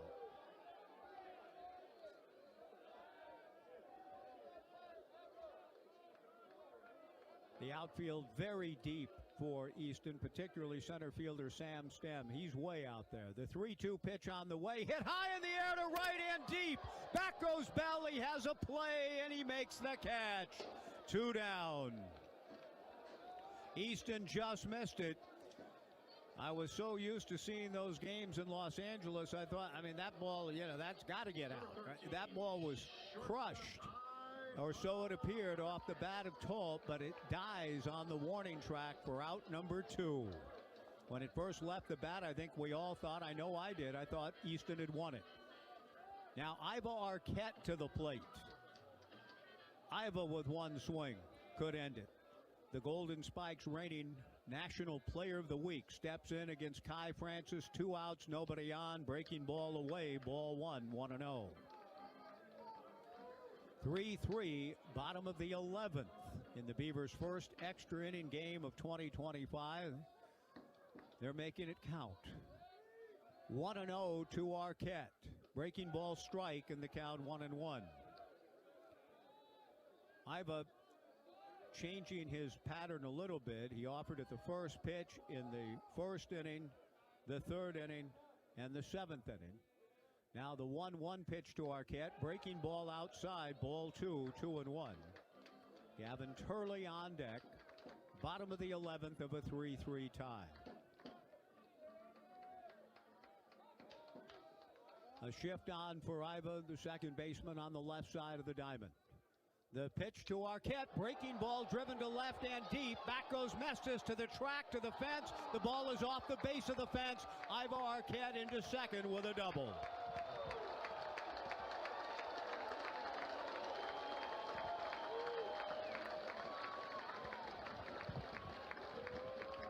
A two-out, two-bagger for Iva. Hit the ball on the screws, but to the power alley, and thus not enough to get it over the 8-foot fence in left center. But he gets to second base representing the winning run in the bottom of the 11th, and Gavin Turley, the batter, with a chance to win it for the Beavers here. Gavin, who has been thinking in terms of center, right center the entire year, it has served him well, starting the day at 362, is 0 for 4 with 3 strikeouts tonight. The catcher Luca DiPaolo out to visit with Kei Francis. But as excited as we have been to watch Gavin Turley and his home run proclivities and becoming the single, not the single, but the career home run leader, achieving that mark with his excellent weekend at Cal State Northridge, surpassing Travis Bazzana and is the Beavers' all-time home run leader with 46. As delightful as the home run ball is, and no one's hit more in 116 years of Beaver baseball history than Gavin. Gavin would love to have had the opportunity to just find a hole somewhere, slash a single through that hole and win the game, but he won't be getting the opportunity. After some contemplation, Brandon Harmon and Mark Machtoff decide to give Gavin Turley first base and pass him intentionally. That's great respect for Gavin and what he's capable of, because tonight Gavin has struck out 3 times, including his last 2 at-bats. But he's walked intentionally. Now A.J. Singer with a chance to win it. Arquette at second, Turley at first. The pitch to Singer just outside, ball 1, 1-0. 3-3, bottom of the 11th. Arquette with the 2-out double, the winning run at second. Gavin Turley at first. A.J. Singer trying to win it for the Beavs in the bottom of the 11th inning. Francis to the plate, outside, ball 2, 2-0. The Beavers have drawn 9 walks tonight, 2 of them intentional. 2-0 to Singer. Good hitter, 346 coming in. A base hit wins it. The 2-0 pitch taken just outside, ball 3, 3-0. Cannon Reeder on deck. The Beavs have been flirting with victory the last 3 innings. 3-0 the count to A.J. The pitch on the way, Singer takes a strike, and the count 3-1. 4 consecutive innings now. The Beavers with a great look. Reeder thrown out at the plate in the 8th, chances to win it in the 9th and 10th. Now here in the 11th, Singer trying to win it. The 3-1 pitch swung on and fouled at the plate. Kei Francis again. Boy, the Gonzaga pitchers tonight have been excellent. From 3-0 to 3-2. Bottom of the 11th inning. And just because of the way Gonzaga has been finishing innings, it doesn't seem to me to be a great deal of conviction in the ballpark at the moment. 3 balls, 2 strikes, 2 outs, bottom of the 11th. Arquette, the winning run at second, ready to go. Gavin Turley from first. Kei Francis from the stretch. The runners go, the 3-2 pitch, and that's why there wasn't much conviction. Breaking ball swung on and missed for strike 3. And we go to the 12th, and the Beavers leave 2 more in kind of an agonizing ball game on this Monday night. The Beavers have had excellent looks to win it in 4 consecutive innings, essentially. If you consider the 8th, it wouldn't have been the winning run, but the go-ahead would have scored. And here we are, though, going to the 12th. Some fans are saying that's enough for me on this Monday night, gathering things up and heading home. We go to the 12th. The Beavers leave 2 more. That's 13 in the game. It remains Gonzaga 3, the Beavers 3 on the Beaver Sports Network from Learfield. A lot goes into Oregon State athletes reaching peak performance for game day, including the right nutrition. At Wilbur Ellis, we know that healthy crop performance requires the same attention and nutrition as an athlete. That's why we use benchmark data points to maximize crop productivity through nutrient efficiency. For 100 years, family-owned Wilbur Ellis has been partnering with Oregon's farmers to grow healthier crops. That is the winning ag experience for Beaver Nation. Locally provided by Wilbur Ellis. At the stadium or home, keep your cocktails local with Crater Lake Spirits, because great booze, happy people isn't just our motto, it's our personal guarantee. With every bottle of Crater Lake, you're getting Oregon pride distilled. Our spirits are a toast to tradition and a nod to innovation. Every sip is a celebration of the good times, the great outdoors, and the unbeatable spirit of the Pacific Northwest. Join us in raising a glass to victories, big and small, with Crater Lake Spirits proudly sponsoring Oregon State Athletics. We're here to make every game day unforgettable.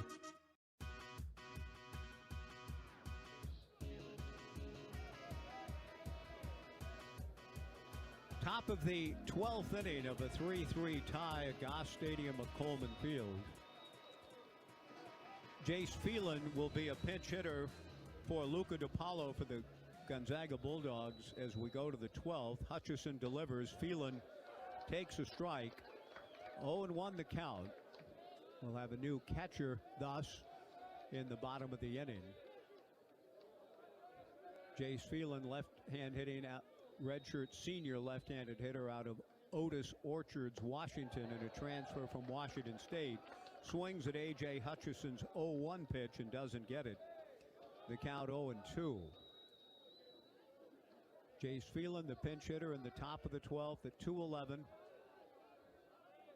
No homers, 6 RBIs. Fastball up and in. The count 1-2 to Phelan. Peyton Knowles on deck, then back to the top of the order and Tai Yukamoto.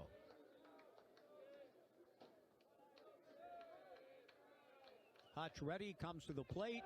Slider taken, strike 3 called. One away in the top of the 12th inning.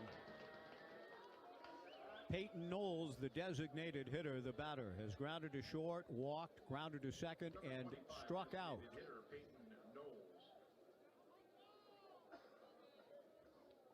A.J. Hutchison following Wyatt Queen, James DeCramer, Leif Palmer, Joey Munt, and Kellen Oakes.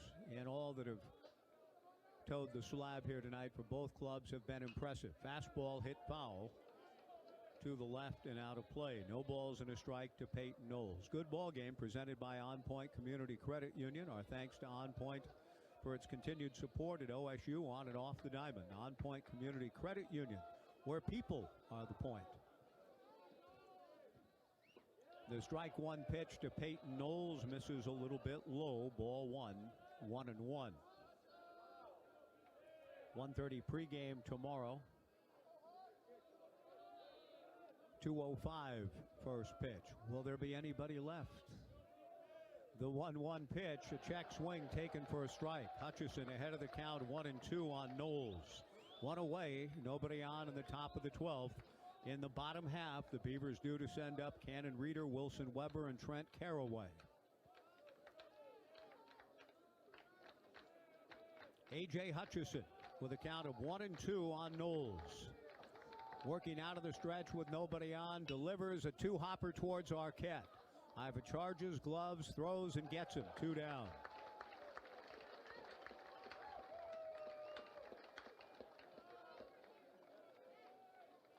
That'll bring to the plate Tai Yukamoto, Number 10, shortstop, who again has been just pesky in all ways. He's a good ball player. Struck out in his first at-bat, but has since singled, walked, hit a sharp hopper off of Joey Munt's leg back to the box. It was thrown out by Trent Caraway when the ball deflected, and then walked again. He takes low and inside from Hutchison here. Ball 1, 1-0. 2 outs, nobody on, top of the 12th of a 3-3 tie.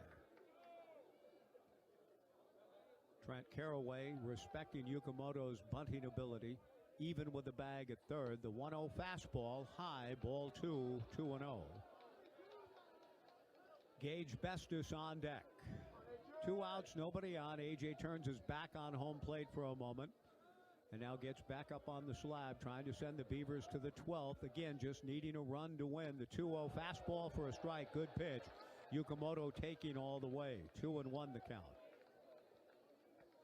A future Pac-12 foe, the Gonzaga Bulldogs, 2 years hence. Another year of independent operation for the Beavers in 26. 2-1 breaking ball popped up to shallow left field. Ivar Arquette going out. Gavin Turley coming in. Arquette stays with it. A little bit off balance. Makes the catch to retire the side. A 1-2-3 inning for A.J. Hutchison. Here we go again into the bottom of the 12th. The Beavers looking for a run to win. Cannon Reeder, Wilson Weber, and Trent Caraway. After 11 and a half, Gonzaga 3, the Beavers 3 on the Beaver Sports Network from Learfield.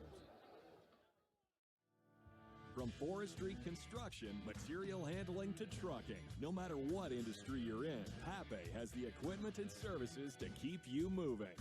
As a family-owned and operated business for 85 years, Pape is committed to providing consistent quality customer service. This commitment is what makes Pape the premier capital equipment provider in the West. Pape is a proud sponsor of OSU Athletics. Go Beavs! Mitch Canham teaches his team the values of hard work, dedication, and swinging for the fences. That's the same philosophy at Umpqua Dairy. For over 90 years, they've produced award-winning ice cream. Just like the Beavers baseball team, Umpqua Dairy has picked up its fair share of national championships through the years. Check out their flavor of the month at umpquadairy.com and find their Oregon-made ice cream at your favorite grocery store. Umpqua Dairy and OSU baseball, a home run combination.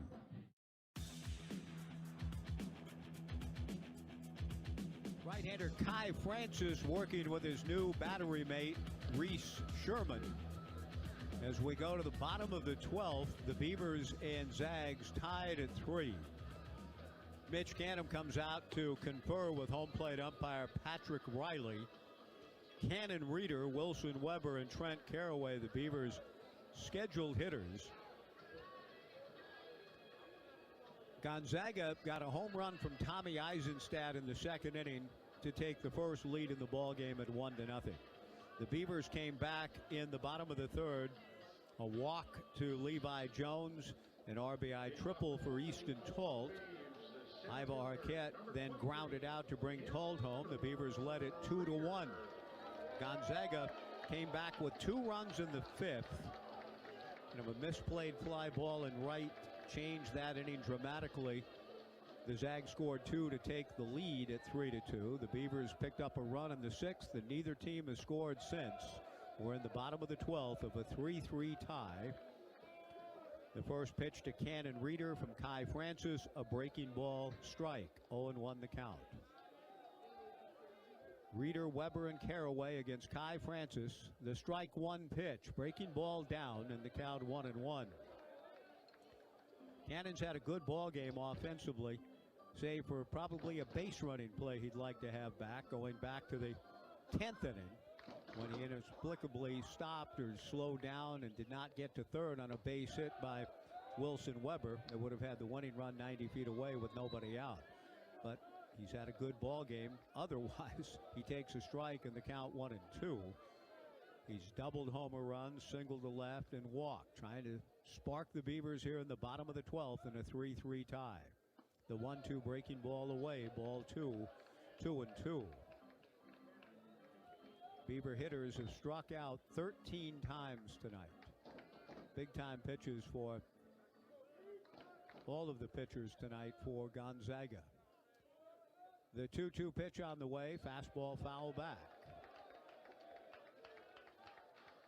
Gonzaga with a battery of Kai Francis and Reese Sherman. Tommy Eisenstadt at first, Henry Shoup at second, Ty Yukamoto at short, Josh Hankins at third, Gage Mestis in left, Sam Stem in center, and Mikey Bell in right. The 2-2 pitch to Cannon Reeder, down and away, ball 3, 3-2. Cannon would gladly try it again and take a leadoff walk if the pitch is out of the zone. Kai Francis with a count of 3 balls and 2 strikes, leading matters off in the bottom of the 12th. Delivers, fastball taken, strike 3 called, 1 away. That'll bring Wilson Weber to the plate.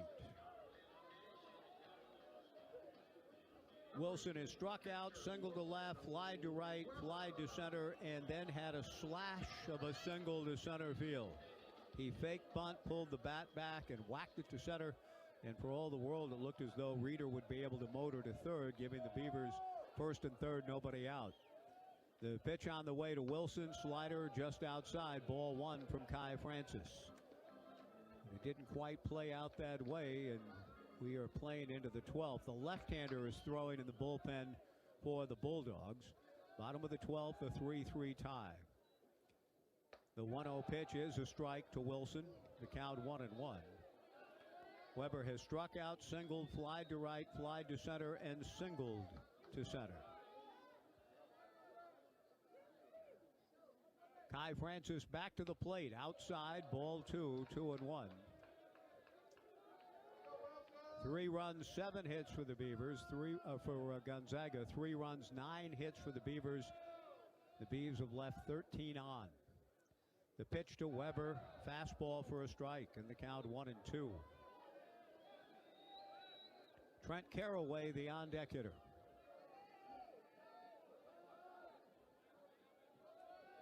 Kai Francis rocks and comes to the plate. Fastball a little bit high, ball 2, 2-2. I didn't see a great deal of difference from that pitch than the one Reeder was rung up on a 3-2 count. 2-2 to 3-2 to Weber. Wilson swings and fouls it back. 3-2 the count.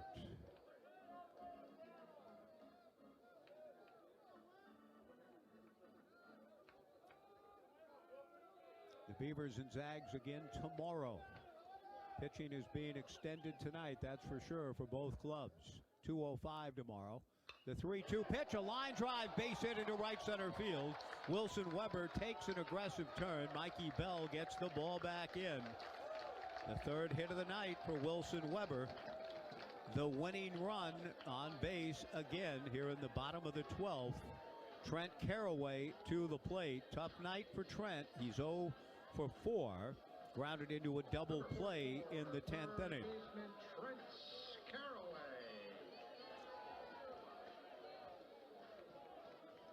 The left-hander throwing in the bullpen for the Zags, but the game is certainly in the hands of the right-hander Kai Francis, working on Trent with a winning run at first and 1 out. The first pitch, a strike to Trent Carraway. 0-1 the count. Trent drew a walk in the 8th. Carraway 0 for 4. Looking for his first hit. Would love to make it a big one, but would love to at least move Weber closer. 3-3, bottom of the 12th. The strike 1 pitch is very high. 1 ball and 1 strike to Carraway. Looking at about 4 hours and 10 minutes of baseball at the moment. The crowd announced earlier 3,608. Some have left, many still here, hoping for a grand finish for the Beavs. A throw to first base. Wilson Weber dives back. Carraway has a look at Ryan Gibson. Not much to do here, but to hit away and try to win it in the bottom of the 12th inning. The pitch to Carraway. Lifted foul down the right field line. A long run for Shoup, for Bell, for Eisenstadt, and this one lands a couple of rows down the line in the lower grandstand behind or in front of the Jack Riley concourse. 1-2 the count. Jacob Craig on deck. The Beavers have put pressure of some form or another on the Zags all night long. They've been retired in order once. The 1-2 pitch.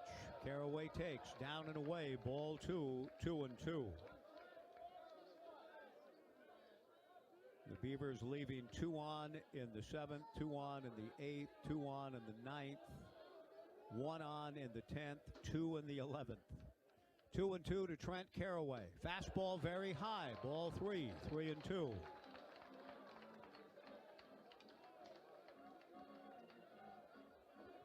Wilson Weber, a one-out single, held on at first by Tommy Eisenstadt. 3-2 to Caraway. Kai Francis set. The 3-2 pitch down and away for ball 4.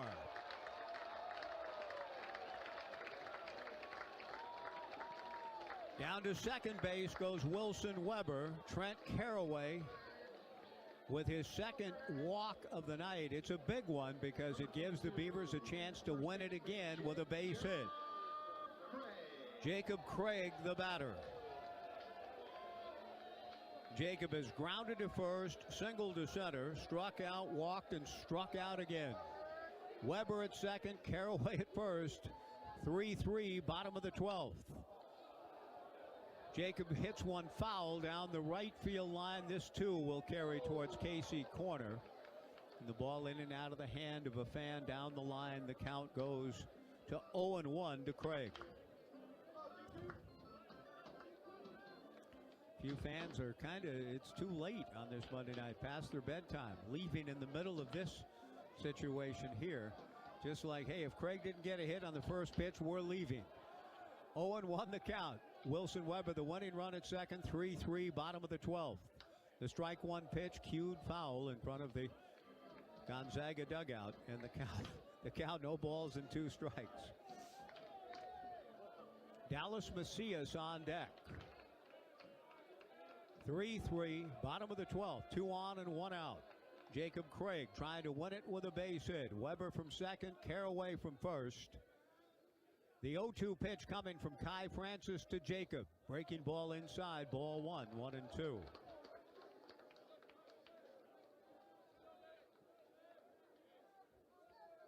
Dallas Macias, the on-deck hitter, a left-hander, is throwing in the bullpen. Kai Francis comes set. The big right-hander glances at Weber. The 1-2 pitch. Strike 3 called. The pitch appeared to be off the plate by a little bit, but down goes Jacob Craig. 2 away. Dallas Macias to the plate. And this is now a decision, I suppose, with a left-hander up to see whether they would want to match up with a lefty on Daly or take their chances with Francis continuing as the Beavers continue to struggle with the strikeout tonight. That's 15 punch-outs. We are in the 12th. Dallas Macias trying to win it with a base hit. First pitch away. Ball 1, 1-0. Easton Talt on deck. 2 on, 2 out. Bottom of the 12th inning of a 3-3 tie. Dallas, in the midst of a frustrating season, could expunge a lot of that with a base hit right here. The 1-0 pitch down and in. Ball 2, 2-0. 3-3, bottom of the 12th. Wilson Weber, the winning run at second. Trent Caraway walking away from first. Daly in a good count, looking to win it. The 2-0 pitch, a strike, and the count 2-1. The outfield pretty shallow with Dallas Macias hoping to find a hole. They would like to make a play at the plate. 3-3, bottom of the 12th. The 2-1 pitch is in the turf. Ball 3, 3-1.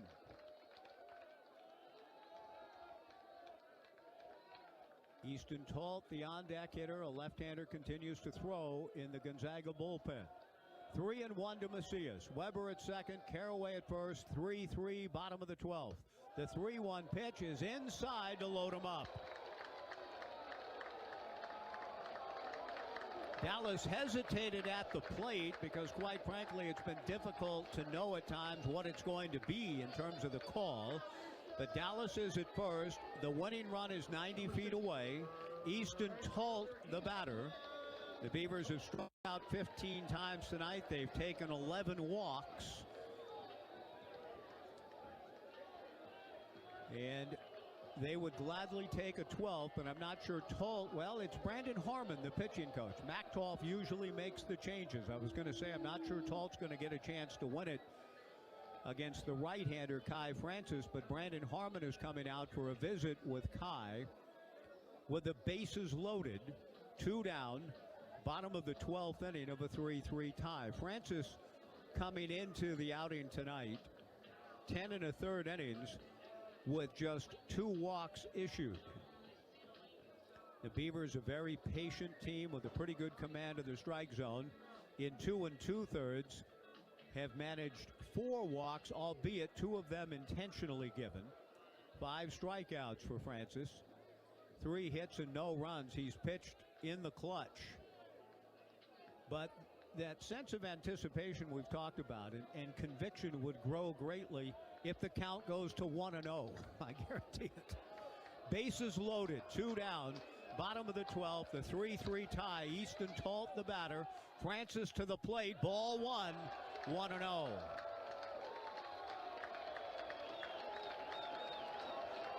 And you can feel it building and hear it here at the ballpark. 1-0 the count to Talt. Bases loaded, bottom of the 12th, 2 outs. The 1-0 pitch, a strike. The count 1-1. I'm not sure what Easton's plan was there. If he was going to make him throw a strike, he kind of got caught between a check swing, called strike. It might have been a strike both ways, called and swinging. Either way, 1-1, 2 down, bottom of the 12th, bases loaded, a 3-3 tie. The 1-1 pitch, high, ball 2, 2-1. Talt walked back in the first inning. He's tripled, struck out, fly to center, and sacrificed. 2-1 to Easton Talt, bottom of the 12th. Weber the winning run at third with the sacks full. The 2-1 pitch on the inside corner for a strike. Good fastball. 2-2 the count. And this is where the Gonzaga pitchers have excelled throughout the late innings. They have ended 3 consecutive innings with a strikeout. Talt trying to change that here in the bottom of the 12th. The 2-2 pitch fouled back. Good battle by both Kai Francis and Easton Talt.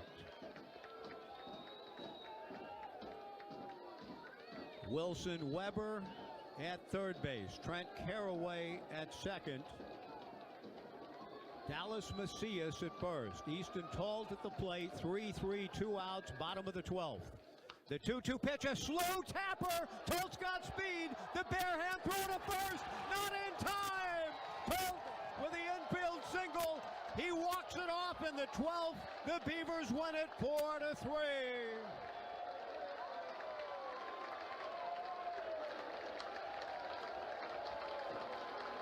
Easton Talt puts it in play, and he's being chased down by his teammates way out in the power alley in right center field.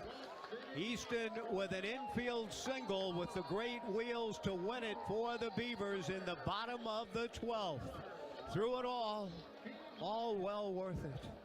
The Beavers win their 11th straight. It took 12 innings in their first extra inning game of the year to do it. Our final score in 12 with Wilson Weber coming down the line to score the winning run. The Beavers 4, Gonzaga 3 in a classic ball game here at Goss Stadium at Coleman Field. Our post-game show coming up on the Beaver Sports Network from Learfield. Dear Spring Showers, these tough Toyotas can handle whatever you got. The rugged Tacoma, trail-ready 4Runner, and the versatile RAV4 Hybrid turn your puddles into playtime. For more, visit Toyota.com. Toyota, let's go places. First Interstate Bank is the proud sponsor of the Community Hero Program. Throughout the year, Beaver Nation has been submitting their community hero stories, and First Interstate Bank wants to give a special shout out to Crystal Harris. Crystal started a fundraiser for local nonprofits in the Corvallis and Albany communities, as well as volunteering with CASA, court-appointed special advocate for children. Due to her work, Crystal was recognized with the Albany Area Chamber of Commerce Citizen Award. Thank you, Crystal, from First Interstate Bank, proud sponsor of Beaver Athletics.